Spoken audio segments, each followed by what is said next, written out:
um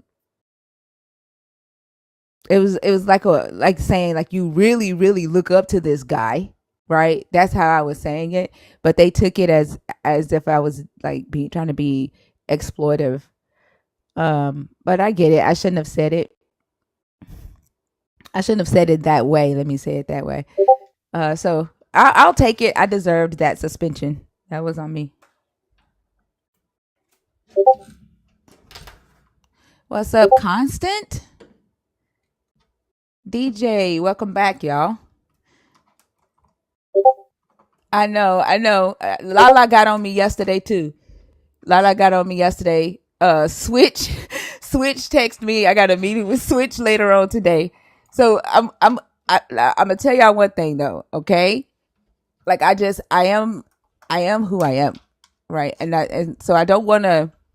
I'm gonna make sure that I protect the platform, but I don't want to be fake. Like I can't do that. Um, but I am gonna be more careful. Uh, y'all have my word on that. I will be more careful. What's up, everybody? Welcome in. Thank you so much for the 103 shares. If you are a part of the team, make sure that you hit those heart me's and those populars so that we can get more people in here. It's 6 o'clock in the morning on Wednesday. Oh, let me set a gift goal because y'all know the beast likes to eat. Let me let Lala know that I'm live too.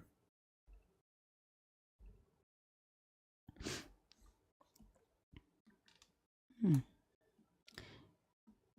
1 second. All right. If you are a believer in the God of the Bible, if you are deconstructing, or if you are an atheist, the guest box is open. I want to say what's up to the YouTube fam over there. We are back. We got suspended yesterday. As I was telling the TikTok family, it is my fault. I deserved the suspension.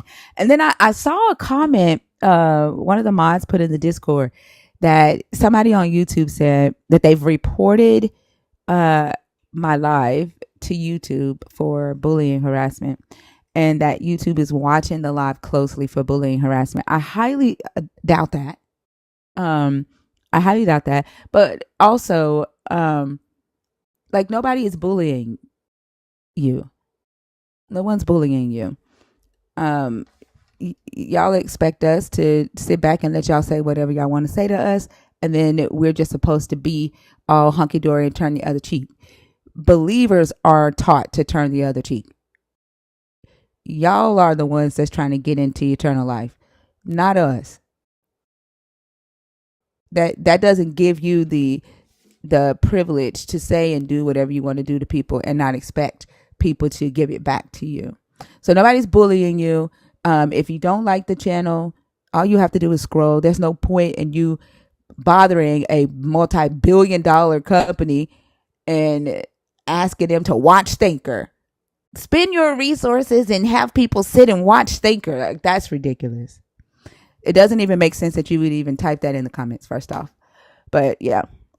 But welcome in, Asaki, Aubrey. Good morning, y'all. Give me just a second. Let me let Lala know that we're live. I'm here. Oh, there you go. When did you get on stage? How how long you been on stage? I just got up here. Oh, okay. Good morning. I didn't see her. Right, Magic Lala. I didn't see her. I was looking at the YouTube when I was talking. So Uh, yeah, did you get some rest last night? I got some. That's good. That's good. All right. You want to say something before we bring up the first guest? Yeah, sure. Let's get these likes to 25K. Thinker has a gift goal of the Heart Me Flex. Don't forget to send out those popular arrows as well as the heart me. Smash those hearts on both YouTube as well as here on TikTok. And don't forget to subscribe. It's the gold button on the bottom left-hand corner. Thank you, Lala. Yeah. Today we'll be live until Christina goes live, and then I'm hoping to chill on Christina's panel today, as long as there's room on the panel. And I don't want any host to not get on the panel because I'm saying that. If I get there late, I'll just fucking get there late, and then I have to wait on my turn to get on stage. But I am hoping to chill in Christina's live today. Since we didn't go live last night, I'm very well rested. And I do have some time on my hands, so see if we can have some fun today. Stalker. Are you a stalker? Yeah, I'm 29. Why did you name yourself Stalker? Stalker? Is that Is what she that glitchy? means? Huh? Anyone else or just me? What? Buckler. Is it stalker? Starkler? What the fuck is that? Yeah, Starkill? What's your name? What is it? Star Think Killer. say Star Killer? Star ki- Remember, Star Star Killer. Killer. Circular. Oh, okay. Okay. Sorry. here we go. It looked like Starker. You're saying you're 29. Oh my God. You're 29, 29? yeah. Gagar, thank you so much for the 9.99 super chat. Yeah, Appreciate you're you. going, by the way. Hold on. Wait. Chill for a second. Okay, so you're 29. I need to know if you are a believer, if you are deconstructing, or if you are an atheist. Which one are you? I don't, I don't fall into any of those categories. But Okay, so I then you just can't want be to on my say, stage, remember, okay? Jesus loves you. Jesus needs to You just teach had to y'all get some that out. strategy. You Right. Like, guys, it's a glitch. It's a glitch. She can't do anything about the echo. I think, like, if Jesus teach y'all strategy, right? Like, if you have something, a message that Jesus wants you to get out, you got to learn, like, how to get around things so that you can get that shit out. Like, y'all don't have any fucking strategy. Stalker, get out of my guest box. Like, you just fucking got dropped. This is why. Like, I promise y'all, like, the names that I be reading, they come from intention. Like that, like, get out of my box, bro. Silas, how are you? I'm doing great. Good morning. My Good name is morning. not Stalker, and I do not stalk anyone. Good. Ah, Glad to have you here. Can I get your age, please? absolutely. 23 years old, born in '01. Okay. And are you a believer? Are you deconstructing? Or are you an atheist? Ooh. I would say that deconstructing is probably the simplest label, but I don't know if that's fully accurate in and of itself. Okay. So, do you know, like, right now, do you currently have a belief in Jesus or the God of the Bible? Again, I want to just give you a straight answer. I don't have one for myself, so So, that's why I so say then that just means that you're deconstructing is probably your best. well.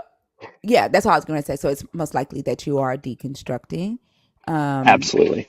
yeah. Okay. So that is the what it is. What are your thoughts on the post? So I think that I can't even remotely fight the idea that Christianity has caused a lot of harm to humanity in many ways. Um, and the black community for sure. You can draw a lot of different parallels between uh, Christianity and a lot of oppression. There's no questions asked. I guess my first question, because this is the part that I don't know if I agree with, right, is the worst thing to ever happen to humanity is a bold statement. And I'm curious, why would you rank that above something such as, I think I'm allowed to say this word, something like fascism throughout history, right? I mean, in my mind, that comes to mind as a worse evil, but I'm curious because it sounds like you would disagree with that. Yeah. Like, what do you consider fascist? Right. What are the Yeah. characteristics of fascism?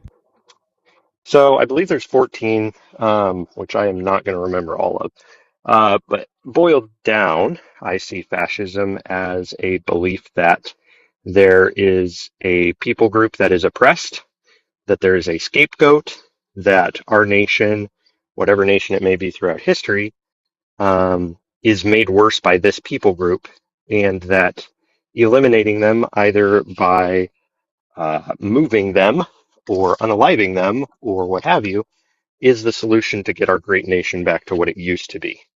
And side like So in ancient Israel, the religion system or the worship system was their political system, right? They were one and the same. There was no separation of church and state, right? right makes And sense why they would so, have to add it later in more right, American politics. right. And so, and we see now where in America, um, well, we know that fascism is a modern term, right?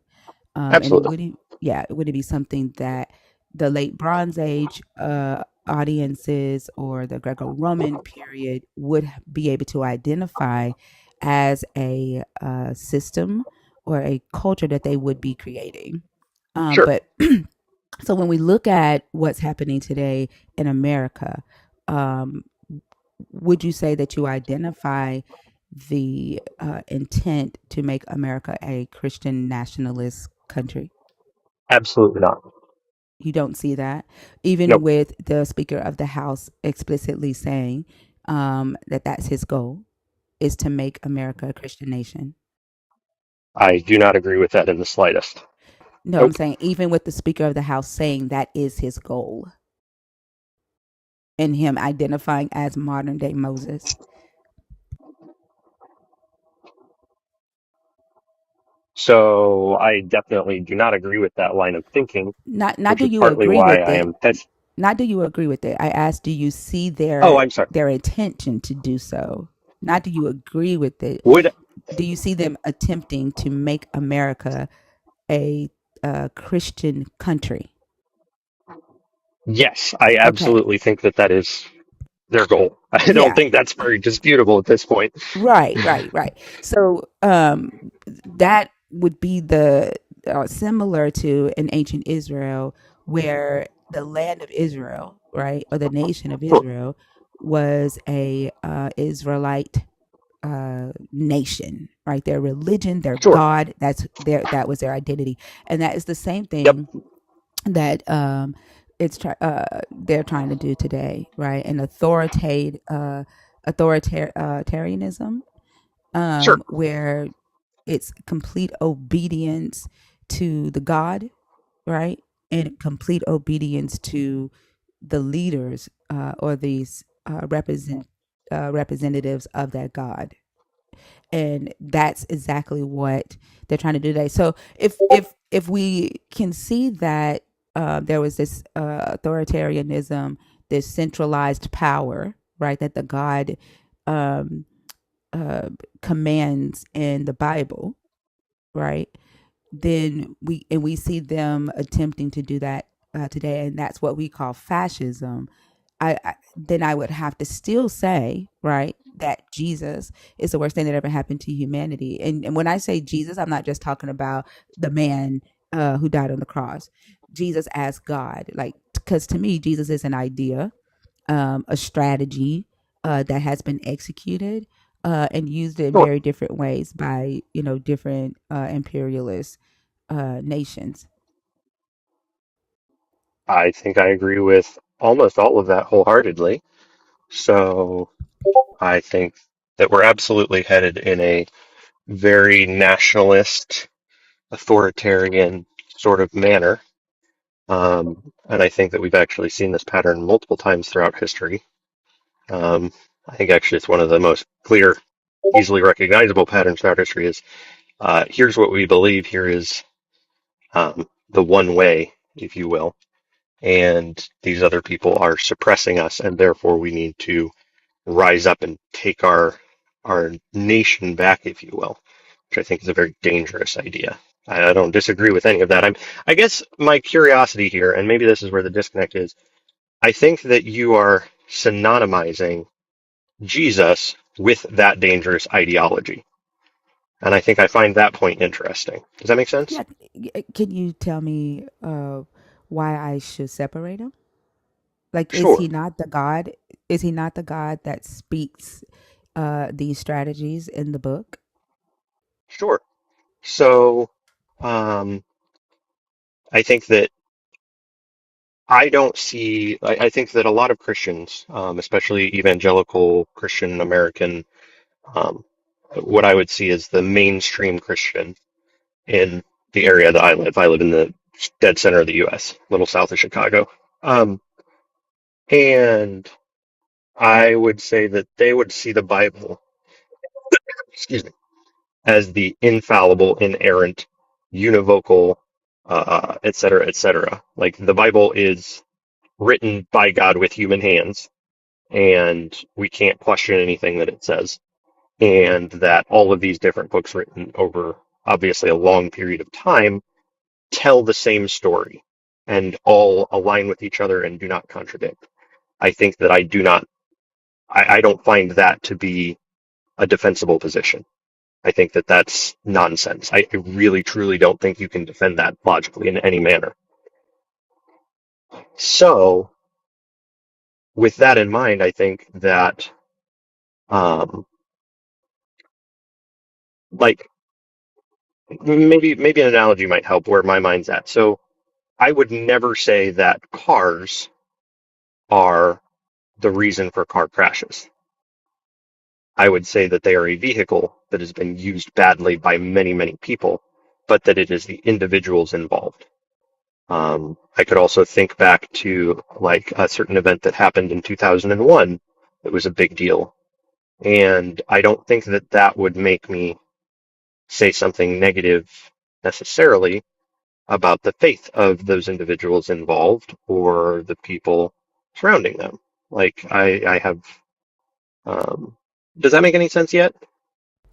I understand what you're saying. Like you're saying that the humans that used the product um, to do harmful things are responsible, right? And therefore, because the product was created and can cause harm, it should not be said that the product is the worst thing that ever happened to humanity, right?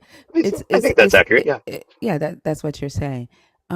The difference here, right, is that with cars, you're not expected to have, unquestionable allegiance to a car manufacturer, and then your uh, I don't know, entire man. Have you met existence. Civic I'm sorry. drivers? I'm sorry. I'm sorry.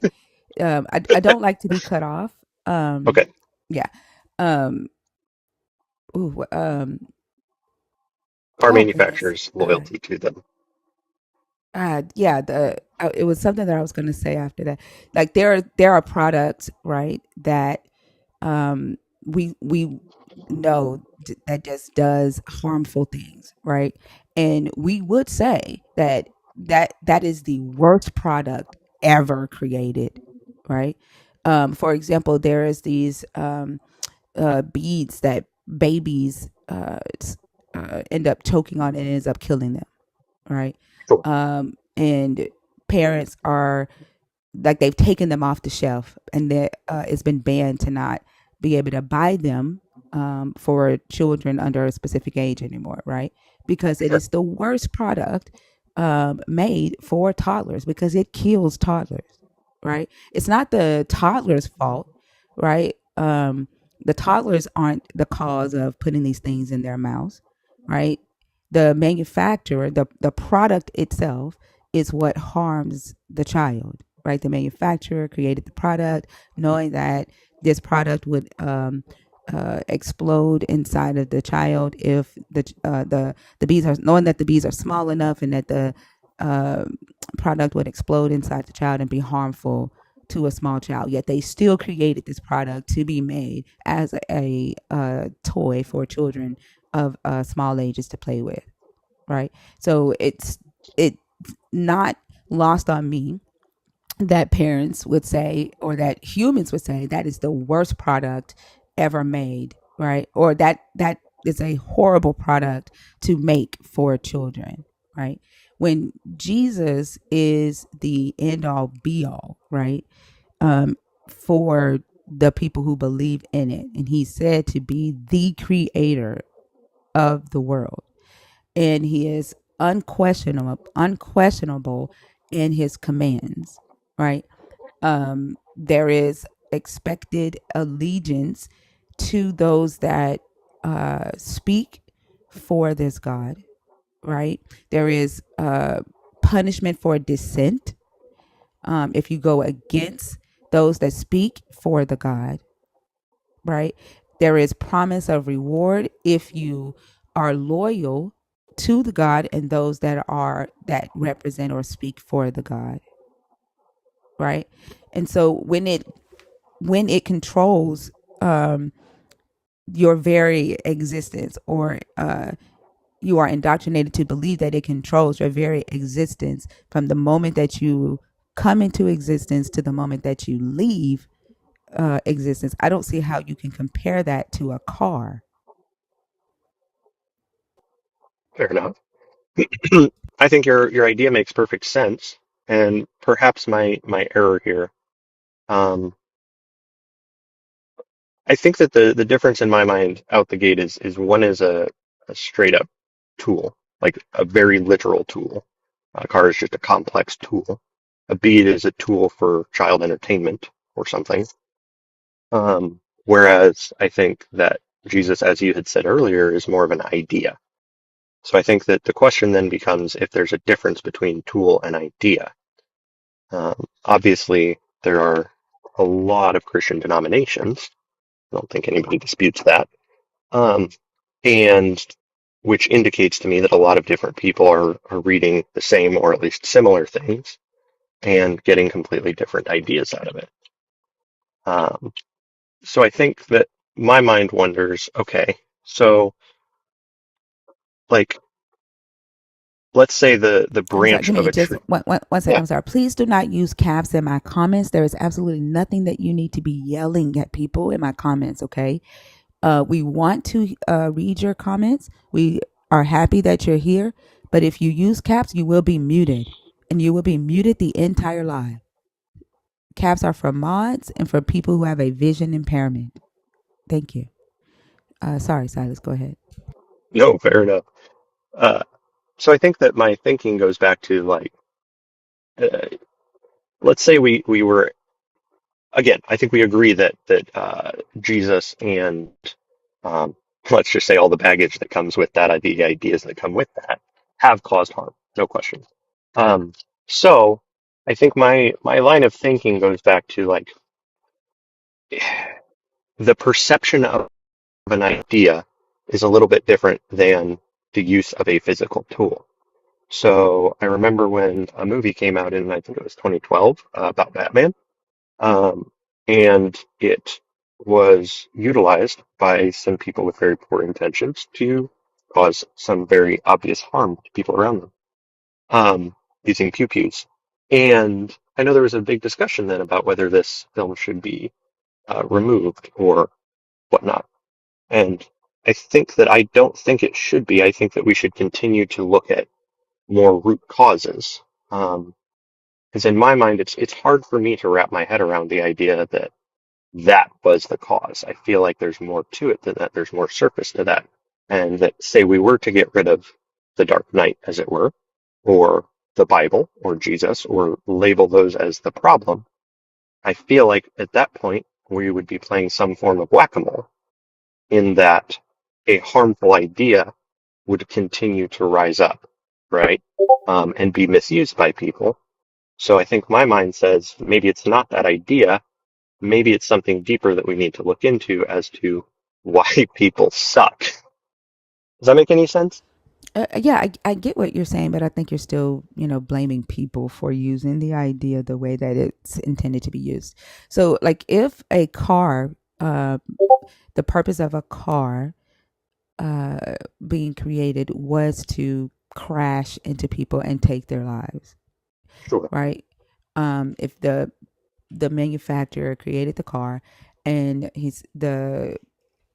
the car, when you get in the car goes at 100 miles an hour and says, you shall drive the car at 100 miles an hour, and you shall ram the car into every red car that you see, killing all people on board.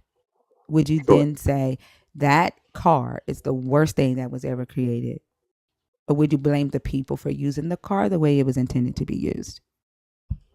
I see.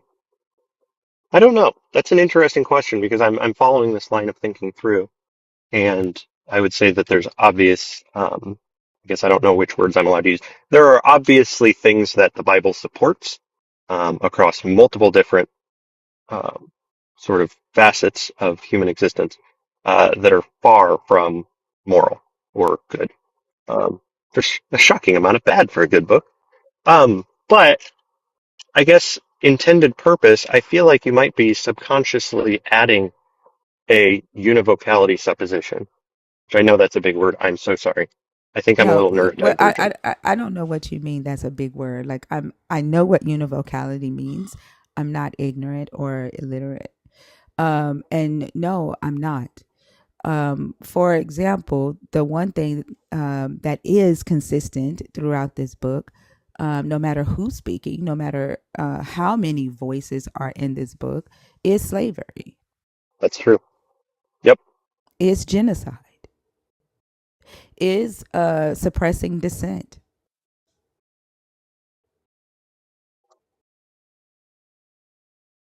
Yeah. No, I don't know that I can disagree with any of those. I think that the logic definitely points to that. I think, um, I'm sorry, I'm thinking.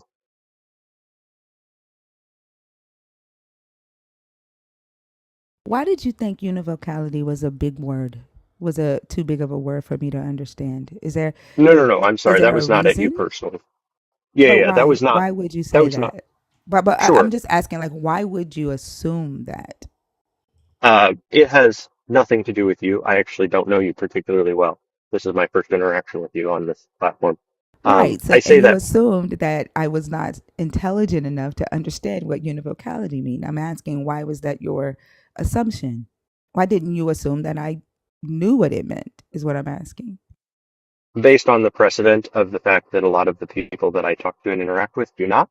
And I realize that sometimes I come off as um, arrogant or something when I utilize big words or terms or very specific phrasing. And again, it has absolutely nothing to do with you. And I'm so sorry for coming across that way. That's not my intention. It's from a place of I feel like lots of people think I'm full of it and need to just shut up if I'm going to use terms like that. And it was not you, it was previous interactions. So if that makes any sense. I understand what you're saying. It sounded like a microaggression, right? Because I am a black woman and we're talking about the harm that this idea, this tool, this God, this religion has done to the black community, that you may have just assumed that we don't have conversations on an intellectual level when we talk about these things. Yeah, I totally see how it came across that way, and I'm really sorry for phrasing it in a way that did.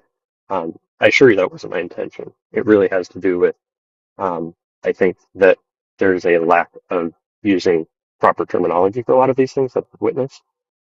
And that has, Mm-hmm. again, I assure you it was not intended as a microaggression, even though it very blatantly came across as such. So my apologies for phrasing it in that manner. Oh, well, I appreciate that. Um, no, I think you're right. I think so. What I mean by presupp presupposed univocality is um, no matter who's saying it, no matter where it is, it's all the same. I think where my mind goes is um, like let's bring up one of the Christian sore spots, the Amalekites, right? That was blatant. I don't know if I'm allowed to use the word, but unalivement of a people group. Um, and not only that, but to an extreme degree by everyone's standards, I would hope. Um, and I think that there's some evidence. So I grew up in the church. I think there's some evidence that that could have been a political tool used by people of that time in a very similar way to what I would say certain politicians are in modern times. I think there's no distinction there. I think you're right. I don't think that that makes it good. I think it is evil, no questions asked. But I think that in order to assume that God said that, we have to assume that the book is fully accurate, which I don't. Does that make sense? Yeah, I think you're still saying the same thing, right? I I probably don't am. think, I'm sorry. yeah, like I don't think a God exists. I think this book is filled with ideas, right? Backed by the the fear and power and loyalty to a God. Can somebody block the person that, I mean, not block, I'm sorry, mute the person that just typed in all caps? Again, all caps are for mods and people with a vision impairment. Like you can yell, this is a satanic live in lowercase and put 12 exclamation marks behind it. Okay. Um, as I was saying, um, I think that despite the fact, right, um, that people are the ones that execute the plans in this book, we can't ignore the fact that people are reading the plans, right? We know Sure. that humans wrote the plans. We know that humans are reading the plans. We know that humans are executing the plans. However, there is a source of power behind the words in this book, behind the people that are executing the words in this book, and that is the idea of a fearful God, a powerful God that you should fear. And without that idea, without that threat, right, without that promise of reward, these words wouldn't have the power that they have, Sure. right? And then, so like when you say fascism is the worst thing that ever happened to humanity, but the characteristics of a fascist regime or a fascist society are supported by the God in this book, right? By the characters in the book, and are damn near commanded. And we can't say like one to one commanded because again, they didn't. Fascism wasn't a concept back then, Sure. right? Um, it's very hard to say or to separate the creator of these ideas or of these characteristics that humans have used throughout history as political strategies, as war strategies, as colonization strategies. I think you make a very compelling argument, and I think I'm gonna go do some more homework and maybe get back to you on some of that. So I don't know that I have anything to tell you you're wrong. That all seems very logically sound. Well, I definitely thank you for coming up. It was a great conversation. Aside from uh the Freudian slip of the microaggression, I do appreciate the apology on that. But I look forward to having more conversations with you. Yeah, absolutely. Yeah, I'm gonna probably hop off. I'm gonna go to work for a bit, but I'll probably be listening in. All Thank you right, for your time. you're welcome. Have a good day. Hey, Fee. Hey, good morning. How are y'all? Good. I just love your Uh, intellect and your intelligent voice and You could have seen my face. You could have seen my face. oh Yeah. my goodness. But I appreciate it. I just want to like I always like to say this. I think there's so much grace that you give people that goes overlooked because people like to all, well, fingers crashing out, she's yelling. Mm-mm. The fact that you can calmly and clearly address an issue, set a boundary, explain why it was problematic, get clarity, and move on. I think that's how we resolve issues. Like, we have to give people the space to learn, to grow, to identify those aggressions, those microaggressions, and to own them and continue to engage after that moment. So my hat's off to you. You are a fucking rock star. Thank you. I appreciate that. And I agree. Like, if that's the only way that we're going to move towards this peaceful world that we say that we want, we have to be able to stand in it, right? We have That's to. that's one of the reasons that when they come up here and they be like, nigga, nigga, nigga, nigga, nigga, nigga, people be like, why she Yeah, ain't taking them down? Because like if we keep running from that shit, if we keep showing them, right, like, oh, that bothers me, they're, they're just gonna always do it. Like we have to be able to weather the storm and stand in it and push against that shit and push past it. That's the only way. exactly. Yeah. I was trying to get to a quiet place. I'm trying to, get ready for the day. But that was a great conversation. And the only thing I wanted to add was I agree that the between the conversation in the conversation you guys were having about an idea versus a tool, and I think an idea is way more damaging and dangerous than a tool because ideas outlive tools, and ideas can multiply and spread, and ideas can justify harm. So even if to his point, and I got what he was saying, that it is a tool that is being utilized by people, but is idea that continues to evolve generation after generation and cause harm to multiple generations. If there's a tool, it's created, it's identified as dangerous, it's either revised or or eliminated or whatever. But an idea, it can oftentimes shape entire systems. And I think that's what this idea of Jesus has done in our generation. And this is not to say that Jesus is the first or only Messiah or Savior archetype.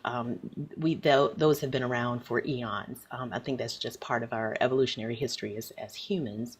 But you can't very easily uninvent an idea in the way that you can a tool. Like a tool can be banned, it can be disassembled. But once that idea catches on, it spreads like wildfire. And I think that speaks to the weaponization of it and the whole scale, like the damage that it has caused. So again, great conversation. I really enjoyed listening to that. Yeah, and I agree with what you just said. And it made me think of a video that someone posted a video telling black people to stay away from AI and was telling them that AI was going to end up taking them out. And it was like, you don't want AI in your house. It's going to end up taking you out. Stop using it. Stop engaging with it. And like, it's almost like the same thing. AI is an idea. It has caught wildfire, and there are different developers of AI, and there are billions of users of AI. And right now, with AI not being inside of a robot, right? Being able to walk and chase your ass down, AI isn't going to take your ass out. That's one thing. Mm-hmm. But what there are dangers in AI. There are people creating fake AI media posts, right? Like news clippings, and people sharing that and uh, taking it as fact, right? And not being able to recognize when you are being duped by people with ill intent and how they use the tool, right? The difference between Jesus as an idea and this book as an filled with Jesus's ideas or God's ideas and AI is that the developers of AI is not telling the person to use the AI in that way, Mm-hmm. versus where Jesus in this book is saying, go into other nations and annihilate them because they're different. Exactly. So a tool can help somebody do what they've already intended to do, but an idea can change their intention to the harm of other people. And I think that's the Exactly. difference. Yeah. All right, let's Hey, you bring up the guys, next if you person. look right above V, Thinker has a gift goal of the Hurt Me Flex. So let's help her achieve that goal real quick. Thank you. Oh Lord. I was wondering about this person yesterday. And I was like, Mm. well, they haven't come and used their dragon badge in like 2 days. And so I was wondering, actually it was like 4 o'clock this morning. I was like, well, where the fuck is he at? And then you show up. Well, actually, I saw you peek through my room, so I gave you I gave you actually a Dragon Bag credit from yesterday, but then you weren't there, so I had to make a whole new badge system For I I gotta sneak watch you because when I come in your room, mm-hmm, you be doing the most. mm-hmm. So I have to sneak watch you. Sometimes you don't even know I'm watching. Oh yeah, I talk shit. So y'all know, y'all Yeah. already know before in my room because I will talk mad shit. I know a Yes. lot of people He, bad too. So the last I've time he lost. did a whole fucking show on my lips. Yeah, I sure did. Yeah. And I be wondering, like, I wonder why the deconstruction people don't come over here because I talk too much shit. I'm like, Yep. yeah, that's I just be sitting back in the hallway watching your ass. yeah. I can see y'all doing like that, you know. So anyway, you came over to use my well, one the AI conversation real quick. Um, you know, I've been making these attacks against the racist AI videos lately, and you know they kind of look like they're slowing down, but it's like Google fault because Chat GBT have had ways to kind of counteract certain things. Like when I even try to make something wild, they were like, "Hell no, you can't do that." You know, but Google they didn't give a damn, and you know I've had to always keep reporting those pages, the ones with what you call it. As soon as I see a bonnet, I'm like, nah, I got to report this, you know, because I see the damage that it does. Because a lot of young black girls are going on some of those videos and they seeing these Sasquatch with bonnets and stuff in it, and you know some of them think like, oh, that's me in a way, or like, oh, she's slaying, but then who knows? Like this is like some Swedish guy from Sweden or wherever he's from. You know, this is what they feel or see how they see black women and a bonnet does damage. Bonnet absolutely does fucking damage. Hold on. Let me. Let me. I'm glad you want to be silly. So, and like I said, I made plenty of like my first video went really like 10,000. Like I think 5 or 10,000 views. But like, look at this shit. You know, Yeah, that's this ridiculous. that's and then like it's not even they not even fucking trying because the skin is black. You know, you should even see what was behind all the shit that she was saying and stuff like that. So yeah, when we know that when and I know there's not black and if there are black people that are making these videos, shame on them for one, but the non-black people too, goddamn, you know. So I reported a bunch of those pages all the time, and you know, some of them They went come back down. no violation found. One of them did, but then one of like the slave one that I did, Hmm. that I reported, that one went down. But I think that only went down because my page, I mean, my video had like I said, about 5 or 7,000 views on it. So because it was like, hey, slavery is good, and you know, you know, it's just a regular job, blah blah blah. So the bonnet ones, like I said, like you know, the Sasquatch stuff was funny, but then they start throwing some black accents and making fun of black women. I'm like, nah, bruh.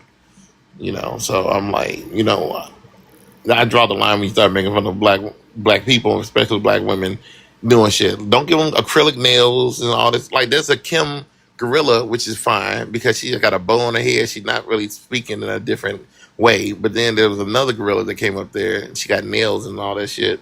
And I'm like, yeah.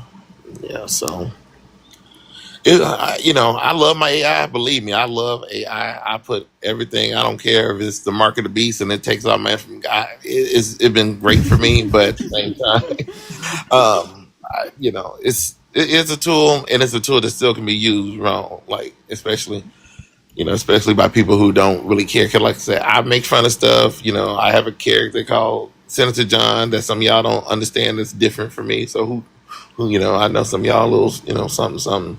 But yeah, I do understand where's the line drawn. I understand how impacts can be made with certain, like you just said, ideas. And when you have that kind of idea, you know, going around there, and a lot of these, you know, like I said, young black girls, young black boys who don't see nothing wrong with it, they let it go, then that's when it become more of a problem, especially, you know, when it comes to like identity about themselves and then identity about, you know, how we are portrayed by the rest of the people in the world. It's already gonna be hard enough. So God damn it, you had me talk about something interesting this time. One of the I guess that was a wasted Dragon card. So you enjoy the day. Yeah, Well, you thank you see for loud. coming up. I was glad to hear from you. So I hope I educated whoever that one person is asking about the bonnet. I hope you got educated So if you didn't, come to my page and I'll curse you the fuck out on my other page. So there you go. All right, y'all. Be good. All right. Have a good one, Chicago.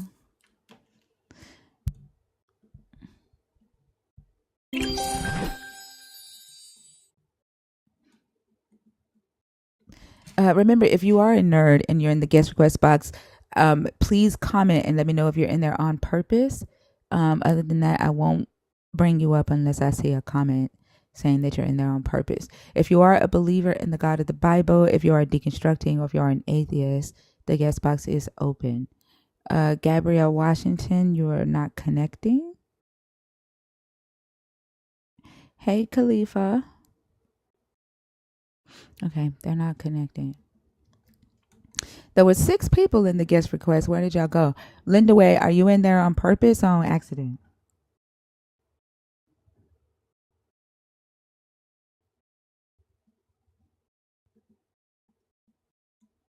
Where did everybody go that was in the guest request? There was a lot of people in there. Yeah, that's the way. Yeah. It's crazy how that happens. I wonder if TikTok does that too. Like when somebody is on stage, they start throwing extra people in there because that just seems weird. Yeah, I think that's what happened. I think a lot of people realized that they were requested on accident.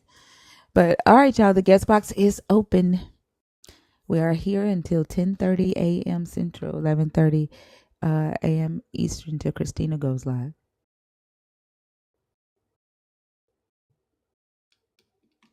And I was listening to your at the beginning of the show. Like it is insane to me the things that gets flagged, but the things that don't, like the things that are allowed to be said specifically to one demographic, and the slurs and things that are apparently the TikTok bots don't care about that, but Yeah, other things, it's just so imbalanced. I agree.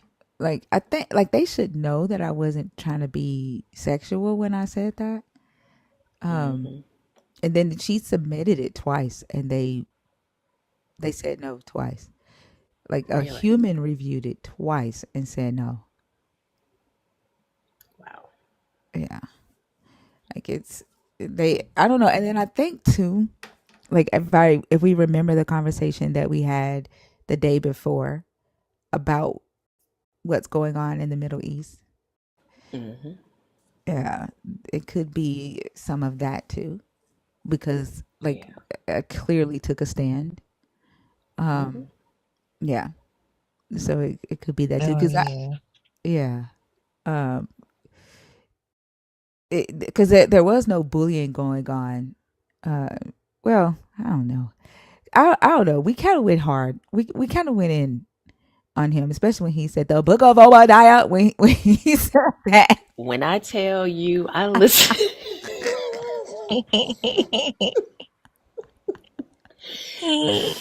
But it's really difficult for me. You're like, y'all know I like to try to remain patient. I like to be who I am despite who others aren't, right? That's like my motto.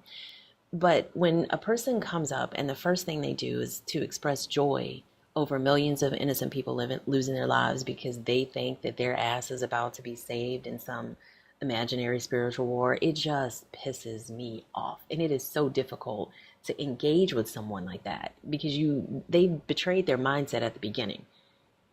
At like off jump, you realize who and what you're dealing with, and it's just frustrating. yeah, and I think that's what had Nelly upset. Um, like Nelly was going off like from the very Hmm. beginning, and then like the rest of us jumped in. He was getting on my nerves, like constantly turning on his camera and stuff after I told him not to. So like I was already irritated with him with that. Mardu, thank you so much for the 9.99 super chat. I appreciate y'all. So yeah, uh, I don't know. And then like just like to come up here and just say that he has a hope for the Obadiah prophecy to be fulfilled. And that prophecy is calling for genocide of a specific race of people. And you say that out of your mouth, um, with no conscience, no remorse, as if you have this right, and like everybody in the live was just gonna go, yay, like that pissed me off. Also, like he was a very disgusting person.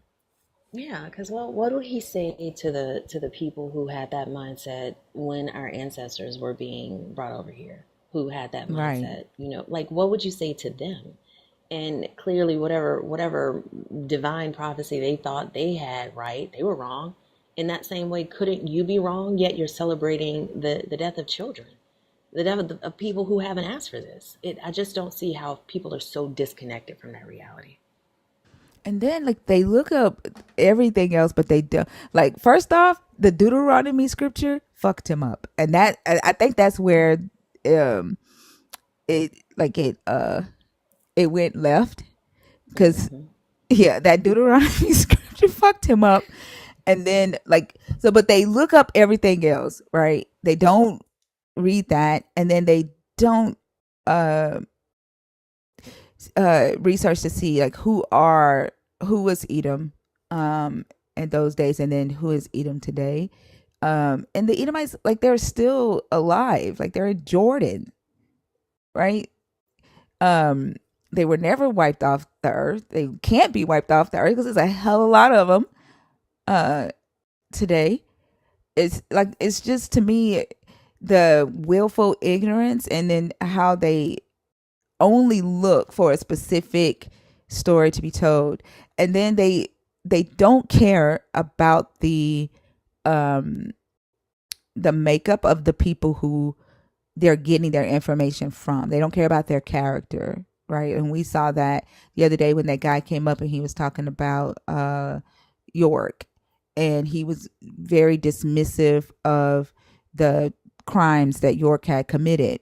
All he cared about was the information that York had given him about, being a nine ether being with nine ether hair, um, and being the chosen people of the book. And the guy yesterday was saying King James was the most intelligent person in all the world.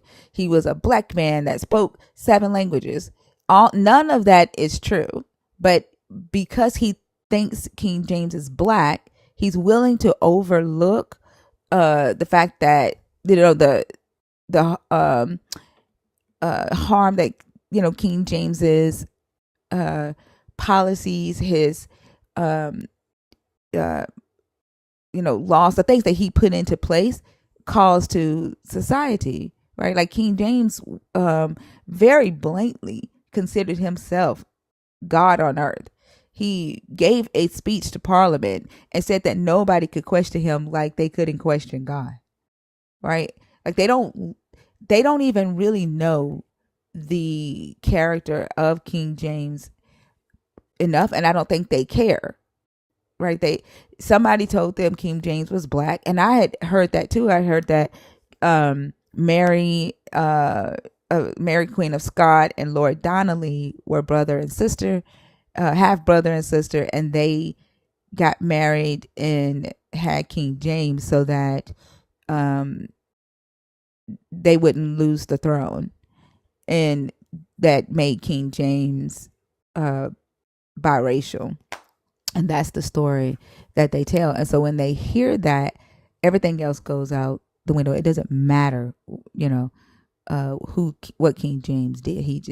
Now he's a black king, and he represents me and who I was. I'm no longer, a slave. And the thing is that West Africans had kingdoms. They had kings and queens and princesses and princes. You don't have to make King James your king. It's Yeah. funny how they pick and choose who's black when it comes to those that are biracial. Right? Hmm. That is so true. Status matters.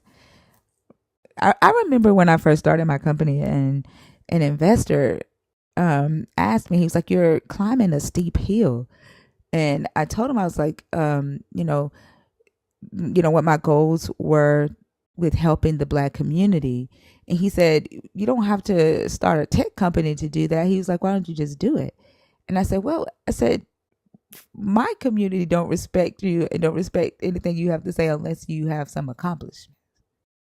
Like they don't. It's hard to get them to hear you or listen to you unless you have some accomplishments under your belt.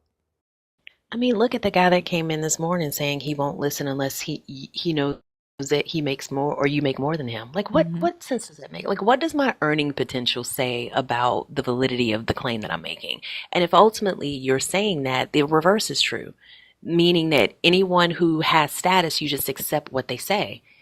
And that just points to you accepting things uncritically or not really knowing how to determine whether or not something is true. You're just basing it on your personal values. And just because you value a thing or think something is precious or important or on a certain level, that doesn't make what that individual is saying accurate. You still have to vet that information. But I think that's just a failure of our educational system or just humanity as a whole. Yeah, I definitely think it's both, but also it's I like with the black community, the reverence that we give to what we consider black excellence, which is why I don't like the term black excellence. Um, but it's almost, it's not godlike, but almost godlike, if that makes sense. If they are successful, then they are automatically deemed smart, and there are a lot of um successful, wealthy people who are not smart. They know how to take advantage of people. They know how to exploit a thing and make profits, but that doesn't make them smart.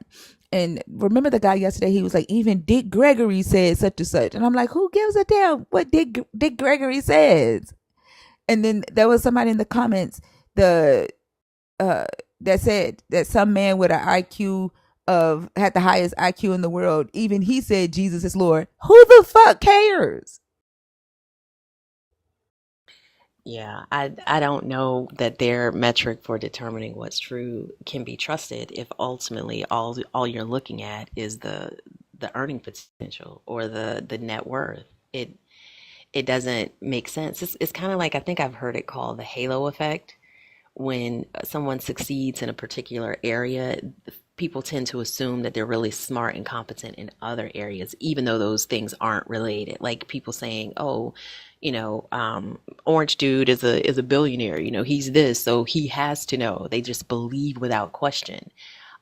And I Yeah. don't. That is just faulty. I think there's again, we keep going back, or I keep going back to evolutionary um, pressures, and I think that there's a survival bias, right? Like people, they focus on winners and those who are at the top and assume that that person's successful story involves or impacts other areas, and everything that they say because they've been successful in this area, then this next area they're going to be just as successful. And I think that is problematic.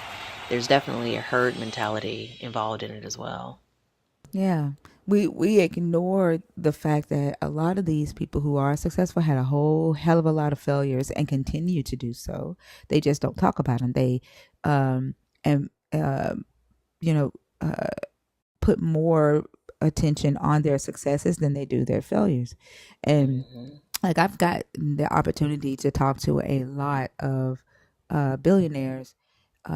When I am in the accelerators or the incubators, and they have them come in and speak to us, right? And we get to question them.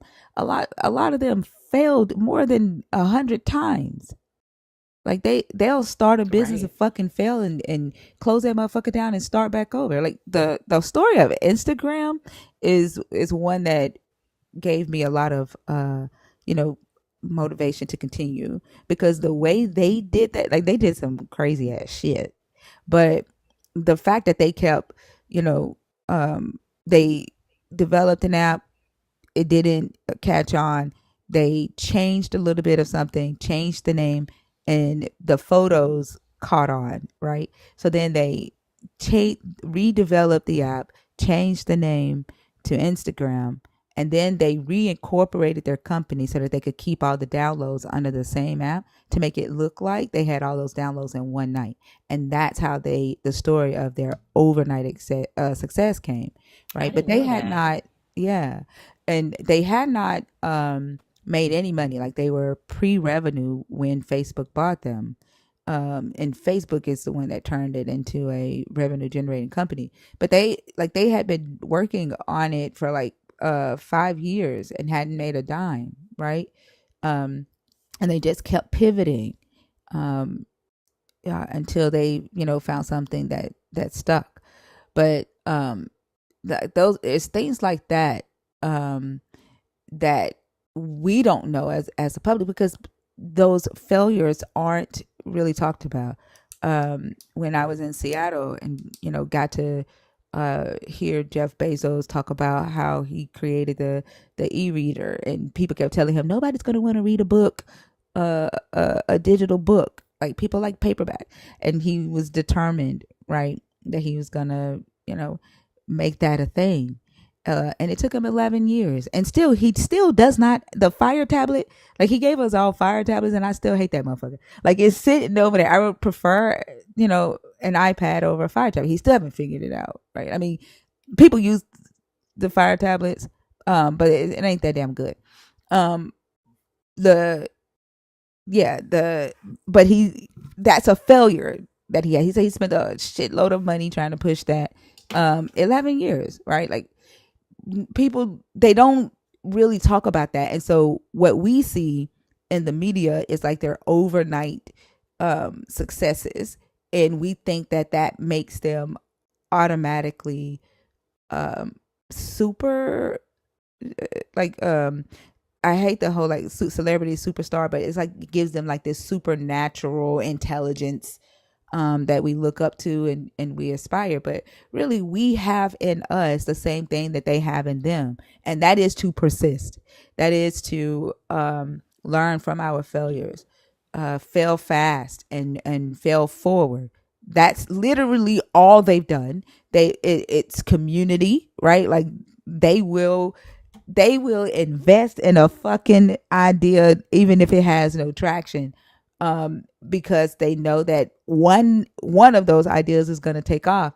But because of the trauma that our ancestors have had, like our money being stolen in the Freedmen's Bank, the inability to be able to get business loans, like how hard that is, the you know our businesses being burnt down. So we're really slow when it comes to investing in each other, or being willing to take that risk. So that's a thing that we don't necessarily see that they do, right? And it doesn't make them more supernatural than us or more intelligent than us. It's just that they're doing human shit. You see what Yeah. I'm trying to say? Like everything they're Absolutely. doing is human.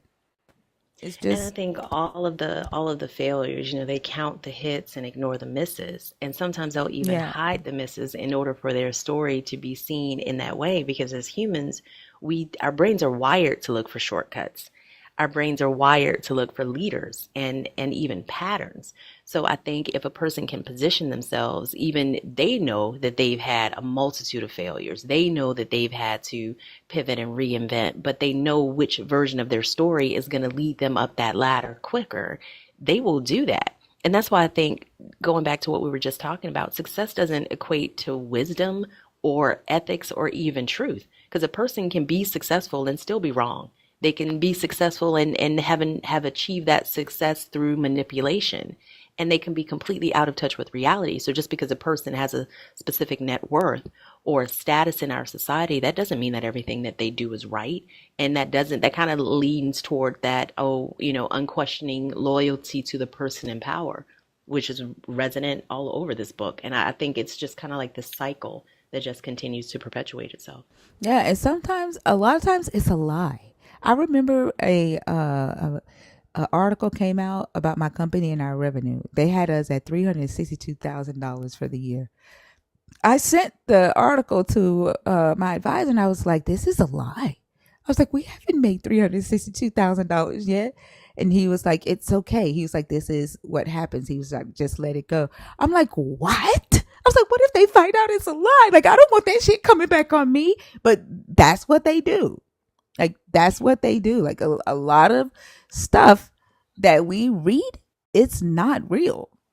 And I think that's part of the reason why people of integrity are it's hard for them to succeed, because to move with integrity through the system as it's designed today, or as it is today, is difficult. I don't want somebody to believe something about me that's not true. I want to correct that misinformation or that Exactly. faulty understanding, but you have to, it's almost like you have to leave the lie in order to move up. And that would make me feel very icky. So I think that's why people always say there are no ethical billionaires. And I believe that. I truly believe that for a multitude of reasons. And what you just said is one of them. Yeah, like they literally was like they put me in this training and for like crowdfunding from family and friends. And it's like you can't care if they can't pay their electric bill. Like you just need them to invest in your company. And I'm like, no, motherfucker. Like that ain't me. I will never ask somebody to take their electric bill money and invest in me. Like I'm not doing that. Absolutely not. Yeah, they was like, we need to get rid of your shame. It's like, It's not shame. I think right. that's just, yeah, I don't call that shame at all. I just think you can't be tunnel vision. Like I can't operate in tunnel vision. I feel like Christians do it all the time. Believers do it all the time. They just focus on their desires, their reality, and they completely ignore the collateral damage. I don't want to do that either. But I think that goes back to that, that mindset of I care about other people. It's not just about saving my own ass. Yeah, I agree. But I think that we do as a community just need to find, I guess, like a balance between that, because that is investing in each other is the only way that we're going to come out of the wealth gap. But we do have to be responsible investors, and then also understand that investing is a risk. Um, you may get a return on your investment, and you may lose everything. It is a risk, but we need to be taking calculated risk within the community and investing so that we do begin to close the wealth gap. We begin to build the basic necessities that we don't have as a community. Like we don't have a hospital. Um, we don't have grocery stores. All of our insurance companies were bought up back in 2008, 2010. Like they are all gone. I think there's maybe one left. The banks, like we don't have those. And so the only way that we're going to get those back is by investing in one another and taking calculated risks. But put your money where it will make money for you and stop wearing them shits on your feet and around your necks, because that shit ain't making no money for you. You don't need a brand new car off of the showroom floor, because as soon as you drive that motherfucker off, it's going to decrease in value. By a Exactly. lot. A Yeah. whole lot. Yeah. That being Um, said, invest your light bill in my cash app. We going places, baby. We going places, baby. oh my God. Let's see. The person that was on stage left. He's like, this ain't the conversation I came to have. Men song? Did I do it again? I am so sorry. I That's don't want to okay. be I'll on take here. you down. That's okay. Have a good one, okay? All right, y'all. We've been sitting here for an hour. We've only had one person come up and have a conversation aside from Chicago's ass. If you are a believer in the God of the Bible, and you are okay having uncomfortable conversations about the topic, and you will not get offended, the guest box is open. Yeah, we've only been live for an hour.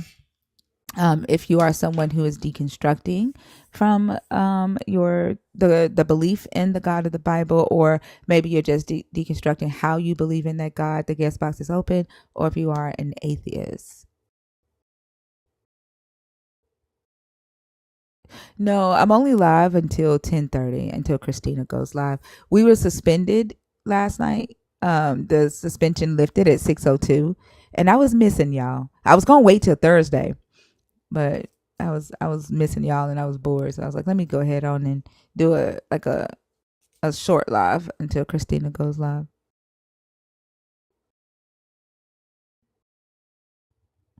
You said, did it mess me up? I don't think so. I don't think it did.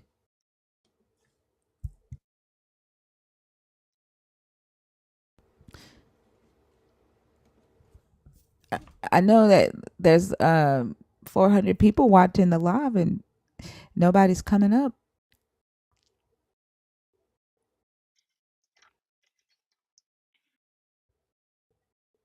I know it's Christians in here because there was somebody in the comments asking about demon possession. Um, so I know they're in here.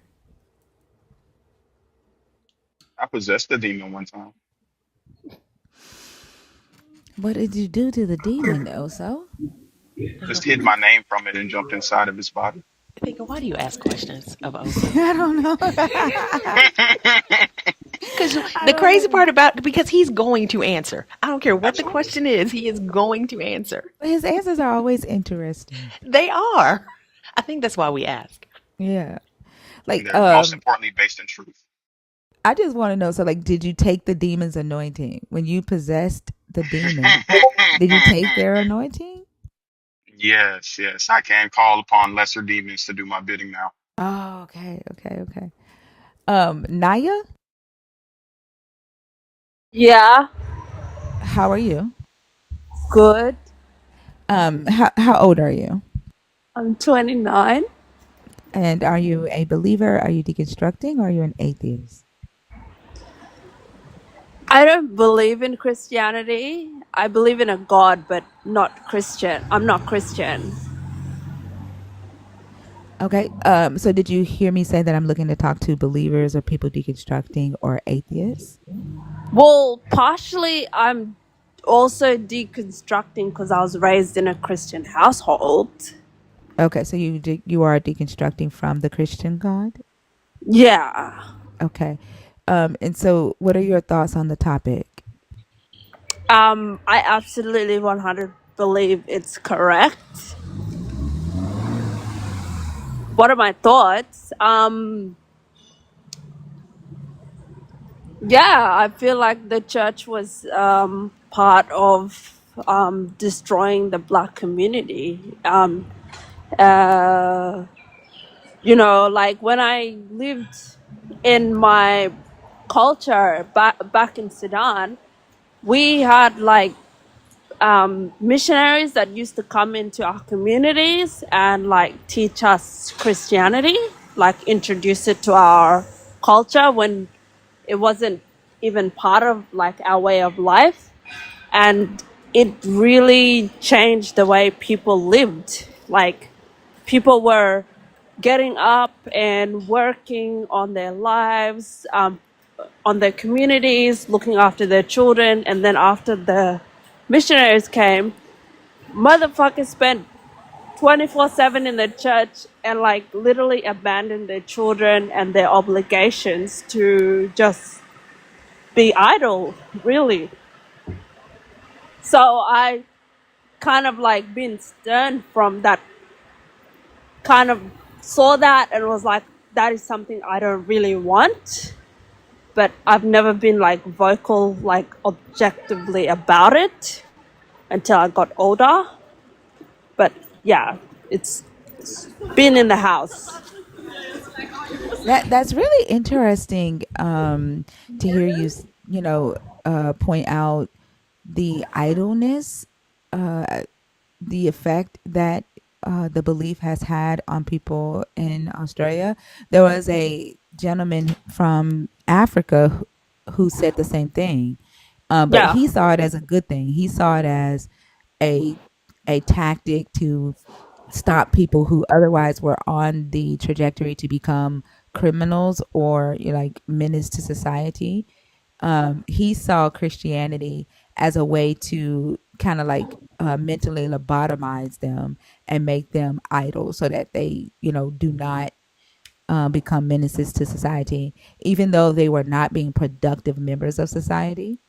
Um, uh, it's just the to me saying that he would rather that they become unproductive members in society and be at the church 24/7 not doing anything, as long as they're not out on the streets, committing crime, instead of teaching them, uh, how to be productive members of society, is asinine to me. But I think it's interesting that you also notice the effect that it has mentally on the people in Australia as well. Yeah, well, I am Australian, but this happened in Sudan. I'm Sudanese, Oh, so okay. I migrated to Australia 20 years ago. Oh, okay. Yeah. Um, but the idolism part is bad either way. No, I agree. But he was saying it as if it was a good thing because it was keeping them from being. He was a Christian, right? So he was speaking of the idolism as if it was a good thing because at least they're not criminals. And I was like, that's asinine to me because why not teach them how to be productive members of society? Like he was saying he would rather that they be unproductive Christians than be criminals. Yeah, well, they if they're idled, they're not doing anything for the community, either like teaching their young ones to follow their their tribal way of life. Like, I mean, like, I don't know what the indigenous tribe of way of life is, but somebody's got to carry that culture forward. And if they're failing to do it and then they're adjusting to the Western life, it doesn't work for them because 90% of them are in prison anyways. The system here is set up for them to fail. So I don't know. I don't agree with it, what he says. Yeah, I don't agree with him either, and but I agree with everything that you're saying. So yeah, Yeah. And but I also, what did you say? you say you do believe in a God. Is it the God of the Bible, or is it just like you believe in a creator? Um, Not God of a Bible, but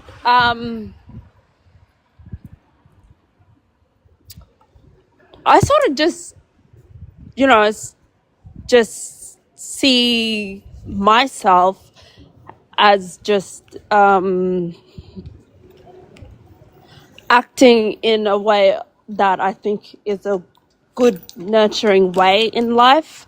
I don't know how to describe that, but I just see myself as, just be kind, just be nice, and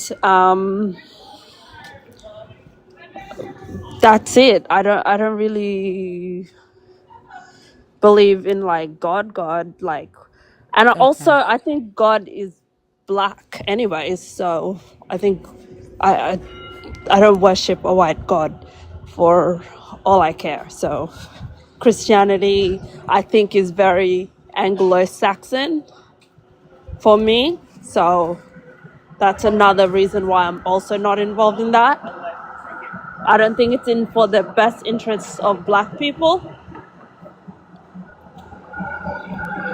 Yeah, I agree. And I think when you say you think God is black, like listening to you say, like it's not necessarily a being in the sky that you're saying that you worship, but more Yeah, so yeah, just being a decent human being, right?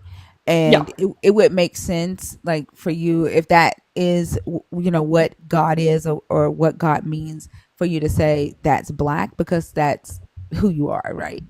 yeah, Yeah, yeah. That I get. I totally get what you're saying. yeah. Um, I don't have any other questions. I don't know. Fee, also, Lala, do y'all have anything else? I'm good. Great chat. Good Um, luck against the spiders and stuff. I hear they're wicked out there. Oh, yeah. Yeah, yes, they're everywhere. Yeah, but it's all right. We survive. Survive. More power to you, because it couldn't be my black ass. Also, your laugh is so evil. Oh my god, you and Rhea, like goodness gracious. Oh, Yeah, but your laugh reminds me of an imp. Damn, not even like a giant bad guy. Fuck. No, it's like, man, what the the leprechaun? Oh my God. Not the leprechaun from the hood. Yes, that your laugh Oh reminds me of fuck. that leprechaun. Damn, that's crazy. That's crazy shit. That's crazy. God damn. Yeah, it's very like a a mischievous elf. I can take that. I'll take that. Yeah, yeah. Naya, thank you so much for coming up. Did you have anything else before we take you down?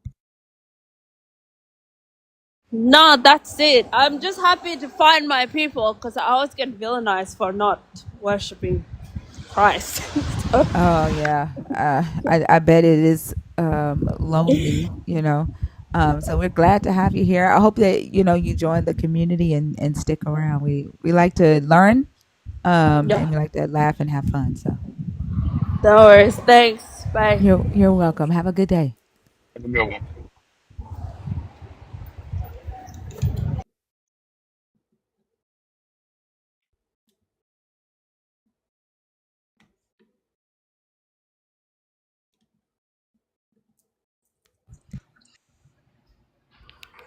What's up? He is I. How is married life?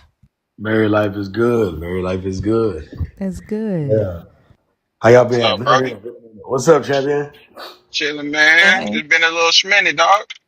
Man, when I tell you my whole schedule flipped upside down, so it's hard to catch y'all sometimes. But yeah, married life is good, man. I'm good to hear y'all. Good to see y'all. Glad to see y'all still grinding. I do pop by every once in a while, tap in here and there, but I don't really always have the time to pop up and speak. But as you know, I'm deconstructing as well. And I do believe that when I go to these lives, like Yo Live, Christina's Live, a bunch of different lives, right? The one thing that always blows my mind is how people are unable to like really engage honestly with the topic at hand, right? I think I was on some live yesterday and some guy was like, what did he say? He was like, you don't even know what God means. God means like he was talking about the etymology of God, not recognizing that, dictionaries are descriptive, not prescriptive. You know what I mean? But I really believe like the faith that people have, that they hold on to it because that's all they got. And if they decide to really, when you shatter something that somebody's been holding on to since a kid, like it changes their whole world, they just not ready for it. You know what I mean? And there's just as many churches in the black community as there is liquor stores and check cashing places. And I always look at patterns like that. And it can't be a good thing if everybody has a church and everybody has a different message. You know what I mean? And that helps divide us as a people, not just as a black community, just as humanity. And if people really just took the time to, and also that's like I've been saying since I've been joining y'all lives, is that I really don't like the fact that these people don't read their own book, because all the answers that they're looking for, like, are in the book. Like, to see that it doesn't add up. Like, if a perfect God really existed, why does child cancer happen, right? Like, and free will. What about my free will? If somebody uses their free will to run me off the road, what happened to my free will? Or why don't I still have control of my own life anymore? It's a lot of just smoke and mirrors and gaslighting in the belief. And I'm not trying to preach anything like that. That's definitely not what I'm trying to do. But when I look at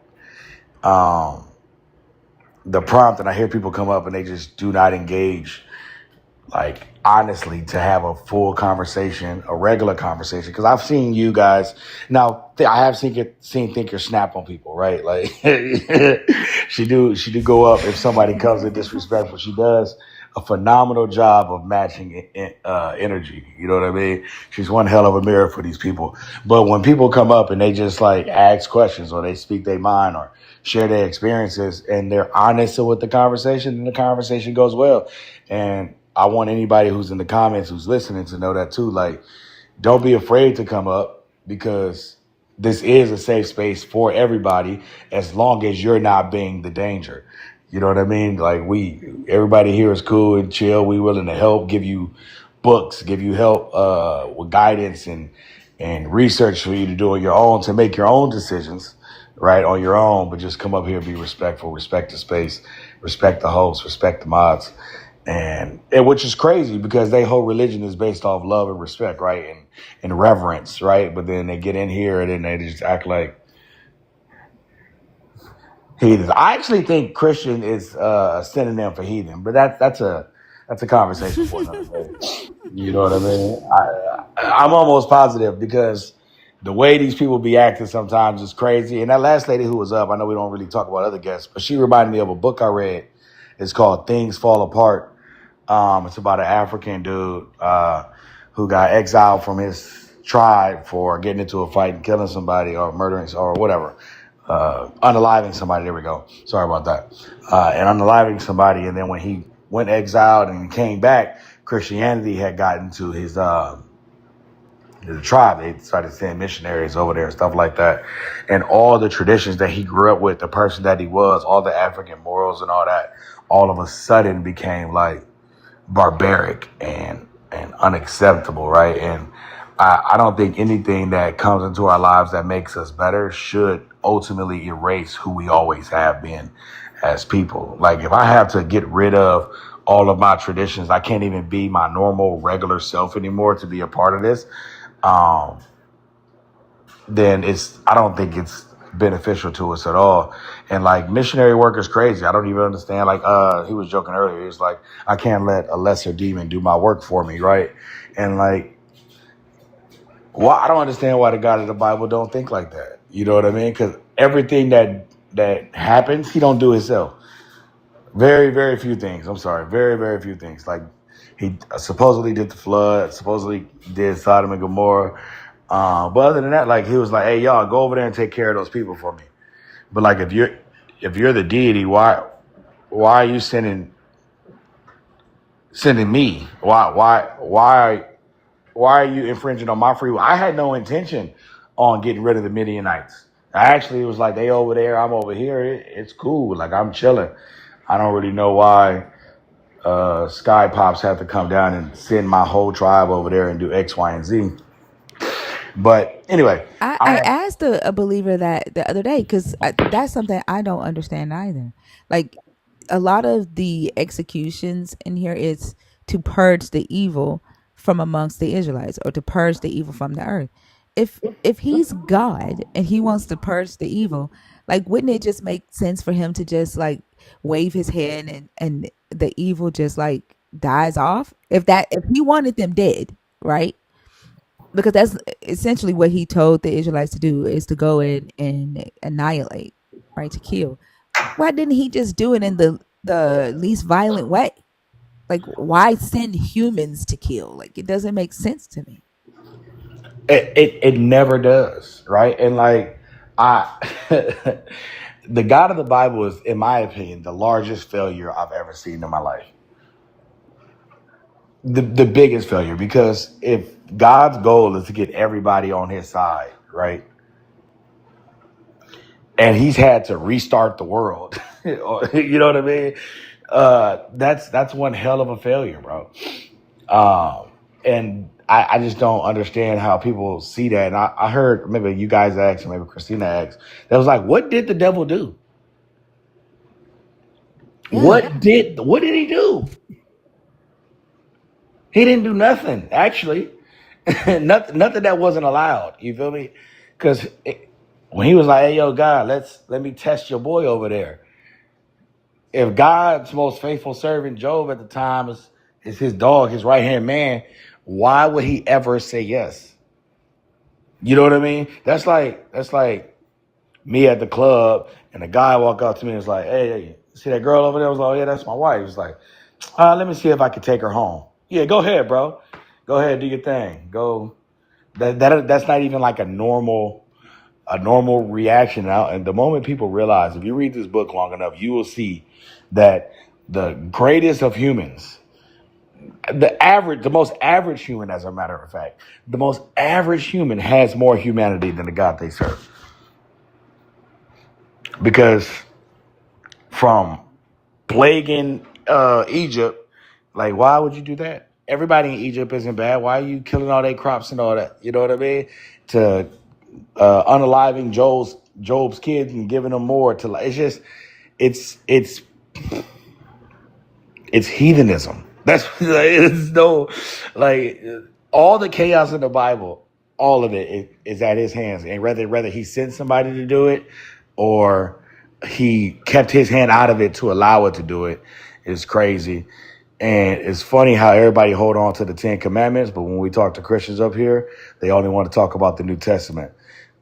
They forget that the Old Testament, everybody in the Old Testament was pretty much Jewish, right? If I'm not mistaken, like that's like the Jewish faith, though, pretty much the Old Testament. And Jesus was. I also don't understand how Christians and Jews don't get along, but I guess that's a story for another day. It's pretty much the same Bible. Y'all both believe in Abraham. Y'all both believe in the Old Testament. You believe in the same creation story. Like, I'd be confused. I'd be confused. That's why I be coming to these lives, because I'd be confused. Because I be needing information because things don't be making sense when I read the book, or more or less when I hear people talk. I just be like confused. And also, before I go, I got one more question. Does anybody know what it means, what the living word means? It's supposed to change. Like it's a like it gives revelation, right? Like I think that is where the hermeneutics come in, that scripture interprets scripture, and that's why they're calling it the living word. Like Jesus is the word. The and literally logos just means like critical thought. And so Jesus is that. He's supposed to be that. Yeah, because I was talking to one of my closest friends. He a Christian, and he had a very traumatic experience go on in his life at his own hands. He definitely caused it. You know what I mean? It was definitely on him. But from that, he was talking to me about it. It's like, yeah, I'm about to start getting back in my word. I'm gonna give up alcohol and all that. He was hoopla, and I was like, well, it's good that you're gonna stop drinking if you feel like it's not good for you. But he was like, yeah. I was like, why? What makes you want to get back into the word after you made this mistake or whatever? And he was like, because that's just where I find my peace and that's what grounds me. That's where I get my morality from, so to speak. And I'm like, yeah, but there's a lot of like immoral things in the Bible. He said, you only feel that way because you don't know that's a living word. And I was like, what is a living? I asked him, like, what is a living word? He was like, the more you live, the word changes. And I've never. That's what he said to me. That's what he said to me. He's like, the more you live, the words change. Like you may read something today, and it don't impact you. It don't make a difference. But as you go through stuff, you read that same passage again. It'll Yeah, impact you. that's hermeneutics. That's scripture interpreting scripture. Oh, okay. That Yeah. sounds unreliable as fuck. That's what that sounds like Yeah. to me. Yeah, but it's like, yeah, I think that's kind of crazy because I don't think like when I think about self-help books, none of them work like that for real. Like the principles are the same. Now, granted, the principles may be more relevant at different times in your lives, right? But like when you go back, if I go and read Napoleon Hill, you know what I mean? Like what I see there, I can take that and go act on it today, and I should see some of the results they're talking about, right? I don't have to experience it and then learn it. You know what I mean? And I think that's kind of like as backwards. But I think that's why like a lot of believers waste their lives away because they're so worried about what comes after this, right? They feel like they'll get a redo. So they don't really care about the physical world that they living in because they're waiting on the big change, the big, you know what I mean? The big transition so they can start over again and finally be perfect. But that's one thing I like about like agnostics and deconstructing folk is that we're concerned about the present. We're worried about right now, what is tangible, what is in front of us in this moment. I want to be the best person I can be for you in my life today, not hoping that when we're no longer here, I'll see you in heaven and then we can hang out, even though the Bible says we're not going to recognize each other. But yeah, anyway, thanks for having me. Always good to talk to y'all. I'm going to drop down. I just had a good 5-minute rant on my mind. Talk about a couple different things. Y'all have a great day. You're welcome. Thank you for coming up. It was good hearing from you. Yeah, good seeing you, brother.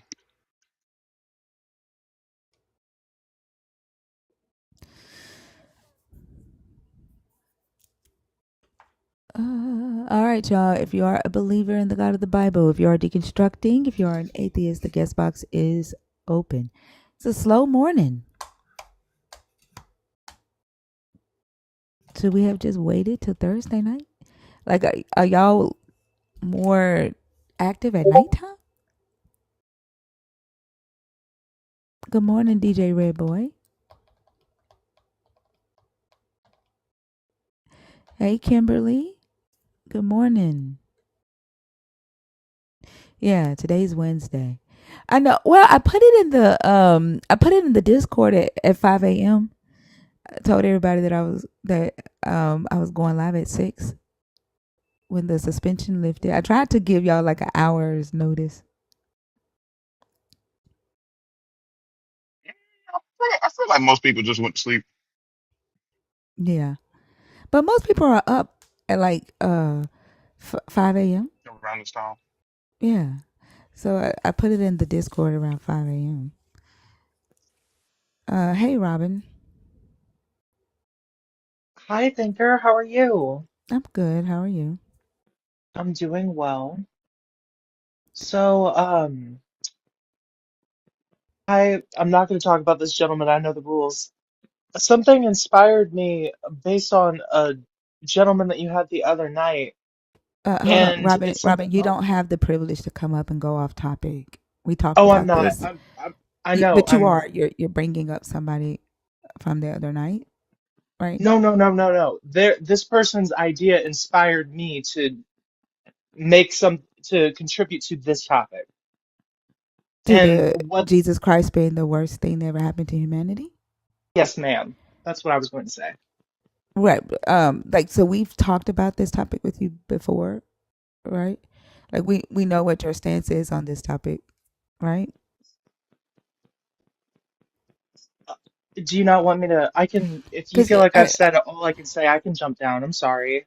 yeah, because like I, the thing is like when you come up, you continue to execute privileges that you don't have as a that a community member would have, right? And I keep trying to tell you that, um, and I'm trying to do it the nicest way that I can, right? I But understand. I'm sorry. I apologize. I'll jump down now. I'll just watch the live. Thank you for your time anyways. I'm sorry. okay, um, goodness gracious, y'all. Let me say this again. So only a nerd can come up and take us off topic, right? And you have to subscribe and you have to be in your second month. We do have friendlies in here. I'm aware of who you are that are not subscribers, but that doesn't. If you're even if you're a friendly, I could love you to the moon and back. But there are people who pay for the privilege to do that, and just because I like you, doesn't mean that I'm gonna allow you to go off script or to go against the rules. Okay, and if you continue to cross that boundary, like I'm gonna have to assert my boundary. Like, don't push me to that. Don't make me do that. Cece, That was an accident. I'm sorry. no worries. I'll take it That there. was an accident. I'll drop No, out. no worries. Have a good one. Okay. Like I want to hear what y'all have to say, but if you're not a nerd and you come on stage, you have to be addressing the topic. And the way you start off addressing that topic is, yes, I agree that Jesus Christ is the worst thing that ever happened to humanity, or no. But like if we've talked to you several times about this topic, like we already know what your stance is on that, right? Um, and like don't try to find a way to go around the rules because you don't want to subscribe to the space. That's not fair.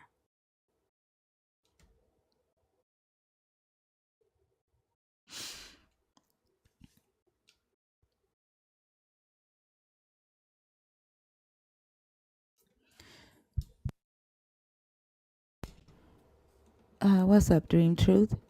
All right, y'all. If you are a believer, if you are deconstructing, if you are an atheist, the guest box is open. Of course, if you are a nerd, you know what your privileges are. The guest box is open to you. If you get in the box, please comment and let me know that you're in there on purpose and not on accident.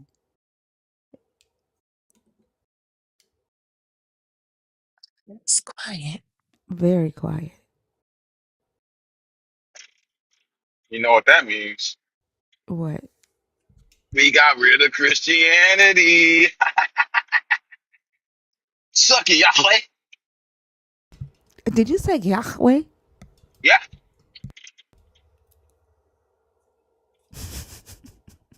that's a proper pronunciation. I learned that the other day. I've heard Dr. Kip say it that way. I'm just wondering where the comes from, though. What did that guy say? He said it was the Mesopotamian pronunciation or something like that.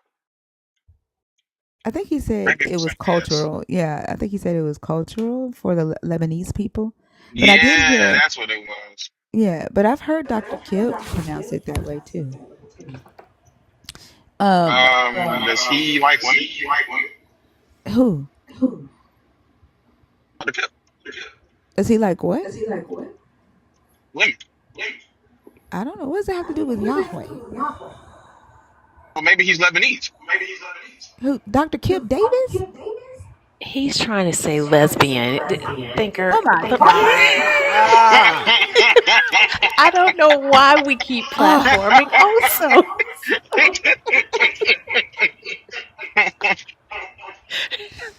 goodness gracious. Also, um, Zachary Sakari. Sakari. How are you? Yeah. I'm all right. How are you all doing today? I'm doing good. There's an echo. Are we on Bluetooth?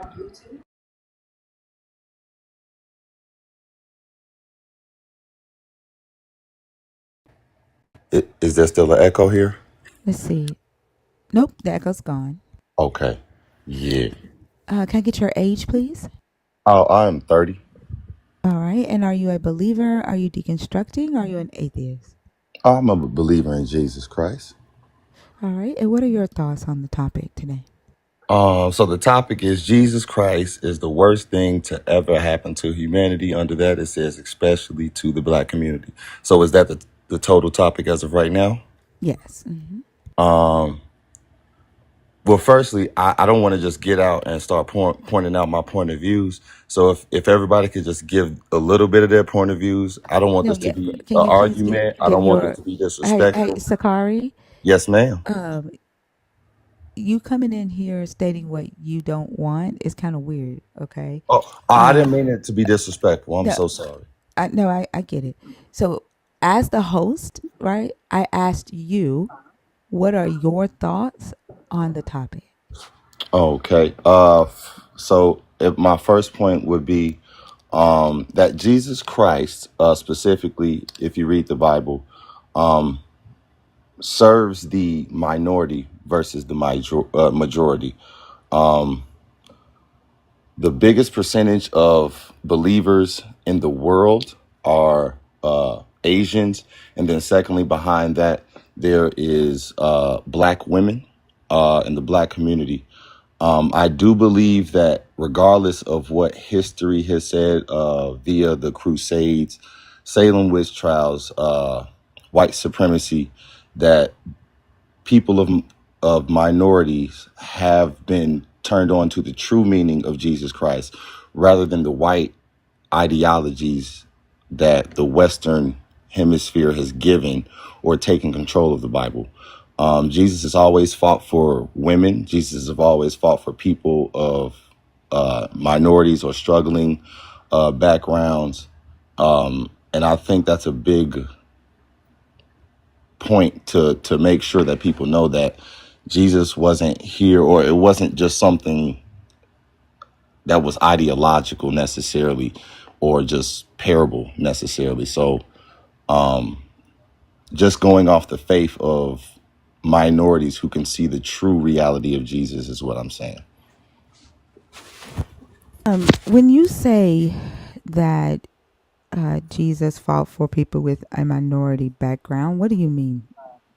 Like, give me an Um, instance in the Bible that you're referring to when he did that. okay. For instance, in the New Testament, I want to say it's either in Matthew. I would have to check on that.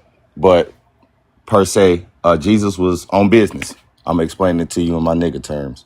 Jesus on business. He got stuff to do. He walking through a Gentile a city that really Jews and Gentiles were they ops. They ops. They don't like each other.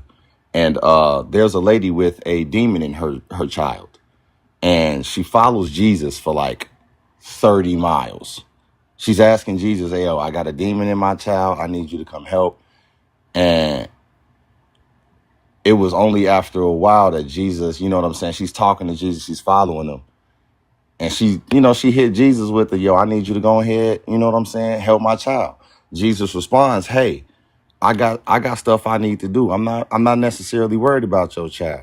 Even then, she responds to Jesus by saying, "Even a dog eats off the master's table, gets the food from the master's table." Jesus takes the time to even go do that. If we want to talk about Lazarus or Wait, or 1 second. 1 second. Don't go to another one, okay? yes, ma'am. All right. Yes, So ma'am. let's talk about um the one that you just brought up. Let's read it right quick. Yes, ma'am. And let's look at fault for, right? The words that you said that he fought for minority backgrounds with this story, okay? It says Jesus left that place and went away to the district of Tyre and Sidon. Just then, a Canaanite woman from that region came out and started shouting, "Have mercy on me, Lord, son of David. My daughter is tormented by a demon." But he did not answer her at all. So we have here Jesus is traveling, and a Canaanite woman, who was a Greek Syrophoenician woman, actually, um, is following behind him and his disciples. And she's yelling after him, "I need your help. My daughter has a demon." And what Jesus does is ignore her. Mm-hmm. Where is the fighting? Where, just give me just like just in this part right here. We're going to continue, okay? We're not going to stop here. Where is the fighting? Like when you're fighting And for someone, when you're fighting for someone or have the intentions to fight for someone with a minority background, is the first intention to ignore them asking for help? no, Okay. So am I going to see the fighting later on in the story? Is what you're saying? yes, exactly. Oh, If you're gonna okay. stop right Let's. there and No, say, no, no. "Hey, what is the fight?" You heard me I say that agree. I'm No, not. I agree Hold with you. on, That's why we Sakari, have to put the whole toll. Sakari. Did Wow. you not hear me say we're not going to stop right here?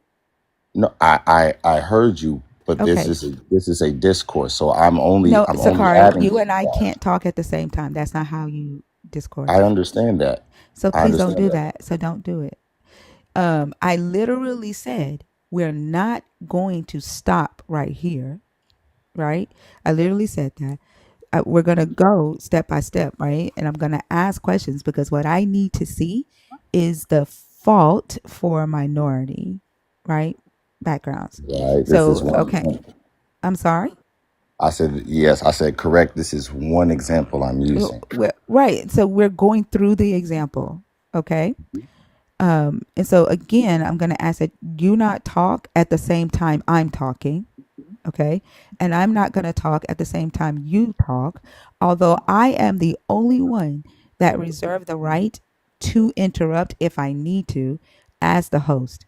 But I have no intention of doing so as long as the conversation is flowing on the topic. Okay. Mm-hmm. All right. So that's not the point where we see the fighting. Let's see. But he did not answer her at all.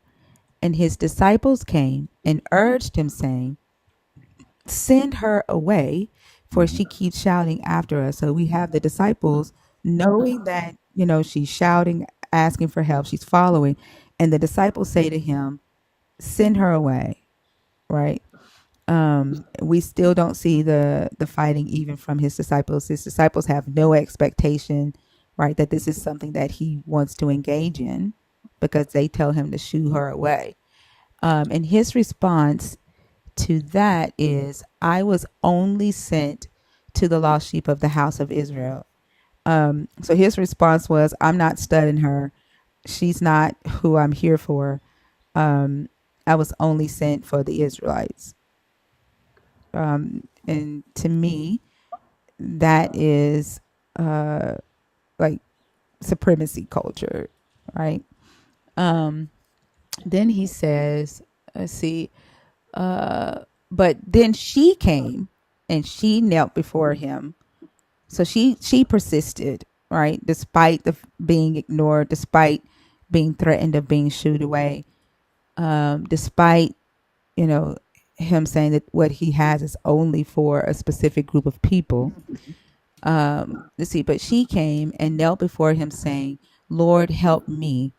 He answered, it is not, he answered, it is not fair to take the children's food and throw it to the dogs. So in her persistence, her fighting for her child, he said, you are a dog. What I have is not fair to give it to you. For what I have belongs to the Israelites, and it's not fair to give it to you, a dog. Um. Okay. Let's see. Let's see. She said, "Yes, Lord. Yet even the dogs eat the crumbs that fall from the master's table." So she, still fighting for her child, agreed. I am a dog. And can I have the crumbs or the leftovers that fall from the Israelites' table? Can I? We deserve, I guess, what's left over. And then he says, "Great is your faith. Let it be done as you wish." And her daughter was healed. He, I guess, liked her answer. He liked what she said. And what she said was, "Yep, I'm a dog. Yep, I deserve crumbs from, what you have that belongs to the Israelites." And he liked that. And he said, "You have faith, and your daughter is healed." And then that was it. Where is the point where Jesus is fighting for minorities? Huh? So my point for the first story was that to point out it may not be important to others, but I think it's important to realize that Jesus, also known as God, has compassion. That's an important thing. He also took time out of his schedule because obviously in Scripture he didn't have obligation to do anything for a Canaanite or Gentile woman. He had no obligation, especially when you're thinking about it at those times. The premises is set different from our times. It wasn't just, hey, you live over here and I live over here, we still cool. It was a lot of religious aspect to it, lifestyle aspect to it. And so one thing I'm pointing out there is compassion. Secondly, what I want to point out is that Jesus always fought for children and also fought for Hold women. on. Don't One change of- don't go to a different thing. We're staying on this so I can get an understanding, right? On and how so what he, I'm hold on, Sakari. Don't bring up something else, right? That's how shit gets confused. I need you to stay here where we are. okay, and what I'm saying is I have finished my point. If you still have more to say, then you Yeah, I have do more have to more to say. say. That if you finished your And point on that, now it's my turn, Sakari. If you sure, finished your point on I that, it is I now my don't turn to respond. do your thing. Obviously, Yeah. this is a little So you weird. say that this is him showing compassion. I still don't see compassion here. Like he ignored her, right? He threatened, the disciples threatened to shoo her away, right? He called her a dog. He used a slur, a known slur, for the Gentiles in that time, in that era. And it's used also throughout the Old Testament to refer to Gentiles as inferior, insignificant, unclean animals. Basically, he's telling her that she's not important to him.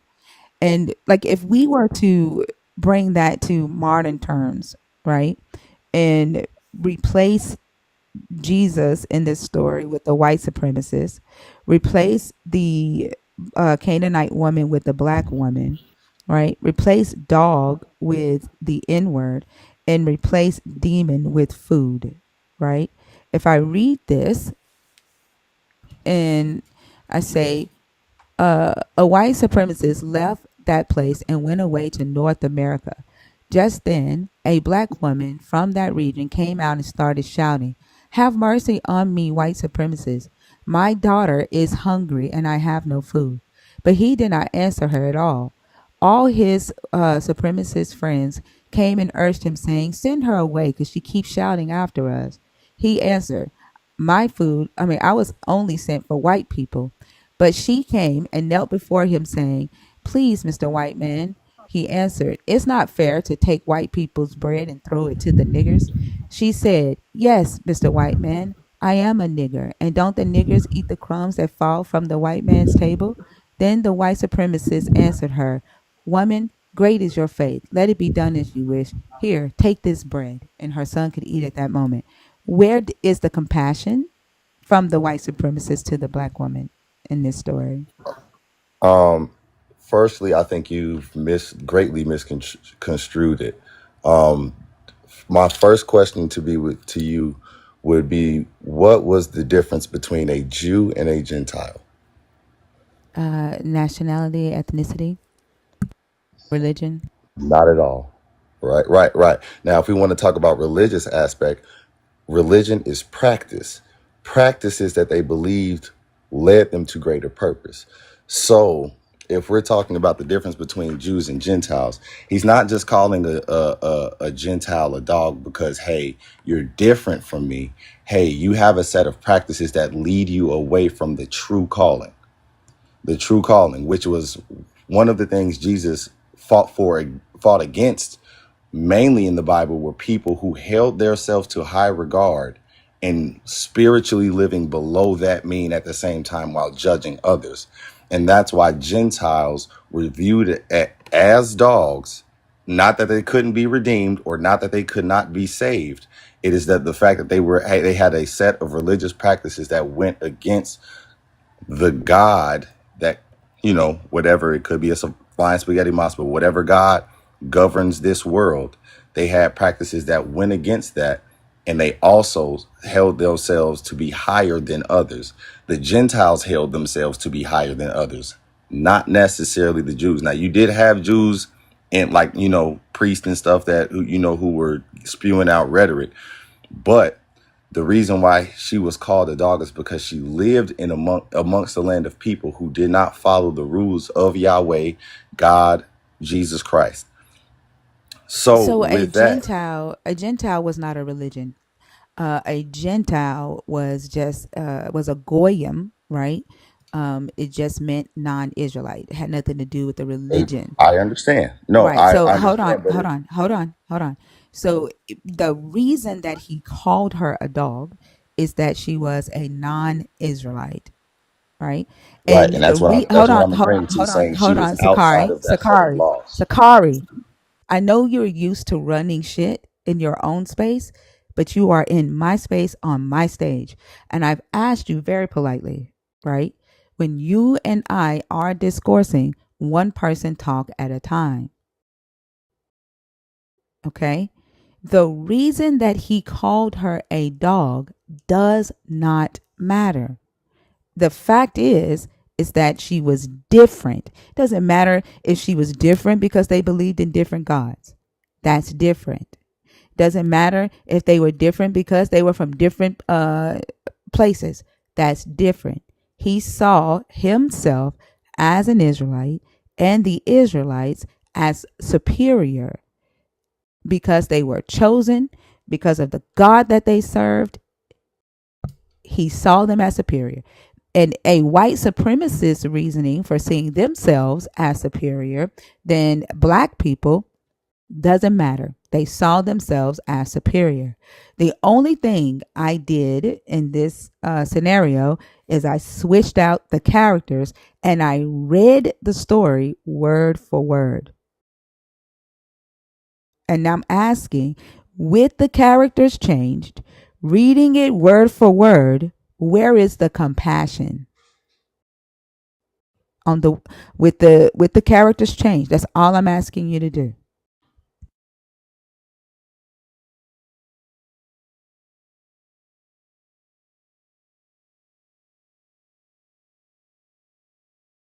We aren't saying the same thing.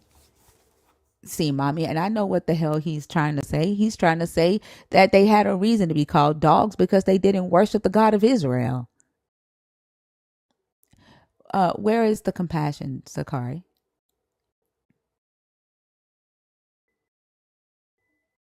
Sorry, I sent you an invitation to unmute.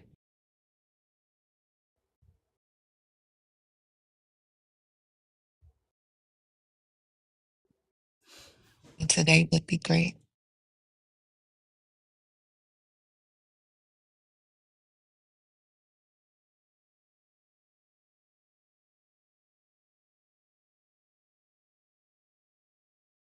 Yeah, I'm just gonna move on then. If you don't know how to use the mute button, we're gonna move on.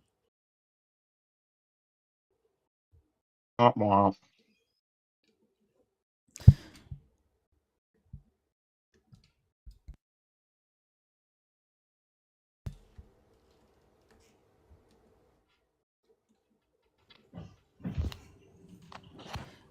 Alpha, Hello, how are you?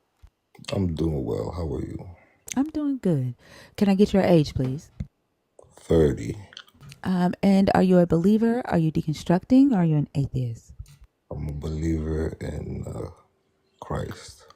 All right. And what are your thoughts on the topic? Um, Let me start by reading. Jesus is the worst thing to ever happen to humanity.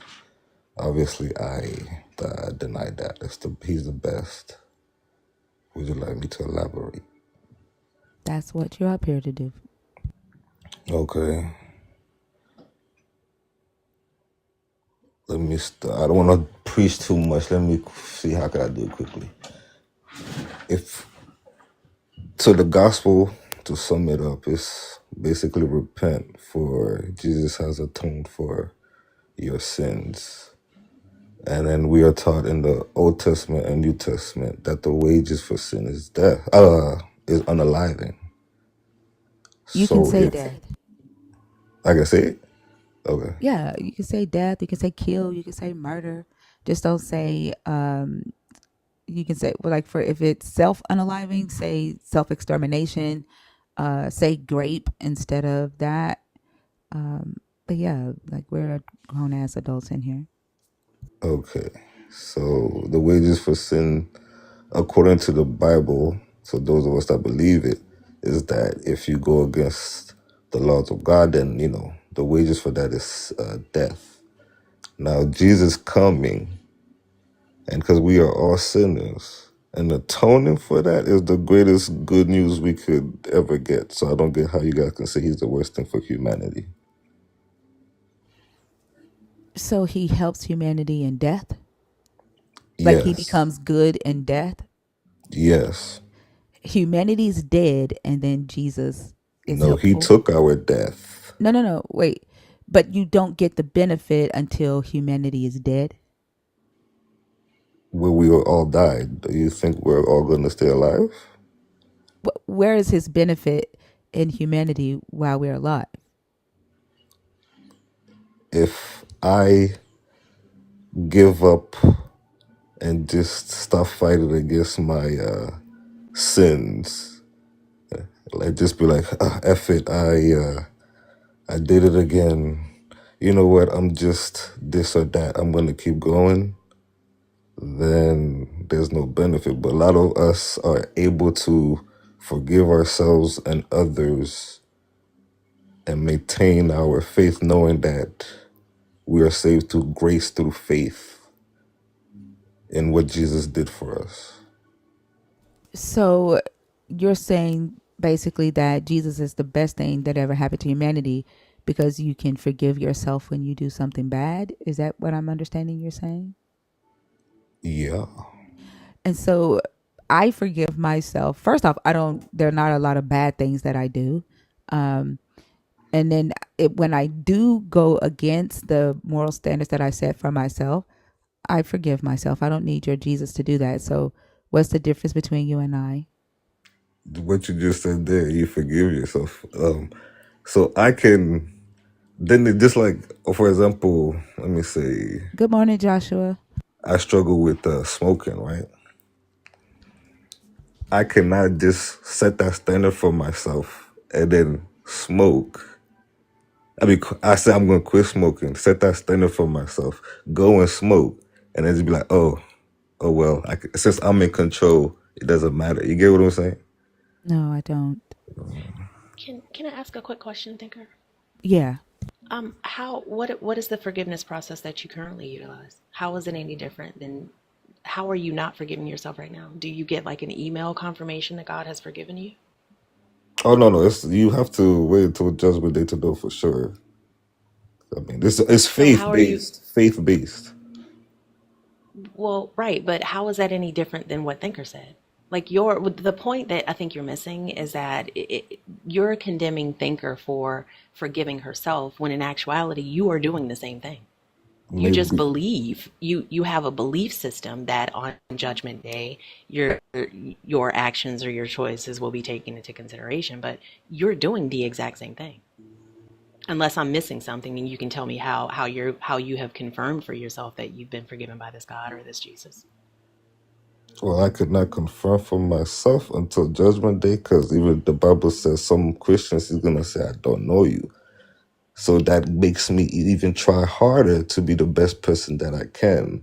It's just there to keep us the best person that we can. For example, when I was younger, like most men, Well, hang on before you go to an example, because I think that you've highlighted something important. I uh, don't I don't I don't regulate myself for the purpose of achieving salvation or life or some prize at the end. I regulate myself because I know my actions have impact to other people.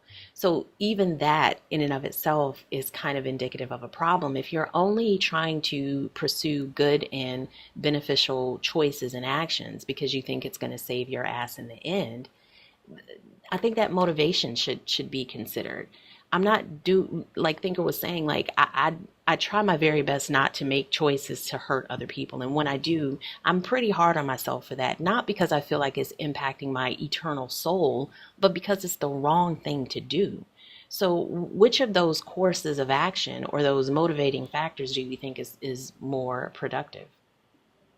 I will say mine's because unfortunately, Faye, you may be the exception to the rule, but we all live amongst each other, and we can. You might be good at being aware of when you make a mistake, but a lot of people don't even know themselves when they're offending others. But They're that's not the just. point. That's not my point. I think you're not looking at the full picture. What I'm saying is you condemn yourself for smoking or whatever quote unquote sin that you commit because you know you have to do that in order to achieve salvation or receive salvation, correct? Hmm. So there's a selfish intent there. There Selfish. Okay. you're trying to get saved, right? You don't want to go to hell. Yeah. It's for your benefit that you're choosing to do things correctly or choosing to identify the wrong that you have done. It's about saving your own ass, right? And at the end of the day, Not right? necessarily, because me saving myself helps everyone around me. There's people that love me and want me to quit smoking, and I have to fight. I have to do it. Me being better and holding myself, having a a source that's greater than me holding me accountable makes that easier for me. So what happens if you find out that source is not real? And I think that's the I piece that still you're would be missing. a good Me holding person. Well, then why do you need the source? Because that's ultimately what we're saying, right? Like I strive to be a good person because it is the right thing to do because I recognize that my actions have the impact on those around me. I recognize that the things that I do impacts the planet that I live on. It's not about an external being watching me or punishing me for not doing the right thing at the end of my life. It's about the fact that I want to live a life of integrity. And you're right, everybody doesn't have that. And But I think the flip side of this is there are those Never go back who to the use. world, my right hand on the Bible. You okay? Definitely Hello? a phone call. Oh, okay. Are you here, Alpha? I think he got a phone call. Hello? Yeah. Sorry about that. I don't know what just happened. Okay. You Yeah. were talking about integrity, I think. Yeah, like there are people who worship this God, and because this forgiveness piece is internal, you decide that the individual believer decides what this God forgives them for. So you may decide that this God, he knew that you were struggling to not smoke, so he's going to forgive you for that one slip up. There's someone else that believes in this God that does something to hurt other people, a child, another human being. Oh, God is going to forgive me because he knows my heart. It is an internal process. And there's no way to objectively determine if that's true. So when that forgiveness piece is internal, there's no external metric to determine whether or not this God has forgiven you. That idea can be extremely damaging and dangerous to society. I feel like the other way is because if I'll just like forget what everybody is telling me and I can do whatever I want. Maybe it's the environment I grew up in. I mean, I could have been a lot of things, but I feel like it's my faith in God that keeps me the best that I am today. But Right. I if can you I can agree with you on that. The utility of a thing. Sometimes it can be used for good. There are some people who feel like God is watching them, so they have to behave properly. Okay, cool. I understand that, but I just feel like if that motivation is internal and if that motivation is about integrity is much more powerful because that external piece can be utilized to hurt people. You have people, this Bible was used to justify slavery. Literally. This book was used to justify slavery. This book is used consistently to insinuate that women are inferior to men or should be subjugated to men. So if this belief system or this idea in this God that no one has been able to demonstrate is real, that has very different rules and expectations that vary from person to person, if that is the standard, then who can check it? So you, and I feel like you're saying that it's the other way around, like you're in a better position and I'm seeing it differently. Because if empathy and compassion and kindness and integrity are the rooting factors of what's driving my decision making and my actions, as opposed to this book that can be interpreted and this forgiveness system that is internal in the head of the individual believers, there is no consistency. And for you, how you were raised, it pushes you to be a good person. There could be another individual who reads this book that absolutely justifies some heinous positions, and we've seen that throughout history. I'm not gonna pretend like that's not true. It's had its phases, but what saves Christianity is the example of Jesus Christ, and he wasn't soft. Can I you give can me maybe an account from the Bible that demonstrates that? He wasn't soft. The one that you No, guys were just talking about. Hmm? like the feeding or the Canaanite woman. Yeah, Did you not hear Thinker's response to that previous guest? Like, I you wasn't feel like it was a 100% display of with compassion? him. So you No, feel like it was a I, display of compassion? I get it's because it was reworded with the white tea supremacy stuff, so it sounds bad, and then maybe it is. But I all I took from it is I have to be like stern with some people. I can't like if I'm around a person who worships, Satan or something. I'm not gonna be nice to them. I mean, I'm gonna be a little nice to them, but I'm gonna be like, "Hey, man, you worship Satan, get away from me." And there's Like, I nothing don't wrong with that. I don't But know then that if we're you talking if about the same thing because we're not talking about worshiping Satan. We were talking about a woman who believed that her daughter was possessed by a demon or her daughter was sick. Like she was begging for help for a sick child. So we're not talking about worshiping another god. We're talking about Jesus being stern and ignoring the cries of a mother for Mhm. a sick child. And the reason he ignored those cries is because of her ethnicity. And I mean, those are just the brute facts. It may be uncomfortable for a believer to see Jesus through that light, but the reason why Thinker replaced it with a white supremacist and a hungry child is because they are synonymous. If there's a symmetry breaker there, then maybe highlight that to us. But it was conditional healing. He did use an ethnic or cultural insult, and he Yeah. was indifferent to her needs. He was using favoritism based on ethnicity. Like those things are facts in this story. Okay, then how about this way? Your husband goes out and he sees let's say the roles are reversed, right? You and your community are on top, and then you got the white tea community who go over there, and then their daughters get I can say they are demon possessed because they're all into all their witchcraft and whatever they do over there. Your husband goes out. Is he supposed to go save them? What are we talking about? Because that's not even the terms of the story. Nobody That said is. anything. No, it's not though. Like He's only where there to in that? save be there for his family. Why does he have to go and fight a whole demon for this lady? Because her daughter couldn't, for whatever reason, was demon possessed. So you feel like a show of love and compassion is to ignore the needs of a person because their actions or their beliefs don't align with yours. I'm not gonna go and fight every battle out there. I mean, But I'm you're not sorry. are I'm not. as the savior of the world. You're not going to. So I I mean, think he did save the. It wasn't start, his. Go ahead. Sorry. starting with I think that's why the supremacy culture and the supremacy ideology is so baked into this belief system that y'all don't see it. The fact Ain't that no white tea God, above me. I don't believe that through the Bible. Sorry, I didn't mean to cut you off. Go ahead. no, I'm not talking about in modern day. I'm talking about your Jesus. The fact that you don't see that the God of the universe, the God of everything and everyone has a chosen people as problematic is that is beyond me. That is absolutely beyond me that y'all don't see that and you don't see the parallels and the way that that idea has been used throughout history.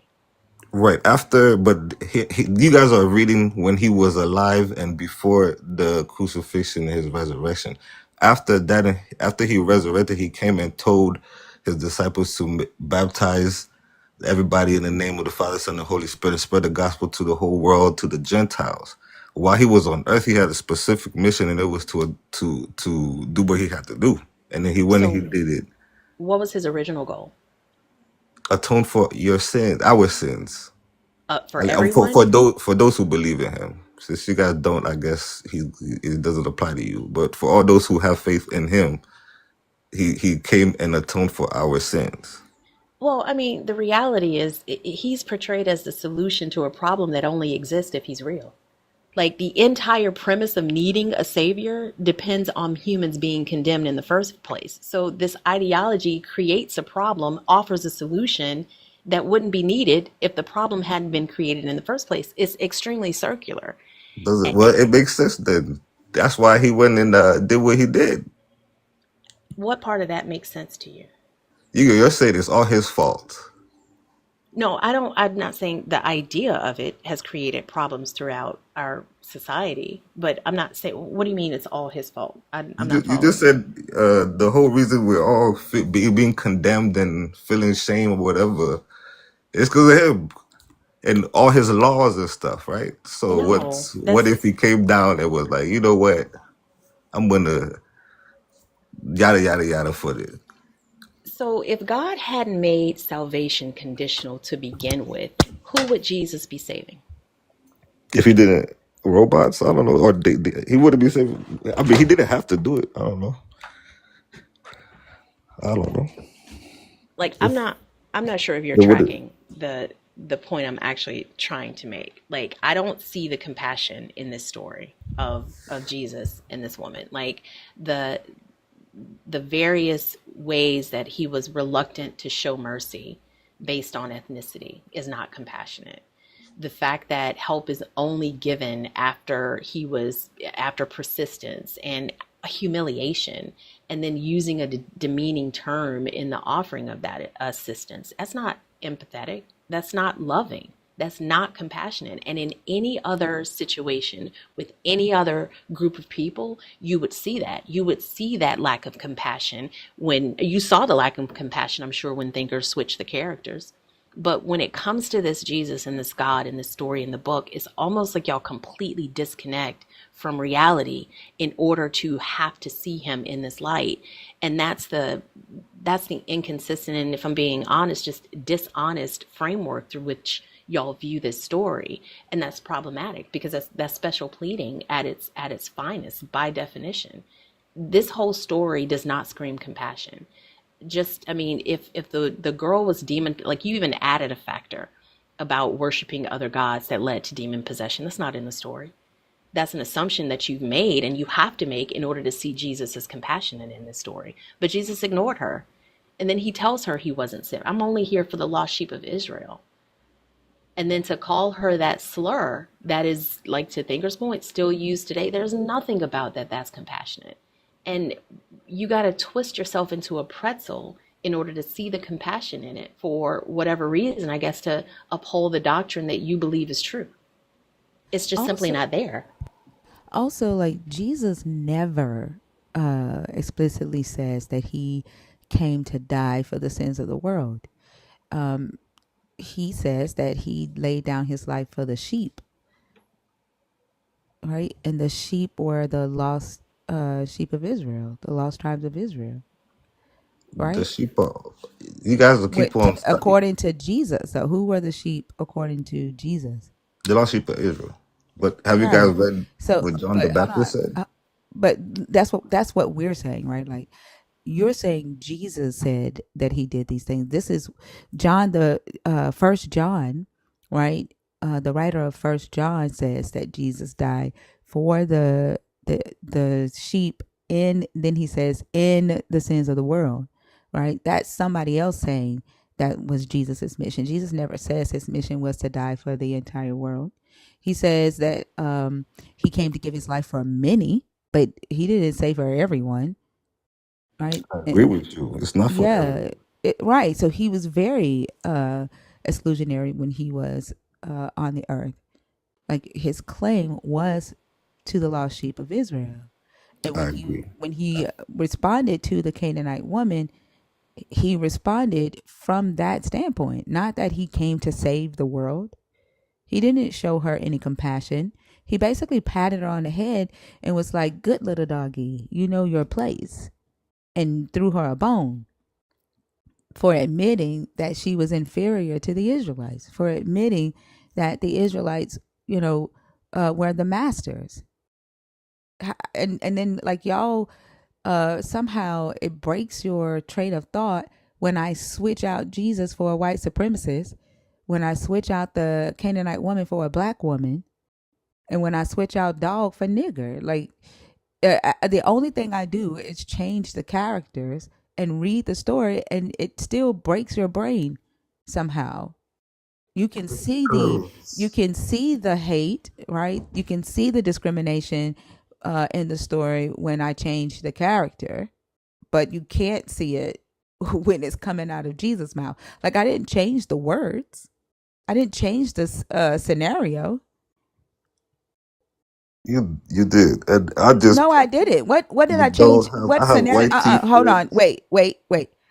Oh, go ahead. I did not change the words, and I did not change the scenario. I changed the characters. That's it. And saying that I changed the scenario is not true. You're not being honest with yourself. That's the part that I'm saying your brain is breaking. Okay, I think my brain can I respond now? I think my brain is breaking because I literally generally do not care about the white tea supremacy and all that. Like I'm I think he's missing the point. Thinker is asking you, if you're, it's not about caring about white supremacy. Where's the symmetry breaker? What is the Another difference academic. between what's the difference between the story of Jesus when the characters are listed as they are in the Bible and when she replaces them with the white supremacist, a black woman, and food? What breaks the symmetry? Jesus was homeless, and the Jews were under Roman occupation. So it was two What? poor groups making fun of each other. I don't know. It's the story. Do you think Jesus was the Roman Empire and calling people dogs? No, he was another Jew who was oppressed, just like. And then who was a Samaritan night? They were half What Jewish who question are you left. responding to right now?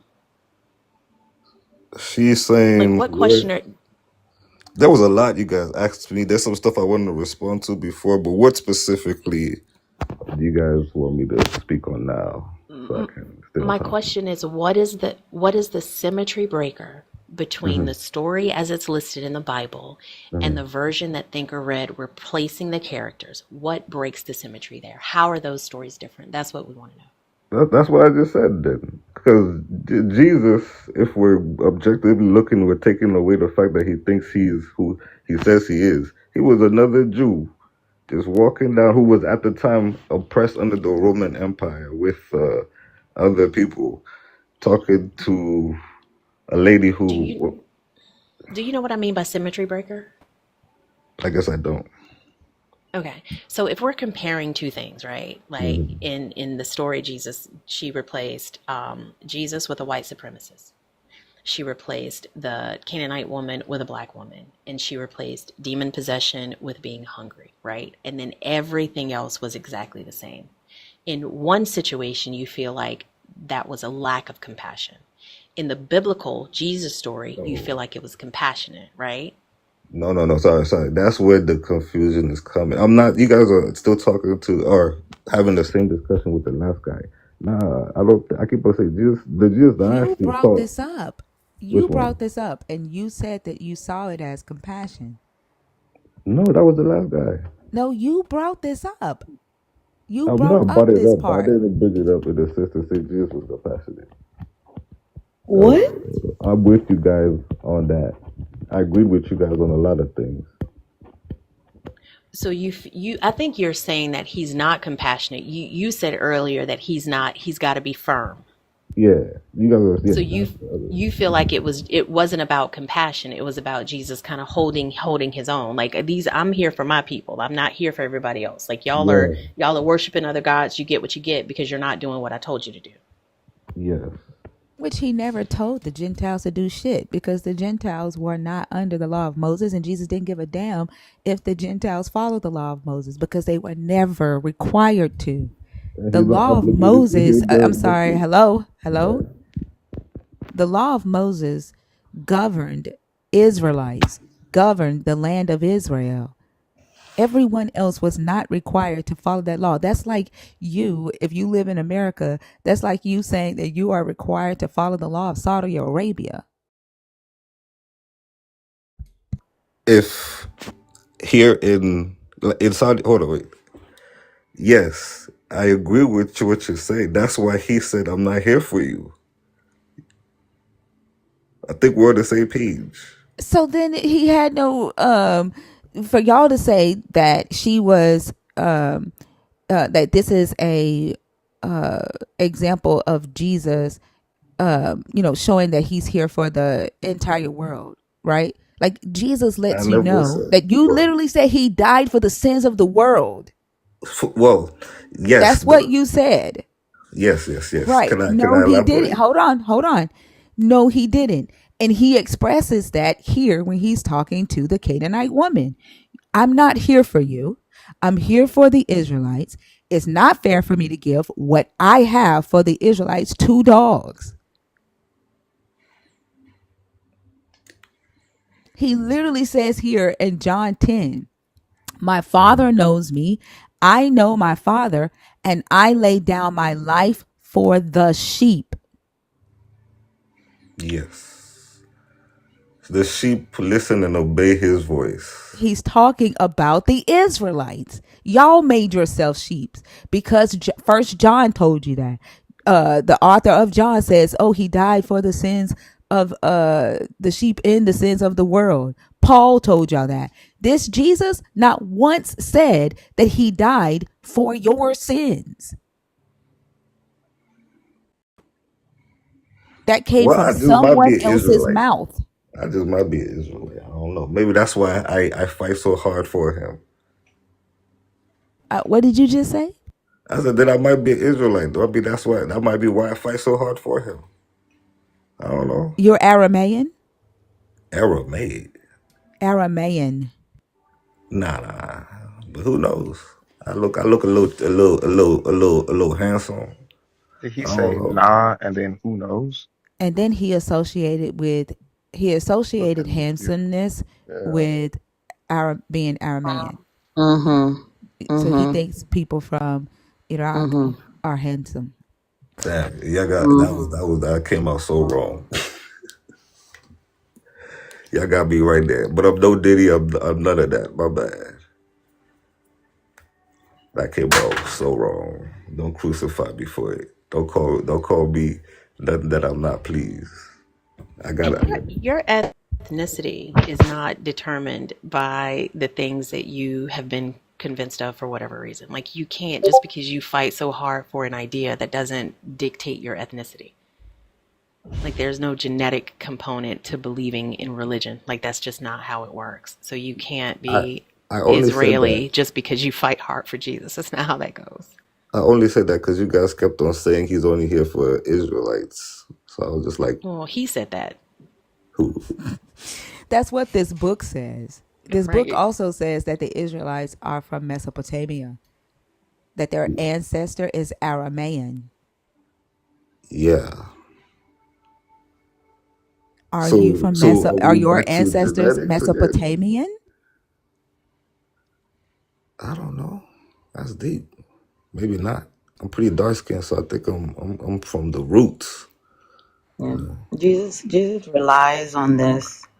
The belief, the religion relies on this level of comprehension and this level of See, started information getting process. disrespectful. I I'm thought not I've done been Why do nice to talking. y'all you. do I'm not that? Do done. y'all hear her talking? Like, do you hear her talking? I was still But she talking. get disrespectful. I'm about to leave before I I lose was my still cool. Take talking. care.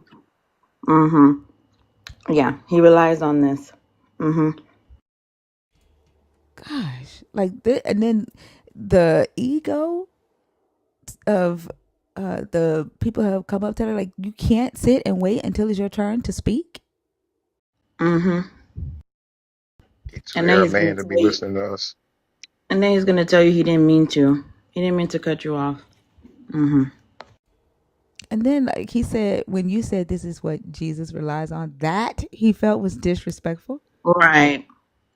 But you're telling us that you're fighting for Jesus. You just told us that you're now Hebrew because you've been fighting for Jesus so hard. But I'm saying that he relies on you, on your brain, like this, the way it functions. He needs it to function this way. And then I don't think they understand what it means to fight. Like the first guy said, Jesus fought for minority people with minority backgrounds. So I'm asking him to show me where is the fighting for the person with the minority background. And then he had to realize there is no fighting in that.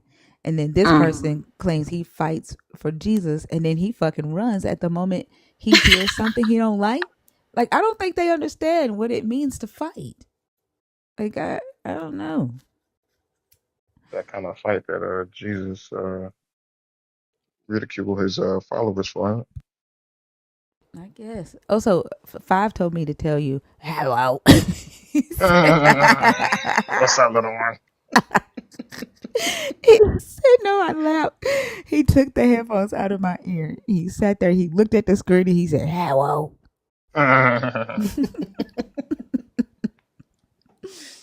That's good. I'm gonna have some evil laughing here in a little bit.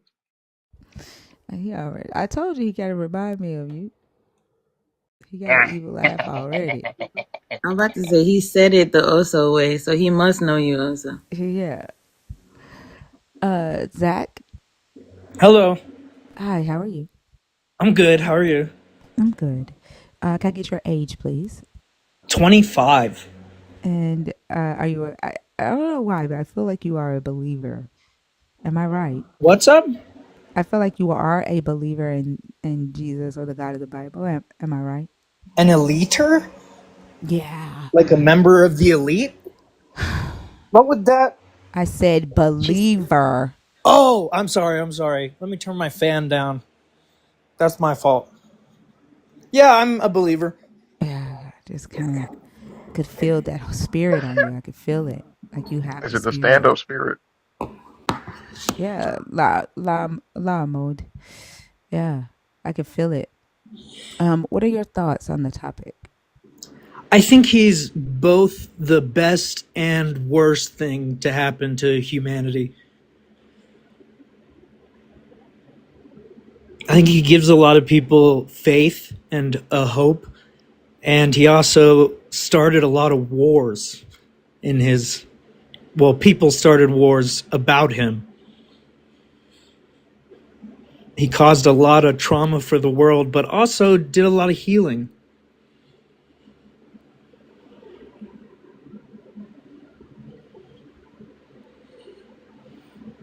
Nothing?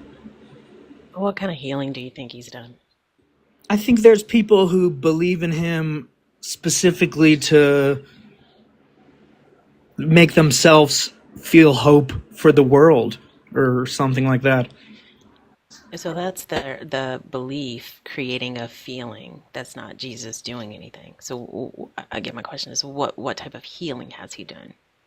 Well, no, I don't think he's up there literally like magically healing people. I think that the story of him has led people to faith and to like quitting smoking, like the other guy was saying.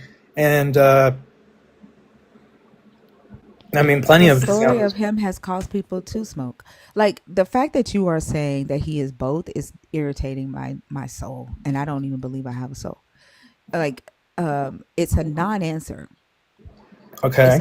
It's a very non-answer. Why do you think so? And because you said that he's both, right? And you're making us work really hard to pull stuff out of you, and I don't want to work hard. Right, right. Talking about some What do you nothing. mean you guys don't want to work hard? It just seems like Talking about some nothing. What do you mean nothing? We don't have shit to say to that. What do you mean he's I both? think he was the best thing to happen to humanity. But I do agree that he was also pretty bad for humanity.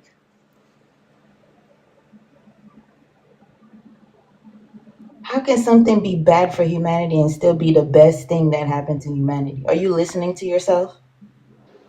Um, yeah, I'm Yeah, not no, saying you're he's the not. You're best not. thing. You're I'm not saying obviously he's the not. best thing to. I'm saying that while a lot of wars were started in his name by people, uh, overall, a lot of people have found faith and healing through him.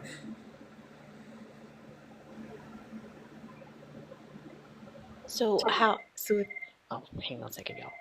I think lately it's been more positive. I mean, there were obviously holy wars.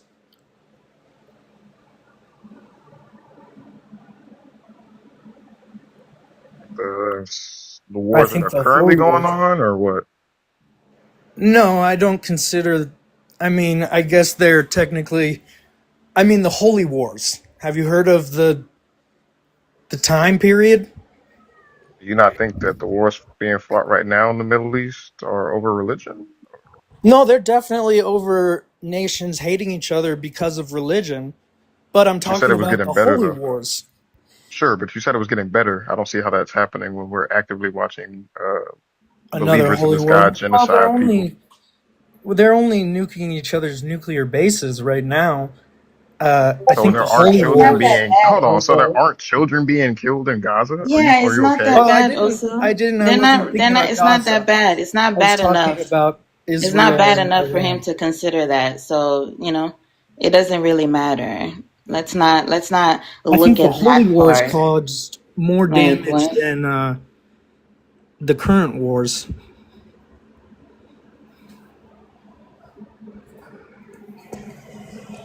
Even though the It's not a current problem wars. that the current belief is instigating another genocide? Like, I'm so confused. No, that's why I said it's the best and worst thing to happen to humanity is that he's his reputation has led people to believe they're in the right and fight these wars and believe that they have a promise to the Holy Land or whatever they consider holy.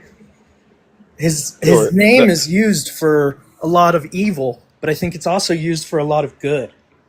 Cool. The other day we were doing the math on the amount of people killed in the name of Jesus, and it was in the hundreds of millions when we stopped counting. Of course. How many good things offset the hundreds of millions of lives lost? And I'm not talking about hundreds Well, as in like maybe two. I'm talking about like three, four, five, hundreds of millions of people. How much good offsets that? why do you have to? I mean, I'm saying for Jesus to be a good thing as a whole, it doesn't mean that we acted right as a people. No, in order for it to be a good thing as a What? whole, it would have to offset the amount of deaths that I just referenced. How does it do No, I that? don't think he's involved in magically zapping people and saving them. Uh, it's he What? died for sins a long time ago. He was a man. He was I a think he's story of a lost. man, and the holy wars, the crusades, all of these things were done in his name, but also positive things were done in his name. Like what? Like the unifying of people. A lot of people came The people are together, unified. Who's unified? Christians and Catholics, and Hold on, wait. Christians and Oh wow. Catholics are unified? Oh wow. for the most part, This is news yes. to me. Like, I mean, This night is after news to night, me. I get Christians saying that Catholics aren't Christian and Catholics saying that Christians aren't Christian and Well, that I've never Catholics heard got it that wrong in and my Christians life. have it wrong. Like, literally, there is Do a you, thing that we do. Like, like you have got to stop talking while other people are talking. Like, y'all don't know what unity is. Like, if y'all knew, right, how to exist in a community where people are unified, then you would understand that talking while someone else is talking is disruptive, and it prevents you from understanding what the person is saying that you are talking with, not talking to, but talking with. Right, that's a part of unity. But also, there is a thing that we try to do in here on Thursday nights called Freeform Friday, where we bring up 3 believers in Jesus and 3 non-believers to work as a team to have these discussions. You know who can't stay a team? Can you guess, Zach? Who doesn't know how to act as a team and unify on a stance? You can come off mute and answer. thank you. I apologize. I wasn't trying to cut anyone off or be rude there. To answer, I think that yes, most Catholics and Christians just believe in a state of peace. Zach, did you listen to anything that I said? I'm sorry, could you repeat the last part of your No. question? Nope. Did you listen to anything I said while you were on Yes, you mute? said it was very disrespectful of me. Is that the only thing you heard, Zach? You said that Catholics and Christians are not unified and that the people don't respect each other Is and that that the you only guys do thing, a live Zach? stream on Thursdays. I'm sorry, I don't mean to What cut you What off. was the question that I asked you, Zach? At the very, very end, do I believe Catholics and Christians are unified? Or was it about that you said that you guys do a Thursday stream and I should join that? You heard me say you should join that? That's what you heard? I thought it was a recommendation, yes.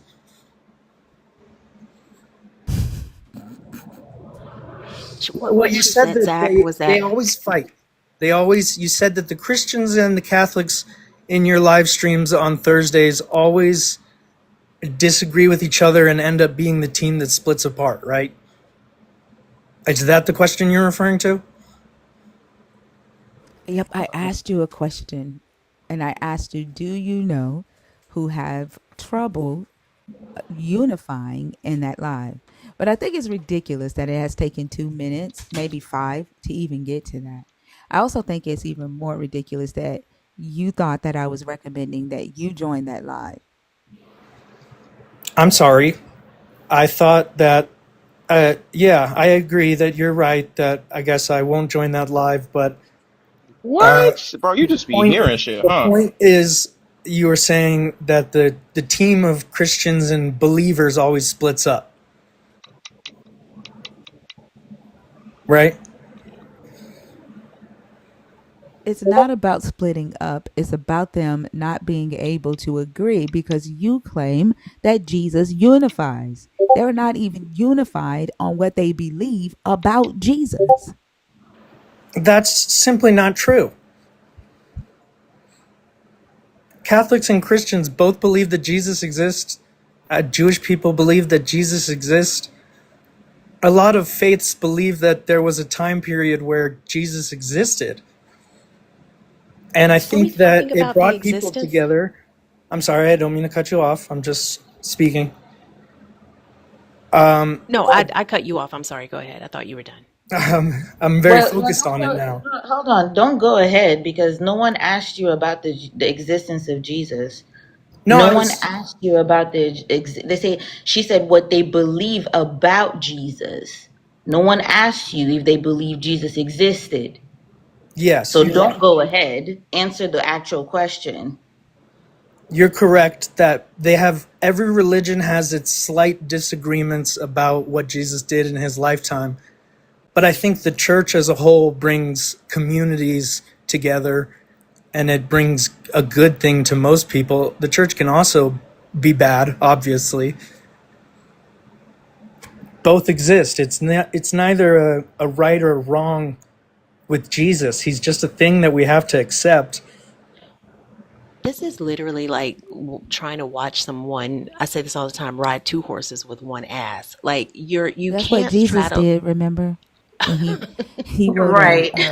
two donkeys, a colt and a donkey, Right? Yeah, and like one ass. you got to pick a side, right? Like I don't think Okay, I that. believe in him. I believe he exists. Can you stop cutting her off? And to Ria's point, we're not talking about his existence. That's not what this prompt is. That's not what this discussion is about. It's about his impact on humanity, or the impact of the idea of him on humanity. And if you were to put this on a scale, and the positive impact that you seem to think exists and the negative as well, like which one carries more weight? No, that's a very good point. I thought you were asking at the time if I believed in his existence and to Same way you make me thought I choose. was inviting you to join the Thursday night panel, and the same way you thought I was saying you couldn't join the Thursday night panel. Well, you guys You just asked me what side am I on, and I said I think I'm a believer.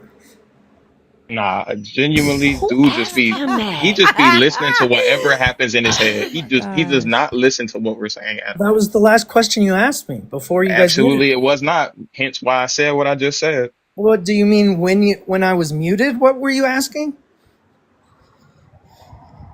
I don't know about y'all. Can I just say I think that No, churches? I'm No, sorry. you can't. You Why are can't no. we just cutting me? say. You're not saying anything, so you can't just say. Like you're making shit up in your head, you're making up conversations, you're making things up and believing it and even having the confidence to repeat it and say people said that. Like I don't know what you're doing. I don't even know how you do I mean, I guess that's how you do stand up because you got to make up shit. I don't know what the fuck you're doing. I'm just trying to choose a side. And like I said, I believe he's real and was more positive than negative and remains more positive than negative. Now you have finally taken a side. You are now saying that he is the best thing that happened to humanity and not the worst. When you originally came in here, you were saying he was both the worst and the best. So now you are saying that he is the best thing. Yes, ma'am. You wanted me to choose a side. I think he's done more positive than negative in people's lives. But I do think that the negative side of religion, of course, exists. Now we can have a fucking conversation with you. I'm sorry. And so when Oso asked you the question about the amount of deaths that happened in your Jesus's name, using your Jesus's words from his book, not misinterpretations, not mistranslations, but words spoken by your Jesus as God, as Jesus. How does what he did that's good outweigh the amount of deaths he commissioned? Because he's possibly the reason we united as a society and got together.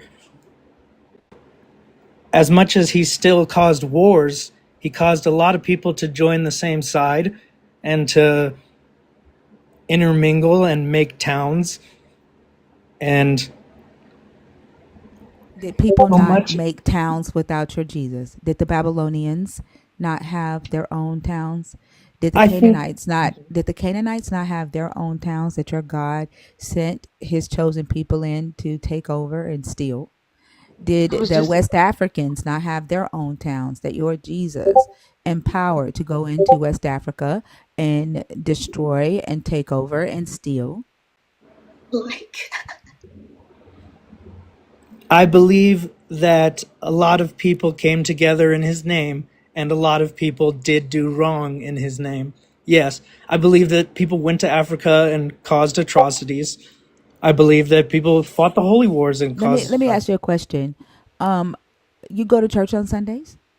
No, I'm not currently that religious, but I was brought up Catholic. I went to Catholic school. I was You did. baptized. So you went to a Catholic school. Yes, ma'am. Um, and did you go to Catholic church? Yes. Um, what age did you stop? Maybe around when I moved out, I guess. What age? I'd say 18, 18. 19. How many times during your 18 years of going to Catholic church did you go to a Catholic church that was head or predominantly black or Latino? My church was predominantly Latino. Are you Latino? No. So your Pope was Latino? No, the Pope is the Pope. The priest was The Latino. priest was Latino? Yes, it was mainly. Sorry. Okay. And how many times did you go to a predominantly black Catholic church? I live in an area that's mostly Latino. How many times did you go to a predominantly? I didn't ask where you live. How many times Maybe, did you go to a predominantly black Catholic church? maybe 8 or 9. I'm not Eight or sure. nine It would be when times. I was traveling. Traveling where? I'm not sure. I've been to churches in different states because my When you were family. 18? Before I I was mean, 18, I during your should say. 18 years of living? Yeah, I've been to different churches in different states because my grandpa would make us go to whatever church we were in the state we were in. Like y'all were moving around or what? Yeah, I'd go to visit my grandparents, and we So would go your to grandfather different. belonged to a predominantly black church? Is that what you're saying? No, my grandfather would buy us trips to places, and when we went to these places, we would go to church there. I don't know why I don't believe you. I'm sorry that you don't believe it, but The I. yeah, I don't believe you. But if this Jesus unifies people, why are the churches segregated on Sunday mornings? Why are the I don't believe majority they of are. churches? Why? I can pull up the stats, and I'm getting ready to pull them up right now. Uh, Oh, the predominantly on Sunday morning, most churches, most people go to churches that are either predominantly their race, right? Why is that? If Jesus unifies, that's just why would that Spanish be? Mass comes before English Mass, and you have the choice of going to Spanish Mass or English Mass. It's not I'm sorry, anywhere close. like, because I literally asked about race, and you're talking about dialect. Yeah, and I think it mainly split people by race because a lot of people from Mexico speak Mexican, speak Spanish. Wow. So they would go to the earlier Mass, and then I would go to mostly English Mass. What language separates white and black people? No language separates white and black people. And yet. Churches are segregated. Isn't that crazy? My church was not segregated when I was a kid. Oh, look at you living in the most future forward church in America. I don't believe that that's true. I'm telling you guys that where I went to church, I went to several churches where there were many races Why of don't people Protestants and Catholics worship together? because they're different religions. But they believe in the same Jesus, do they not? They believe in the story, but they disagree on details. It's the same with every But they religion. believe in the same Jesus, right? Jesus unifies, remember? He brings people together. And so Protestants and Catholics, they don't worship together. No, they don't believe in the same story of Jesus. But didn't you tell me just a minute ago that they believe in the same thing? I told you that all people believe in Jesus. All the Right. religions believe in the story. They believe in this Jesus who you said unifies. And so I'm asking, why don't Catholics and Protestants worship Because, together if he unifies? well, it's like I said, while he unifies, he still separates, people separate by religion often. So And we're back yes, to the he I does both apologize. bullshit. But what I meant to the point of he unifies is that I met people in my community and in my neighborhood by going to church mostly. I meant that he unifies by he brings a place for people to get together and meet each other and share common ideas and talk. And I think usually that leads to a positive that makes Thinker, friendships. thinker, what did the God do to the Tower of Babel? Cause confusion, To people that were divided the unifying, people. right? Yeah. Right. To He people that didn't were want that them were unified. Yep, that were finding new life. They were coming together, unifying in one language. They were together. They had one goal. They wanted one thing. They wanted to praise them, so they wanted to uplift themselves. And this is the same God that we're talking about. Who are you? What time period are you referring to with this question? I'm Your sorry. Bible, your Bible. The Bible in general? Uh-huh. You don't know the Tower of story of the Babel? Tower of Babel?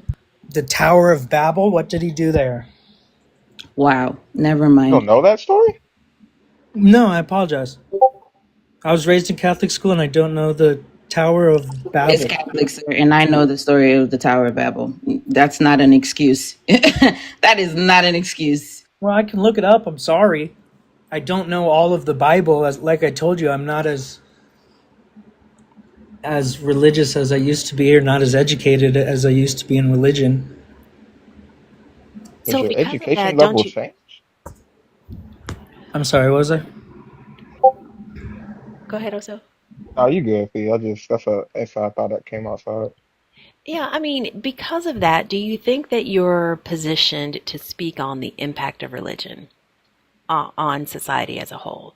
Or like, if you can admit that if you're not educated on religion and you don't keep up with these things, how are you positioned to make a determination on the beneficial or harmful effects of Jesus on humanity? That's why I gave I up, don't Fee. believe. I'm sorry. Yeah. I don't believe you have to know every Bible story in its specifics. As a religious person, I don't believe you need to. You don't. They're metaphorical stories. Then that means that the stories are irrelevant and what you are claiming Jesus did, he didn't do. You Some are did. still very, very relevant, but the You don't know Tower of them though. Babel, You don't know them. You I don't know think the I stories. do. Then why are you talking while I'm talking? I'm so. I apologize. The stories that uh, influenced a lot of the harm on this earth, you don't know. The stories that you are claiming influence the good, you don't know. So if you attributing the good things that you do to Jesus, right? It's just something that you're choosing to do because you didn't learn them from the stories in this book. The bad things that you do that you attribute to Jesus or the devil, it's you because you didn't learn that shit from the book. They're irrelevant, and you're You're literally right. proving that they are. I don't refer to the bad things I do as being the devil's work. And I do know stories from the Bible that were important to me as a child. And The tower. I apologize that the Tower of Babel was not one, but there were things I learned as a kid that made me think deeper, and I think that made a lot of people. What story taught you that Jesus unified people? He washed their feet. He brought them He down washed to the the feet of room. his friends. That has nothing to do with unifying people. He was washing his friends' feet. Well, he called all his people his sheep, like you guys were His saying earlier. friends. His friends. What does that have to do with unifying people around the world? He was trying to bring together everyone, not just his What 12 buddies. story tells you that? The Bible. Which story in the Bible? Which one do you the baptizing, the trying to make everyone Christian so hard? What story does Jesus try to make everybody Christian so hard? What The story are you whole talking book, about? the whole No, book. you're literally proving my point. You're literally proving my point. You don't know any story that does that, that influences that. That's what you believe. I believe that the book was mostly about him creating a religion with his 12 pals and telling people that there is a God and that the God is not evil and benevolent and that the God is not going to mess with The them. God is not evil and benevolent. He's not. Do you hear yourself? This is worse. Like, I was gonna compare him to like people that read the children's Bible, but this is worse. Like, the children's Bible, it gives you way more information. What did I say wrong? I apologize. Was it the usage of benevolent? Do you know what benevolent means? Kind and helpful or giving? You said he's Interesting. not evil. He's not kind and helpful. He doesn't interact with us, exactly. And I think the story of Jesus was him You telling the make no people. sense. You literally said that Jesus is the best thing that happened to humanity because Jesus brought people together. Jesus taught people how to build communities. Jesus created unity. Now I he didn't say any doesn't of that. interact. You literally said all of that. I said he unified people and people did that You in said his he name. taught people how to live in communities. I literally asked you, did Babylon not have communities? Did Canaan not have communities? Did West Africa not have communities? You literally said that. And now you're saying he doesn't interact with humanity? I believe when he was here on earth, Jesus interacted with humanity. Yes.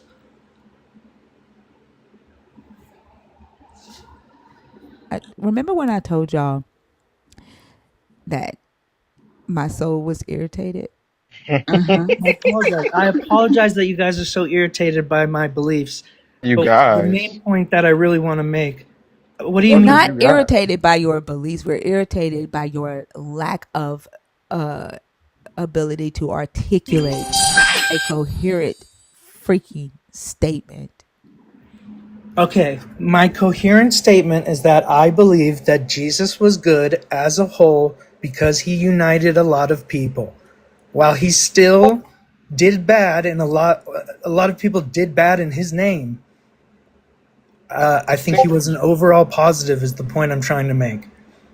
think Jesus jaws got tired when he kept washing all his disciples' feet. His Oh my. jaws, Hmm. like he was sucking toes. It's a pretty good Something one. like that. Well, not necessarily toes. It's pretty funny. Well, No, that's a good one. it's I not as just You funny as you gotta hand it think. to you there. I That's just don't understand It's how someone that does not know anything about the Jesus or the Bible wants to tell me the overall blah blah blah of like you're trying I'm to tell me the moral of a story that you have not fucking read. Like I don't know why you think that would matter when you're showing your ignorance on the topic, but you want to tell us an overall, like you don't know anything about it. So you wouldn't even know if Jesus was that kind of person. You don't know what you're talking about. all I said was I don't know the story of the Tower of Babel. You don't know any of it at all. You don't know any of it. You have not Didn't I picked up just that book mention to some read of it. it? Not once. Like you have shown that.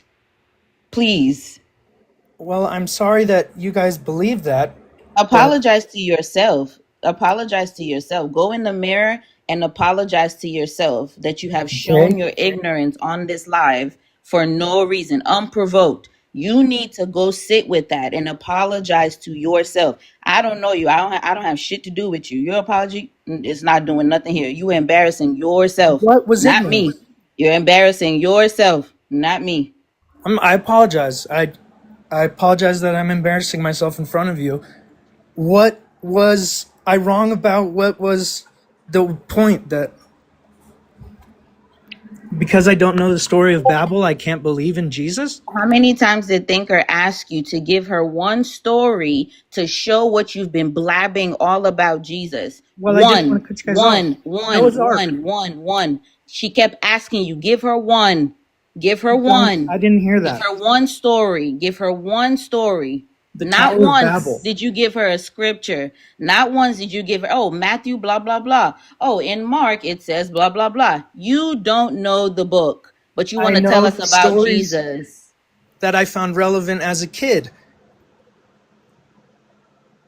I know the stories that I found relevant, and you're right that I don't know the entire Bible. Which are Like I mentioned, the washing of the feet, the crucifixion, washing of the feet of his the friends. How raining does of that now show frogs. that like Jesus is unifying people? I don't believe that's true. I was never taught that he only Exactly. So washed. you don't know what you're talking about. You Then just heard show your us where preacher he Well, that's say what washed I that. was other taught. people's feet that were not Like his friends. If you don't believe that's true, tell us about a story where he washed other people's feet that were not his friends. I'll look it up. Okay. I apologize that in church I was taught that he washed go people's look feet. it up, Zach. Go look it up. We know what you're telling us is from your pastor and from your priest. We know you haven't read it. So go look it up. That's what we just said and you disagreed. We know that it's from church. We understand. Yes. So, can you understand why No, we I want you to go look up the scripture. I just found it? The story of Okay. Jesus washing his disciples' feet is recorded in John 3:1-17. This event occurred in the upper room during the Last Supper. In the biblical account, we read that when Jesus' disciples arrived at a special gathering, Jesus took the role of the servant of the house and humbly began washing each of his disciples' feet. What were you supposed to be finding, Zach? As a kid, I just thought that was Zach, wholesome. what What? were you supposed to be finding? The story of Jesus washing feet. Zach, when you're on stage, right, and you're about to tell a joke, do you fucking lose the plot of the joke? Like, do you I apologize. bomb I out? thought that Like, was the question. there's no way, Zach, that you're gonna make me believe that you land a joke to the point to where you get the whole audience fucking laughing and rolling. Because how the fuck did you say Jesus washed other people's feet and not his friends? And I say, where does it say that? And you say, let me look it up. And you come back with that shit. You're right. Like, are you writing jokes? Are you using No, this I'm as saying to write jokes? I'm saying that I was taught it as a positive thing and not as the way that That's you see not it. the point. What we were talking about was whether Jesus washed feet of people who were not his friends. I guess you are correct that he only washed a couple feet. But I believe the significance of it still stands, and that as a kid learning it, it meant something to me that made me want to be a better person. How many feet have you washed of strangers, Zach? Ma'am, I don't think that's irrelevant. It's very relevant. I don't How think the many how story many inspired me to strangers wash you feet. literally what was he teaching you then, Zach? They were teaching me that, like I just said, it's to be a better man. It's to be a better person as a whole. It's to respect your neighbor, love your neighbor, don't steal, don't cheat, don't lie. By washing somebody's feet, it taught you not Like to steal. Like, No, I I'm just can't. saying the biblical, the commandments. But yes, by washing someone's feet as a kid, I did think that that was a wholesome move for the Zach, guy. if I tell you that in this Bible, feet is a euphemism for genitals. In the Middle East, feet I would was not believe used. it, but It's the truth. It's the truth. Feet is a euphemism for the private area. then that's a stranger story, but it still means what it means. It means he washed other people in an uncomfortable place because he was not just himself, he wanted to be giving. But I don't believe that he washed people's genitals. But if that's how you want to take it, Literally, I still literally. There is a story in this a passage um in the book where I think it's Zechariah says to a woman, "Why are you? Why do you you need to close your feet? All right, why do you open your feet to every man that passes by? You need to close your feet, couldn't that just be like right? man spreading as well? And just Be what? actually opening your feet? Could it be what? Man spreading, sorry to use a slang term, but I don't just know what that literal is. I opening of have your no feet. fucking idea what man spreading is. What is that? Sitting in a way where your feet are very spread apart and taking up too much space. I don't know what the fuck that means. I don't. I'm Literally sorry, keeping maybe your that's a legs turn up. open. That's what it is. Keeping It's your keeping legs your legs open. open. Are you trying to say that she's having sex with a lot of men? I don't. I Is that what don't. you mean when you say man spreading? Is that she's having sex with a lot of men? No. What do you mean by man spreading? You asked me if I believed by closing his feet, he meant closing her vagina. That's what he's saying to her. He You calls her a said close your prostitute. feet. He literally refers to her as a prostitute. He's talking about her having sex with men that pass by. He's telling her to close her legs. Yeah, I think The so. word feet in the Middle East is a euphemism for the genitals in several places in this Bible. Well, is it not good to close your genitals off to society? Was he not? I hope you are a good comedian. Like, is You this can what you watch do clips full on time? my page. I'm really Okay, I sorry that think you I'm should not trying stick to be to funny that. I right think now. you should, yeah. I think you should stick to that. I don't, these type of conversations you should not. I don't know. Well, Go you read wanted more before something. you join these conversations. I told you I don't want to work hard. You don't want to I work don't I hard, don't want to work hard. This is too much fucking work. Right? It's but too much work. I believe that yes, even by closing the feet, and maybe it was closing his. I'm done. Are y'all? I'm done. Are I've y'all been done. still? I'm sorry, but I still disagree. Cool. Tell a joke about it.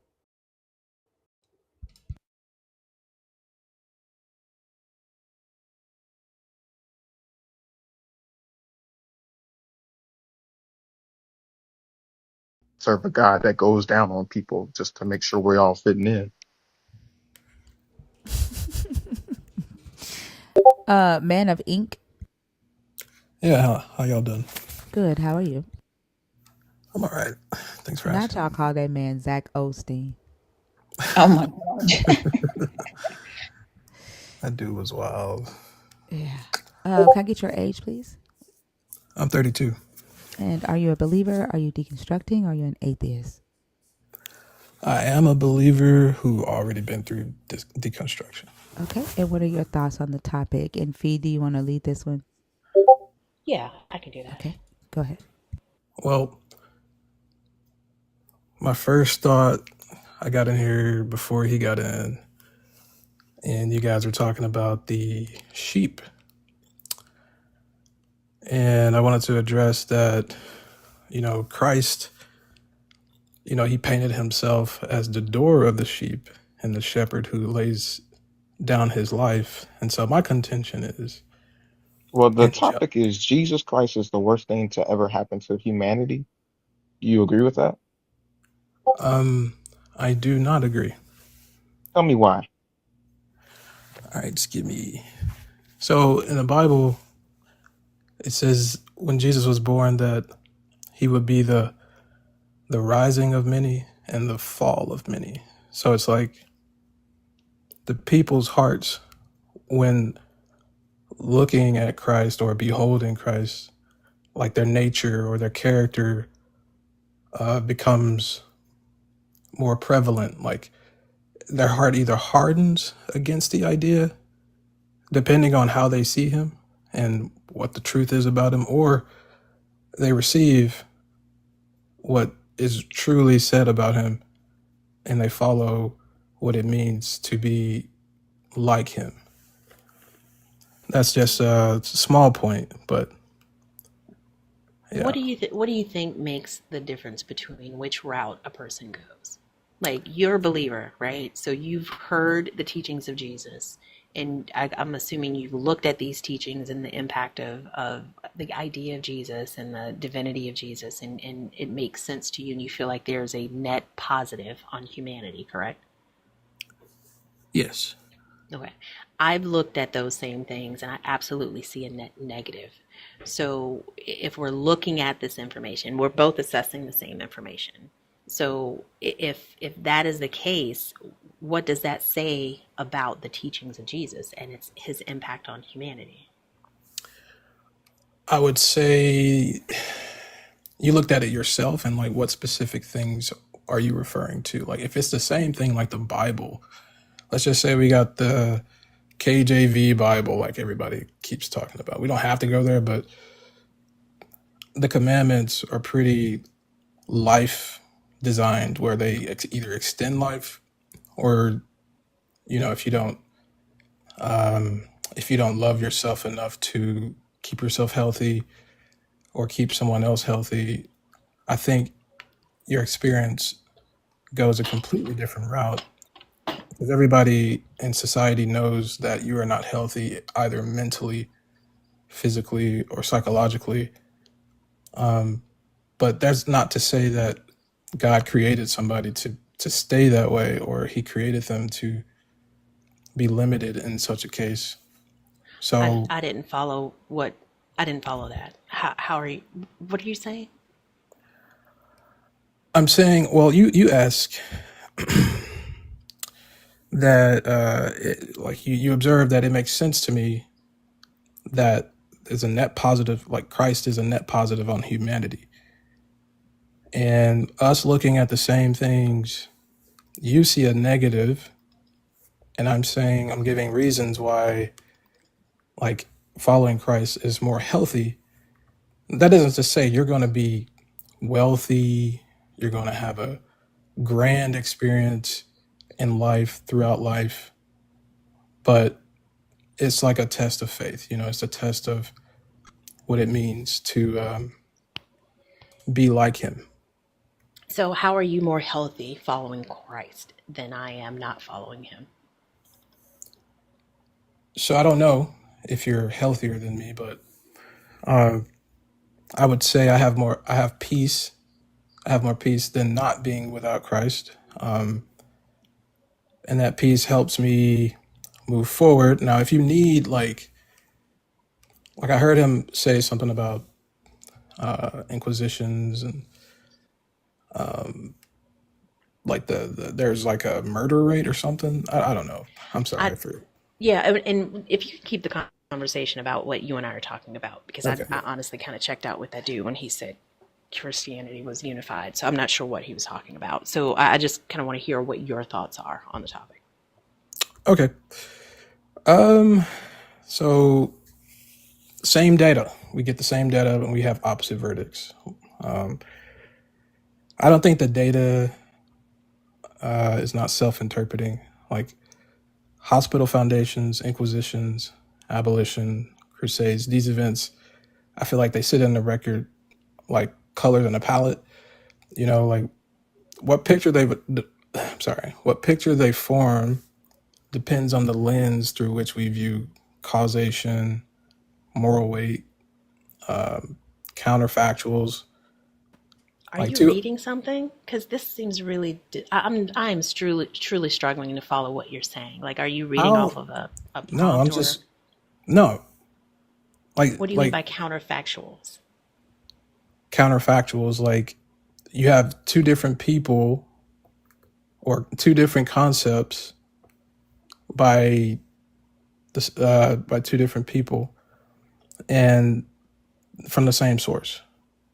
Are you just making the same like he's good and bad argument that like is that literally what you're just saying? You're trying to make it sound smarter? You're just like he's the best thing and he's the worst thing at the same time? Is that what I'm you're trying to say? saying no. I'm saying that I need to use an illustration, but I'm using like language to try and like say two people come to the same source and they come away with a different reality. And you're asking me to explain what makes the difference, No, he right? didn't. No. No. First off, what we need to know is whether you agree or disagree with the statement that Jesus is the worst thing to ever happen to humanity. Okay, I disagree. Okay. Now, why do you disagree with that? Well, again, like I was saying in John 10, it talks about that Jesus has another flock other than the one Israel, like the Israel we were talking about. And I received from I'm that, gonna let me. What has Jesus done for humanity that makes him the best thing that happened to humanity? Let me ask you that way. what has Jesus done to humanity that For makes him the best humanity, thing? for humanity, or because of humanity, humanity has done because of Jesus or whatever, that makes him the best thing to happen to humanity. Right. He gives us eternal life, for one. He promises it Not to us. humanity, though. Like Yes, he does. I literally, so I can tell you now, I'm not going to get eternal life from Jesus, and I'm part of humanity. I So can also tell you I don't want it. yeah, exactly. and So that's okay. we're talking about humanity, and I it's literally, baffling to I'm me sorry. how when we have these conversations, it always gets back to the person, like the individual Christian. We're talking about humanity as a whole. Yes. I mean, when you mentioned that Jesus was only here for Israel, the Bible literally disproves that. Like John 10, I'm sorry. 16. Did I mention that Jesus said that he was here for Israel only? That Jesus said he lays his life down for the sheep? Or did I say Earlier, the Bible said? I mean, you can't, well, what I do, I No, no, don't, no. No. What did okay. I say? Did I say the Bible said that or did I say Jesus said that? You said the Bible.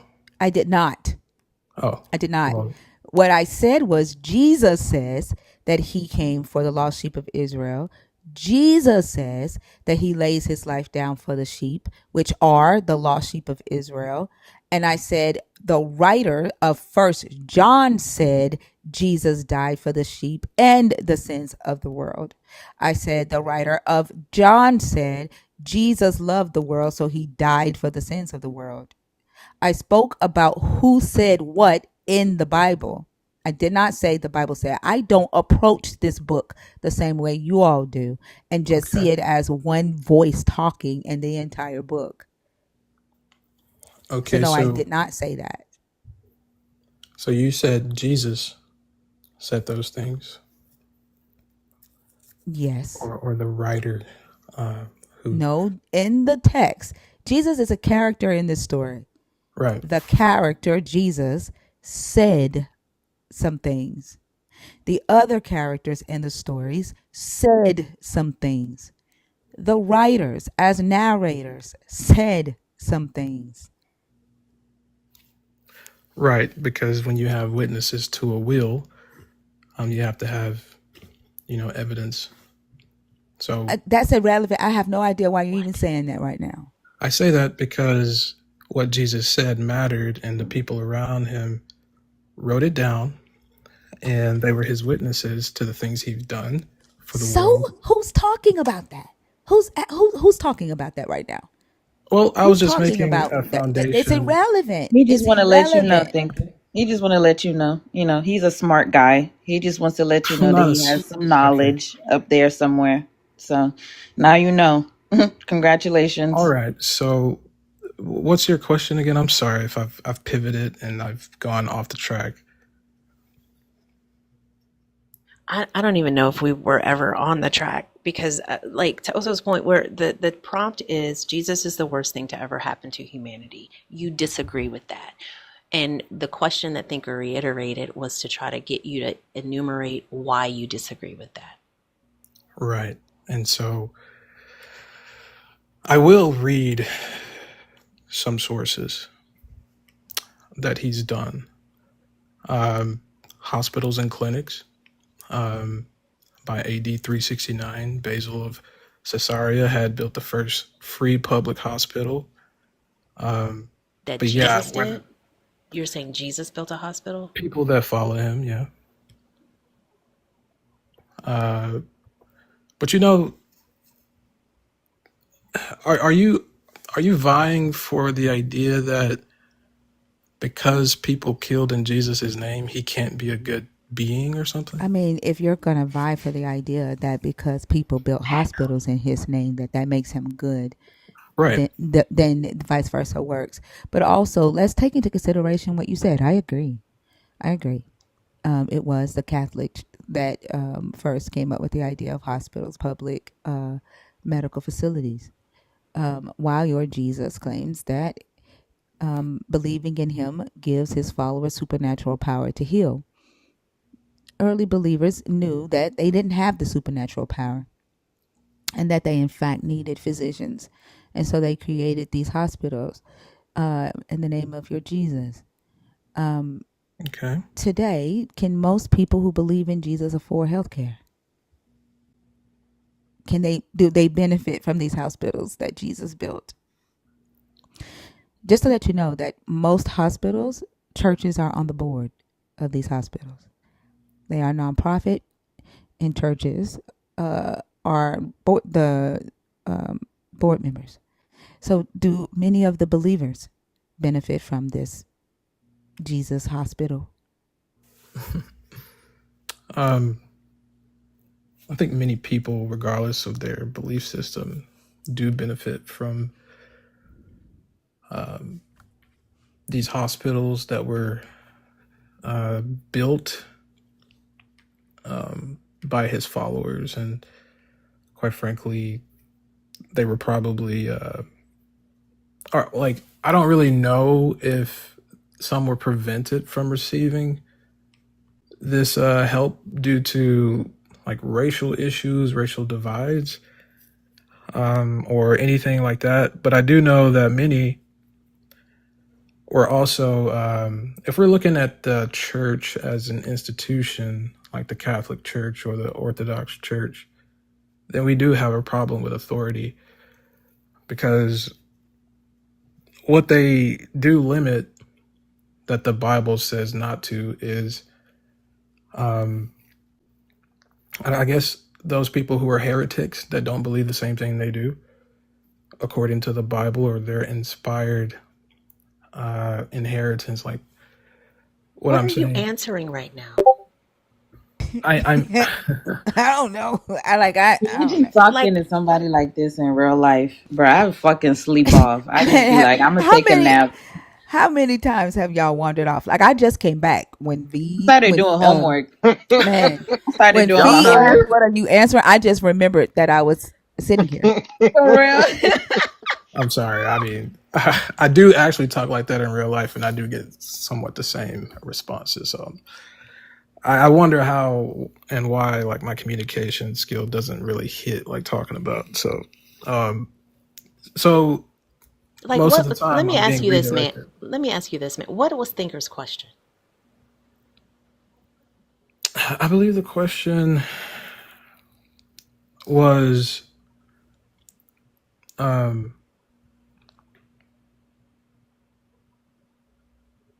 dang. That could be why you get this Yeah. response, right? Like Yeah. Well, because and just here's a tip, right? Just repeat the question to yourself, even if you have to do it out loud before you answer it. That may help keep you on track. Because her question was, the people who believe in this Jesus, do they have access to the health care at these hospitals that you believe were created because of belief in Jesus? That was her actual question. Right. Okay. Okay. Well, they should. That's my answer to that. But it shouldn't be limited to just belief in Jesus. So the answer to do they is not really they should. If your answer is they should, then the answer is no, they don't, because the vast majority of believers are those who are poverty stricken. They are lower income individuals, people who don't have access to resources that need the care that these hospitals have. So if Okay. do you get what we're saying? Yeah. Poor people believe in Jesus, A lot of poor and people they believe don't. in They don't Jesus. have access to most things in life. Right. So Uh, They don't have where access to the thing that you're claiming Jesus created for them. whoa. They don't have access to the things I'm claiming Jesus created for them. You What did? claim that Jesus created these hospitals through Whoa! the I early said. Catholics. I said the believers that I said, follow him. if you listen, okay, like listen, maybe if you would do me a favor and switch the speed of things, in which you do things. Listen slowly, speak faster. Can you do that? I like that. I Yeah, Got it. like because Got that. it. I because like I that too. think you are listening fast and speaking slow. Just switch those two things. Okay. Okay.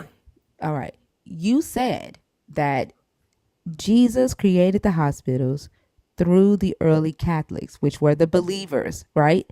The early Catholics created these hospitals because of Jesus. Today, believers in Jesus don't have access, right, to what Jesus created for them through these early Catholics.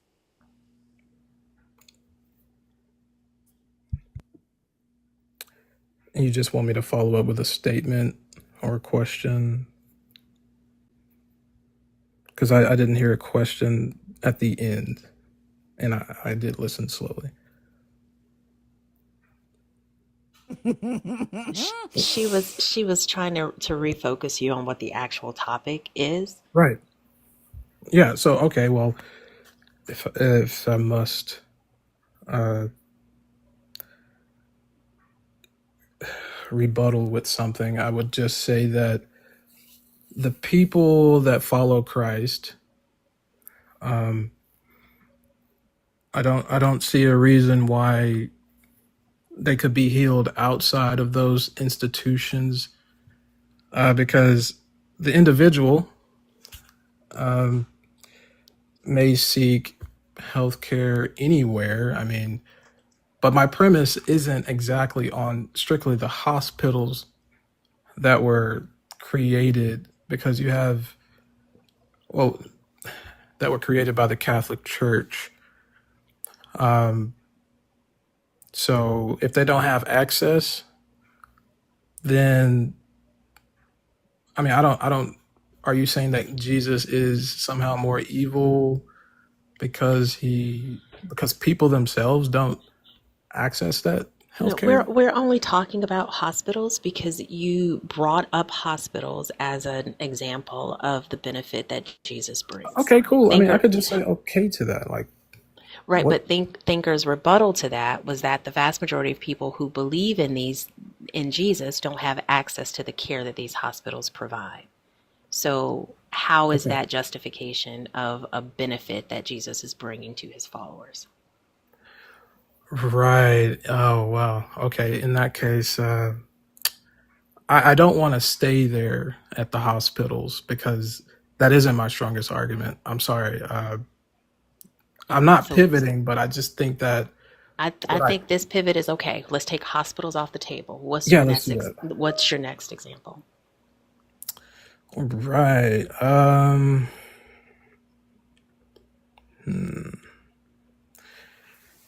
So when I said he brings eternal life, you immediately rebutted with, I don't want that, and um, Oh, you also can't demonstrate that, right? Yeah, because we're Like, asking about humanity, not like humanity, not afterlife. Afterlife is different. We're talking about the humanity that exists right now. right, humanity is this right now. That's why I don't believe in like a heaven or a hell immediately after death. I We didn't believe ask you what? about that. I know it's extra information, but I'm Yeah, getting to we my don't point. care. I don't know why you think we need these. Like, that's why we keep getting lost because you think like you're so smart and you need to tell us these irrelevant things. Like, stick to the question. That's why you keep getting lost and you keep forgetting the question that's being asked of you. We don't care about that. Answer the question. God damn.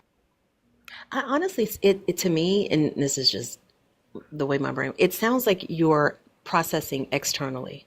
So the thoughts that you're having about the things that we say, like I think we all think that way. It's almost like I think of like a Venn diagram. This bubble, this thought bubble pops up, but instead of you keeping that internally, you're expressing it externally, and it's kind of derailing the conversation. Right. All right. Well, going to refocus here then. I don't think I'm smarter than I am. Sorry. I'm going to take what you said and let's try and have an actual dialogue that is beneficial to the conversation. So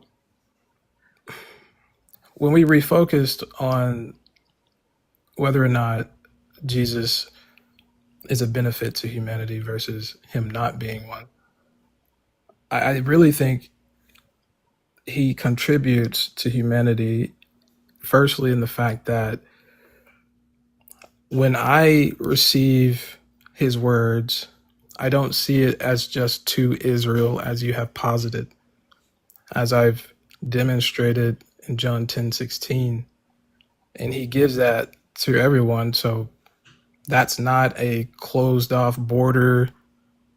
Um, there is no racism So in the let me Bible. ask you a question. It's okay for you to see his words that he was saying strictly to the Israelites and apply them uh, to yourself and believe that he was talking to you too.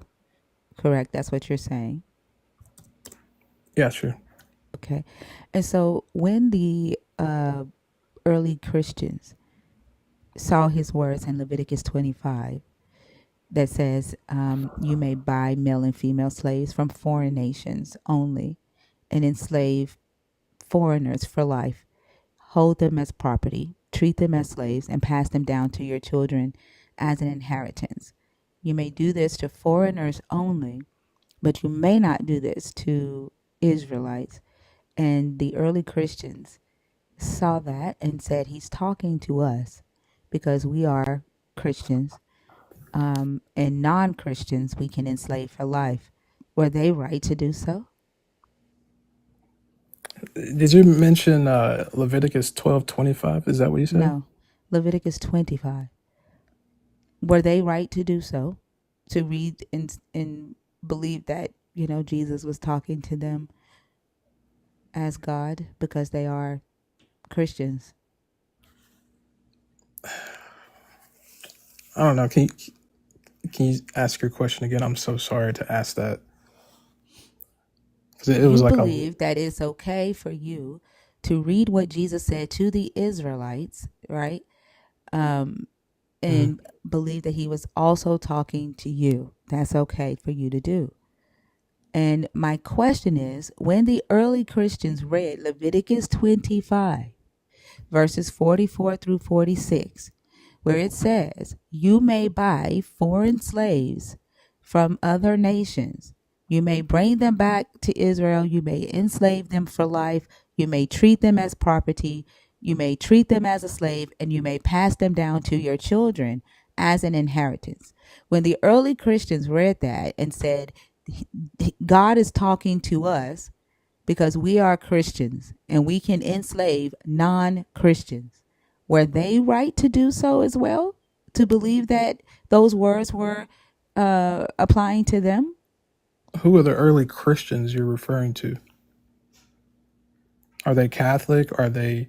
Does it matter what they identified as? Yes, Early because Christians, how does it matter? They were Christians. no. Early See, that's the Christians, thing. Man of Ink, early Christians used this book to enslave other nations. My question is, were they right to do so? Because the book tells Israelites that they can enslave other people who are not Israelites. Were Christians right to say this is talking to us because we are Christians? The same way you feel that when this Jesus was talking to the Israelites, you can say, oh, he's talking to me because I'm a Christian? I just, firstly, no. They were wrong, but you're right. So we're venturing off into category issues. I No, we're feel. not. No, we're Yes, we not. are. No, we're not. Jesus was talking to the Israelites. Jesus, as Yahweh, was talking to the Israelites. You read what Jesus said to the Israelites and say, oh, he's talking to me too. The early Christians read what Jesus said to the Israelites about slavery and said, oh, he's talking to us too. How is that? How is it right for you to do, but wrong for them to do? Oh my gosh. I just think your reading is flawed and like your Answer the, comprehension. how is it right for them? I mean, wrong, right for you, but wrong for them. All right, so Christians, I think they later re-weaponize this verse. You know, like It doesn't matter if you think they weaponized it. I'm answering your question They, though. no. Were they wrong to read it and say he's talking to us? Were they wrong in saying that he's talking to us about this specific verse? Yeah, they read Leviticus 25 and they said he's talking to us. We're Christians. Even though he was talking to Israelites, they read it and said, "Oh, this is to us." Were they wrong? So we would have to explain, like, really unpack No, what we this don't. Are slavery they thing. wrong for seeing? Are they wrong for believing that the words this God spoke to the Israelites was now being spoken to them? I mean, do you want my answer or your answer? You're not answering it. You're trying to But you're focus on justifying. You're trying to focus on separating no. your God from slavery. What I am asking you is, were they wrong for reading the Leviticus 25, and the God is talking to the Israelites in Leviticus 25? Were they wrong for reading that and saying this is God's word to us? That's the question. So I'm not allowed to explain my yes or no. You haven't given a yes or no. I'm just asking. Okay, I already said no. No, you didn't. All right. Well, I'm saying no. So they're not wrong. No, they are wrong for re-weaponizing. I didn't ask you if they were wrong for weaponizing it. You're answering a question I did not ask. I asked, are they wrong for reading it and believing that the word spoken in that book to Israelites was now being spoken to them? That's my Yes. question. Okay. Yes. So they're wrong. But you're not wrong when you read words that were spoken to Israelites and believing that those words are now being spoken to you. So are we talking about the New Testament? Like, are we still on Does it Leviticus matter? They 25? were both being spoken to Yes, Israelites. but And context hold always on, matters. hold on. I'm not asking about fucking context right now. The words in each testament from this God were being spoken to Israelites about Israelites. But you take it today and say it includes me. And you're not wrong. But when they did it, they're wrong. I know the difference. I What's the mean, difference? like, obviously the difference is we live in a different time period. You live in the That's same time period.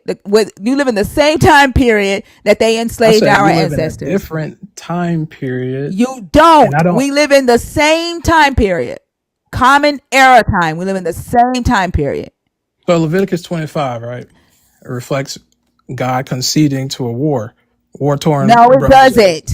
No, it Yes, doesn't. it No, does, it man. doesn't. No, it fucking doesn't. Leviticus 25 gives the laws. It's um the laws regarding slavery.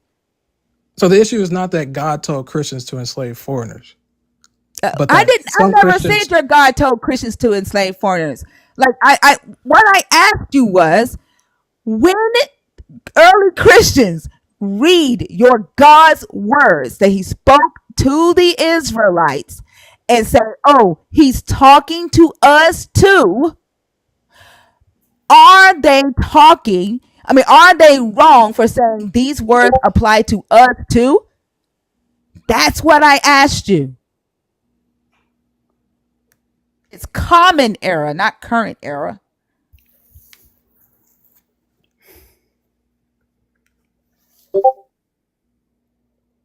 So just let me get this straight, because I'm looking at the comments. Don't look I'm at the hearing comments. I'm Don't look hearing at the what you're comments because saying. like it's already hard, right? Like you've been on stage.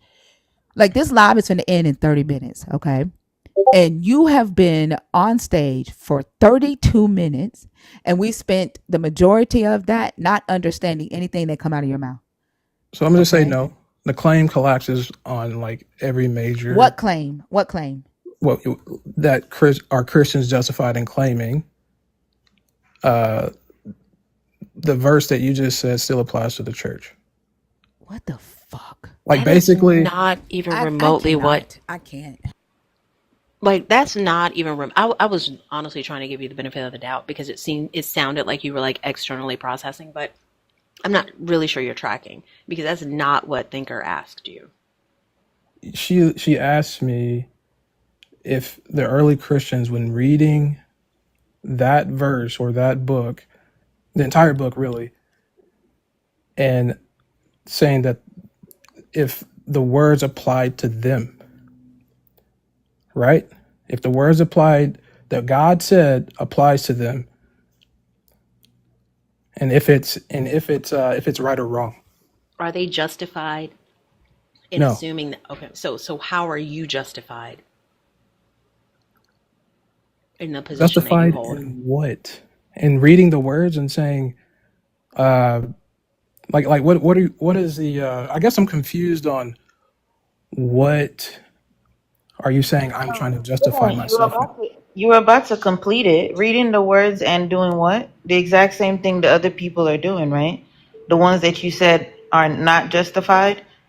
You read the words and do exactly what they're doing, but you say they're not justified. How come you are justified? That's the question. Because the fact of the matter is, just like in Leviticus, God clearly says you can own slaves. In Matthew, Jesus clearly says that he was sent for the lost sheep of Israel. In Matthew, he also says, do not go to the Gentiles. He came for the lost sheep of Israel. You have taken those words and you've decided for yourself that the later version of make disciples of all the nations, that's what you're going to focus on. And you've used that using your interpretive creative license to say that this is it wasn't just the Gentiles.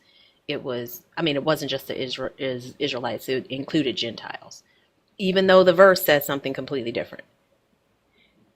In the same way Leviticus was used to justify owning other human beings. Where is the symmetry breaker? So Christ is the symmetry breaker, in my opinion. What I'm looking at, Christ did not come to make more slaves, even though some people have used it to do that. I want to say, I think he can only focus on cleaning Jesus up. He can't focus on the questions that we're asking, right? Mm-hmm. He's more so focused on washing Jesus's feet right now. I feel a little misrepresented. I'm sorry. I'm not doing anything to frustrate y'all on purpose, and you may have noticed that a long time ago, and I haven't. But I'm not focused on cleaning Jesus. Like in my perspective, you all are already decided on that this is the worst thing to ever happen to humanity. But why? Other Honestly, than, you've literally just the 32 minutes that you've been on stage, you have yeah, solidified I'm willing that to concede. You further know, just for me. You have solidified that further. The very fact that you lack the ability to critically think, no. right? Don't. Why would you Stop condescend? interrupting me. Stop interrupting me. Like, it is damn near impossible to have a conversation with you. We have tried, right, numerous times to hold your hand and walk you through this conversation. Um, Short of, holding both sides of the fucking discussion ourselves. But And like, the fact that you can't engage in, you know, a specific point or an idea and articulate that, and the moment that you woke up in this conversation is the moment we mentioned slavery and your Jesus, and you are more so focused on separating Jesus's responsibility or his influence in the transatlantic slave trade, than you are on, discussing the points, and I and we also recognize that. oh, I'm sorry, Thinker. Oh, go ahead, Oh, Fee. I was done. okay. I was just going to say, I also think you made a really good point in that we have determined that Jesus is the worst thing to ever happen to humanity. But when you ask us why, we can enumerate those reasons. You have determined that he's not, that he's the best thing to happen to humanity. But when we ask you why, you struggle to identify reasons. There's an imbalance there. And I think it kind of behooves you to go back and ask yourself and sit with, why is that? Why is it that I can have this conversation with people who read this book, who have read this book, and who can enumerate all the issues that they have with the story and the actions of the characters in this story, yet I believe the opposite, and I don't know why. I think that's a really, really critical point. And unless you're able to enumerate, you brought up, hospitals, you brought up salvation, like all of these things, but we still have yet to hear you articulate the reasons that you believe that Jesus is the best thing to happen to humanity. I think that's an important thing to point out. Fee, and I'm talking to you and the rest of the hosts right now. But do you remember earlier when we were talking about the logos and Jesus being the living word? Hmm. Hmm. And a couple of months ago, I brought up the fact that Heraclitus was a Greek philosopher, was the first person to mention the logos and its divine nature, and saying that all humans possess the logos in their DNA. Hmm. And when Heraclitus was referring to the logos, he was referring to it as the ability for the capability that humans had of critical thought and logic. And I keep seeing this process where the Hebrew scriptures, like Philo of Alexandria, took the logos and made it, a divine aspect of their God. And then the writer of John took it and made it literally Jesus. And how Jesus tends to, like the believers of Jesus, fear Jesus as God, right? They see Jesus as the word, the thing that they cling to. But for me, it feels like the moment Jesus became this logos, this this capability to think critically or logically, Jesus became the captor of that logos that humans have. Like, it's their critical thought is enslaved to him. Hmm. Like, it's the thing that they sacrifice for him, or they give to him, that, they say, my will, not my will but Hmm. yours. Yeah. It It's becomes like he like a has it governor. enslaved. Yeah. Yeah, Yeah. like like when you used to rent the U-Haul trucks and they would have that limit on it where you couldn't go but so fast. It's almost like that. It's like they can think but so far when it comes to the actions of Jesus, the teachings of Jesus, the consistency and the narrative around Jesus. I absolutely can see that. That's why I was saying earlier, like the religion or the belief or the Jesus itself relies on that. It relies on the brain to function that way, because if it thinks any further, then the whole construct breaks down. If they go any further than they're allowed to, right? Jesus is the Lord, Lord and Savior. God is good. Everything is God's will. Full stop. That's it. You don't need to know anything else. There's no need new information needed. Pray to God. He might answer. He might not answer. That's it. And Right? Once you think more, that it's over. the It's like crazy they part. it's Oh, I'm sorry. no, I was just gonna say it's like they've wrapped it's like they've wrapped it up in Jesus. Like Jesus, if this was a Marvel character, Jesus is the villain that came and stole everybody's logos for so that he can grow bigger and powerful. Hmm. That's what it feels like to me. And the crazy part, to Ria's point, like you don't even have to think deeply about this. You Mm-mm. believe that there's a perfect, all-knowing Savior who had a plan that had to change partway through. He had to, the plan was these people, oh, well, you know what, they didn't accept me, so everybody else, but he's Mm. perfect and he's not flawed. And he's like, he knows the end from the beginning. So either this shift was part of the plan or like it doesn't make sense. So you don't even have to go deep in order for it to start the whole construct to break apart or start falling apart. It's really on the surface, but they just refuse to allow themselves to see it. Yeah, maybe somebody needs to set the captives free from Jesus.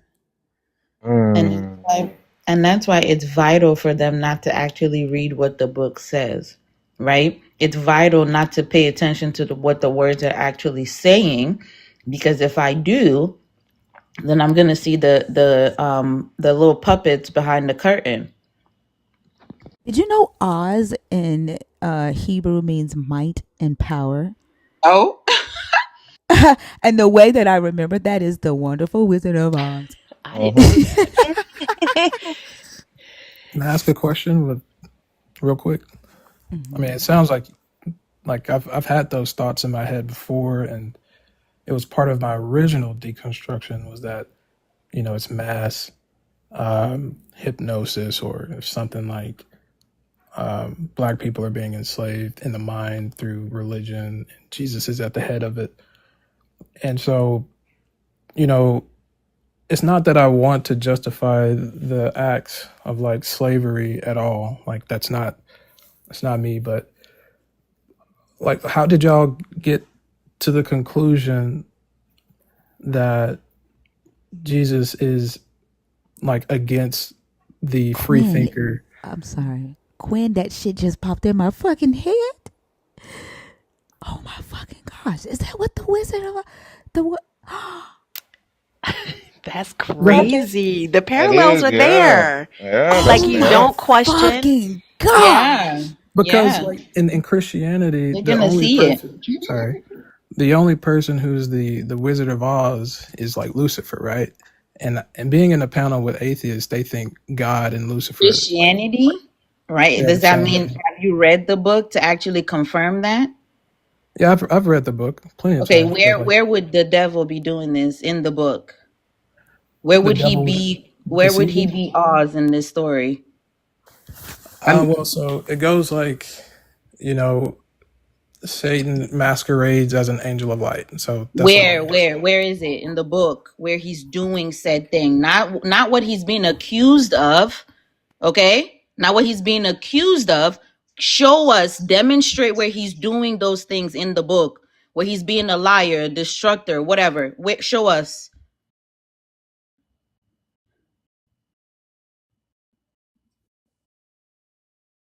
in Christianity. Isn't it kind of crazy that the devil's most known for that, but you gotta like go do a Google search to try to find him doing Right. that? Right. Yeah, that is hilarious right there. Well, the PR team is working overtime. That's all I'm saying. Luckier equals Lightbringer? I think she meant Lucifer. Oh. Like off my dome, I can give you a few when your God is doing all those things that the devil is being accused of. But it's been 10 minutes. You're still looking. 10 minutes is Doctor crazy. Dr. B. Look at Dr. B saying. What? Oh. Drop him, Dr. B. Drop him. He's jealous of my anointing. That's all it is. What? So what's happening right now? Like, am I getting kicked You, off? you were supposed to be looking for a verse where the devil is doing what you accuse him of. Yeah, I said 2 Corinthians 11:14 like What five does it times. say? Do you realize that when you go to Google, we can't hear I'm you not in speak? Google. You do Then you what know were that you you were doing? literally not on the app? It tells us when you I was on leave the my app, Bible app. I'm sorry. so we can't hear you when you're not on the app. Yeah, so that's my bad. I'm sorry. The Thinker, pressure. can I take someone out of the request? Yeah. Okay. Yeah. Yeah, I was on my Bible app. We asked you for a scripture where the devil is doing things, not where someone says the devil wants to do something. More accusations. So More when someone in the accusations. Bible says Satan is doing something Yeah, wrong. that person needs to show us the Satan doing it wrong. Because when we read the Bible, when you actually Yeah, read the book, you see right. that Satan doesn't do anything outside of your God's permission. Okay, Nothing, no step does like that, no step is taken from the devil or Satan, whatever you want to call it, I got you. unless your God permits it. So give me where the God is doing all those things that he's being accused. The Satan is doing all those things that he's being accused of. Revelation 12. We can go there then. What does that say? Okay. Let's see. I'm trying to figure out which one is best to describe. So, and there was war in I heaven. don't want a description. I'm asking for Yeah. what Satan did. And the great dragon was cast Okay. out, that old serpent called the devil and Satan, which deceiveth the whole world. He was cast out Okay, where into did the. he do that? When did he do that? That's another accusation. Can you show me When in did the he do Bible that? where Satan deceives the whole world? Sure. I mean, he's actively doing it. Where in the Bible can I see the devil causing confusion, deceiving anyone? I can show you your God being a deceiver, sending deceiving spirits into people, making people lie, destruct, literally destroying communities that came together. I can show you your God doing that. Show me Satan doing that. Right. Right. It's there. I just, it Yeah, show sounds like. me. Yeah. Okay. Hold on.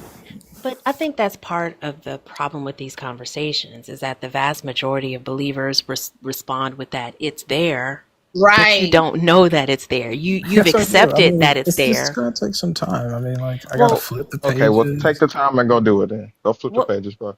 yeah. I mean, and you're gonna flip all the pages, Man of Ink, and you're not gonna find it because it's simply not there. Like it's just simply not there. And I know you believe very strongly that it is, but it's not. And that goes back to this idea of that blind adherence to the doctrine. You've been told that a thing is explicitly stated in this book, but that there's no demonstration of that. And to Ria's point, we can point you to scriptures like Leviticus where God tells you how to own slaves. We can point you to scriptures, multiple scriptures in the Bible where this God commanded genocide explicitly. You cannot find that for this devil. You cannot. It's just simply not in the book. There are a lot of accusations. There's a lot of, oh, he did it, insinuations made about what this devil does, but it's just simply not in the book. So you're saying because God allows it, it's Him doing it? I didn't say allow.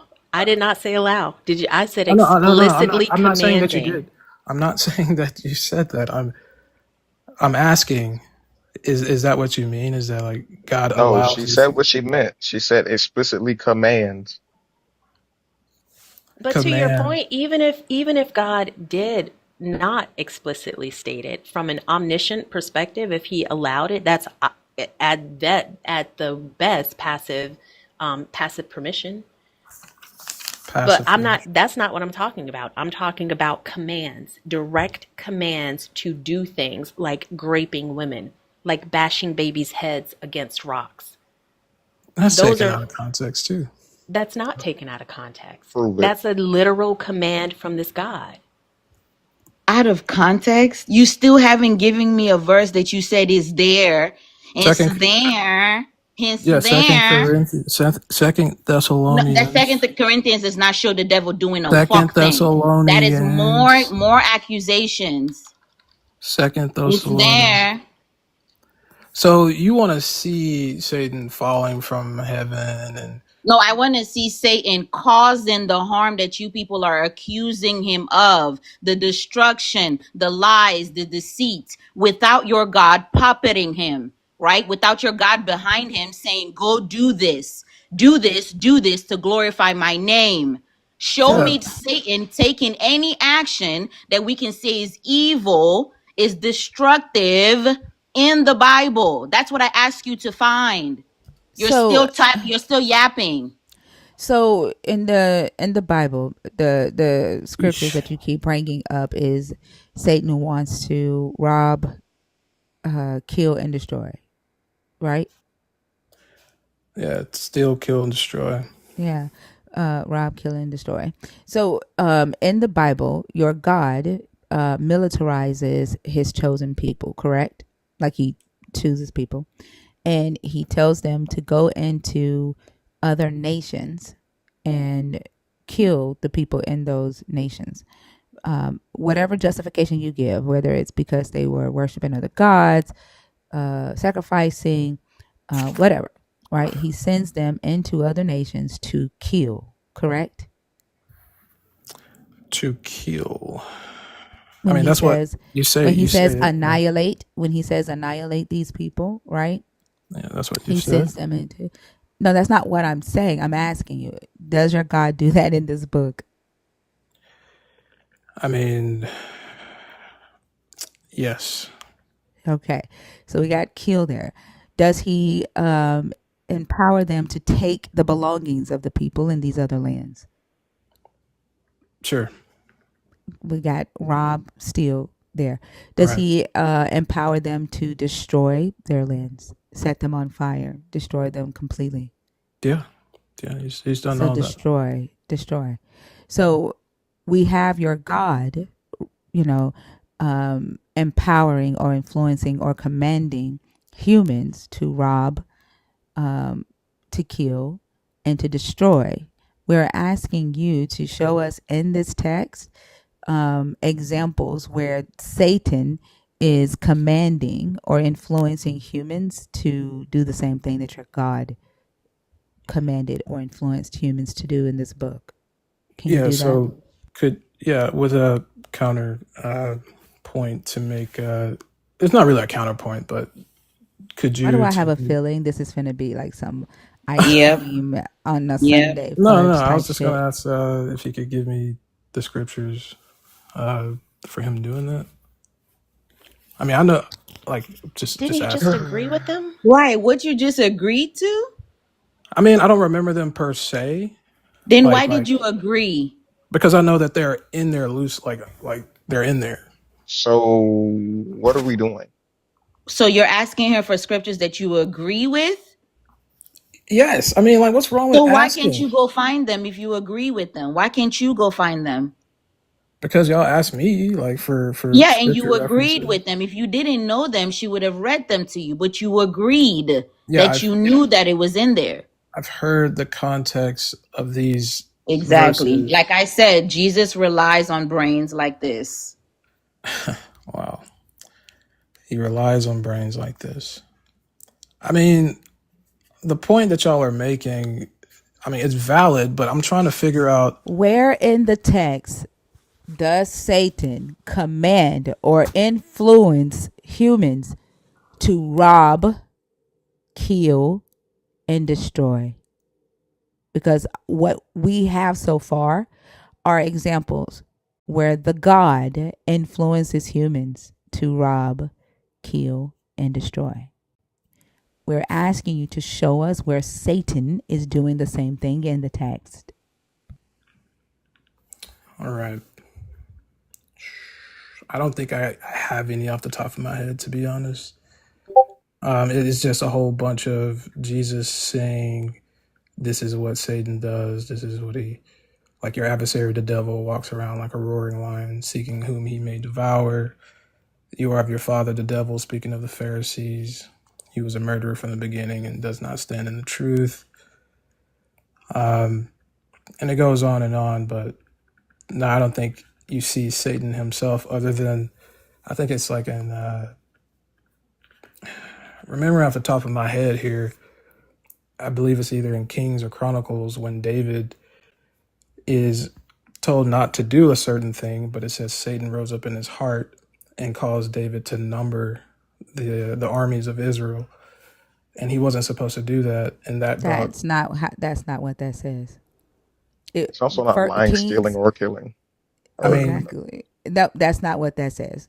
King says God's anger incited against David, against Israel, and had David do that. And then Chronicles says Satan.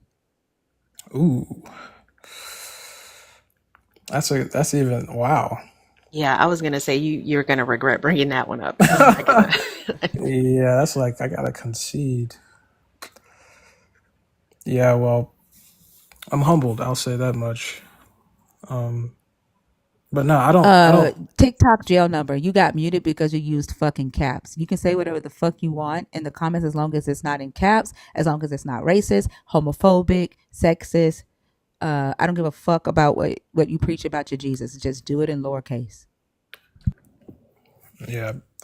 Well, on behalf of all Black men in Christianity, I do have to take the L here and go read up No, on you what take all the this L. means. You take the L on behalf of yourself. You don't speak Okay. for every black man, for every Christian, for like you earned this L all alone. You and Jesus and the Holy Yeah, Ghost. that's the second time I've heard that on TikTok. First tag team in history. Right, right. So, what does it mean then to be free from the limits of Christianity for you guys? What? I mean, literally, that's a Can, question I'm asking. can I answer that question? It means to think for ourselves. It means to not be required to lay down our humanity, our integrity, and our decency at the concept or for the purpose of an idea that clearly is not working in society. What it means is that I can operate without the confines of being told how to think. That's what it Mhm. means for me. It doesn't, I'm not going to blindly follow something that tells me what to see and tells me how to think. It means that I can operate and I can develop my personal, the characteristics that I want to develop as a person. It allows me to identify the good and the bad in myself, work on the bad and emphasize the good. Like, Christianity doesn't allow for any of that. You have to, it requires that you figure out a way to compensate for things that on a human level you know are deplorable. So it's a freedom that absolutely comes with putting down those shackles, those mental shackles, and the requirement that Christianity gives you to be this version of yourself that you don't even recognize. That's what it does for me. Yeah. And I honestly think that deconstruction has become one of those words that people just throw around, right? Like it doesn't really mean anything anymore because people just say, like you coming up here to say, oh, yeah, I've deconstructed and I'm still a believer.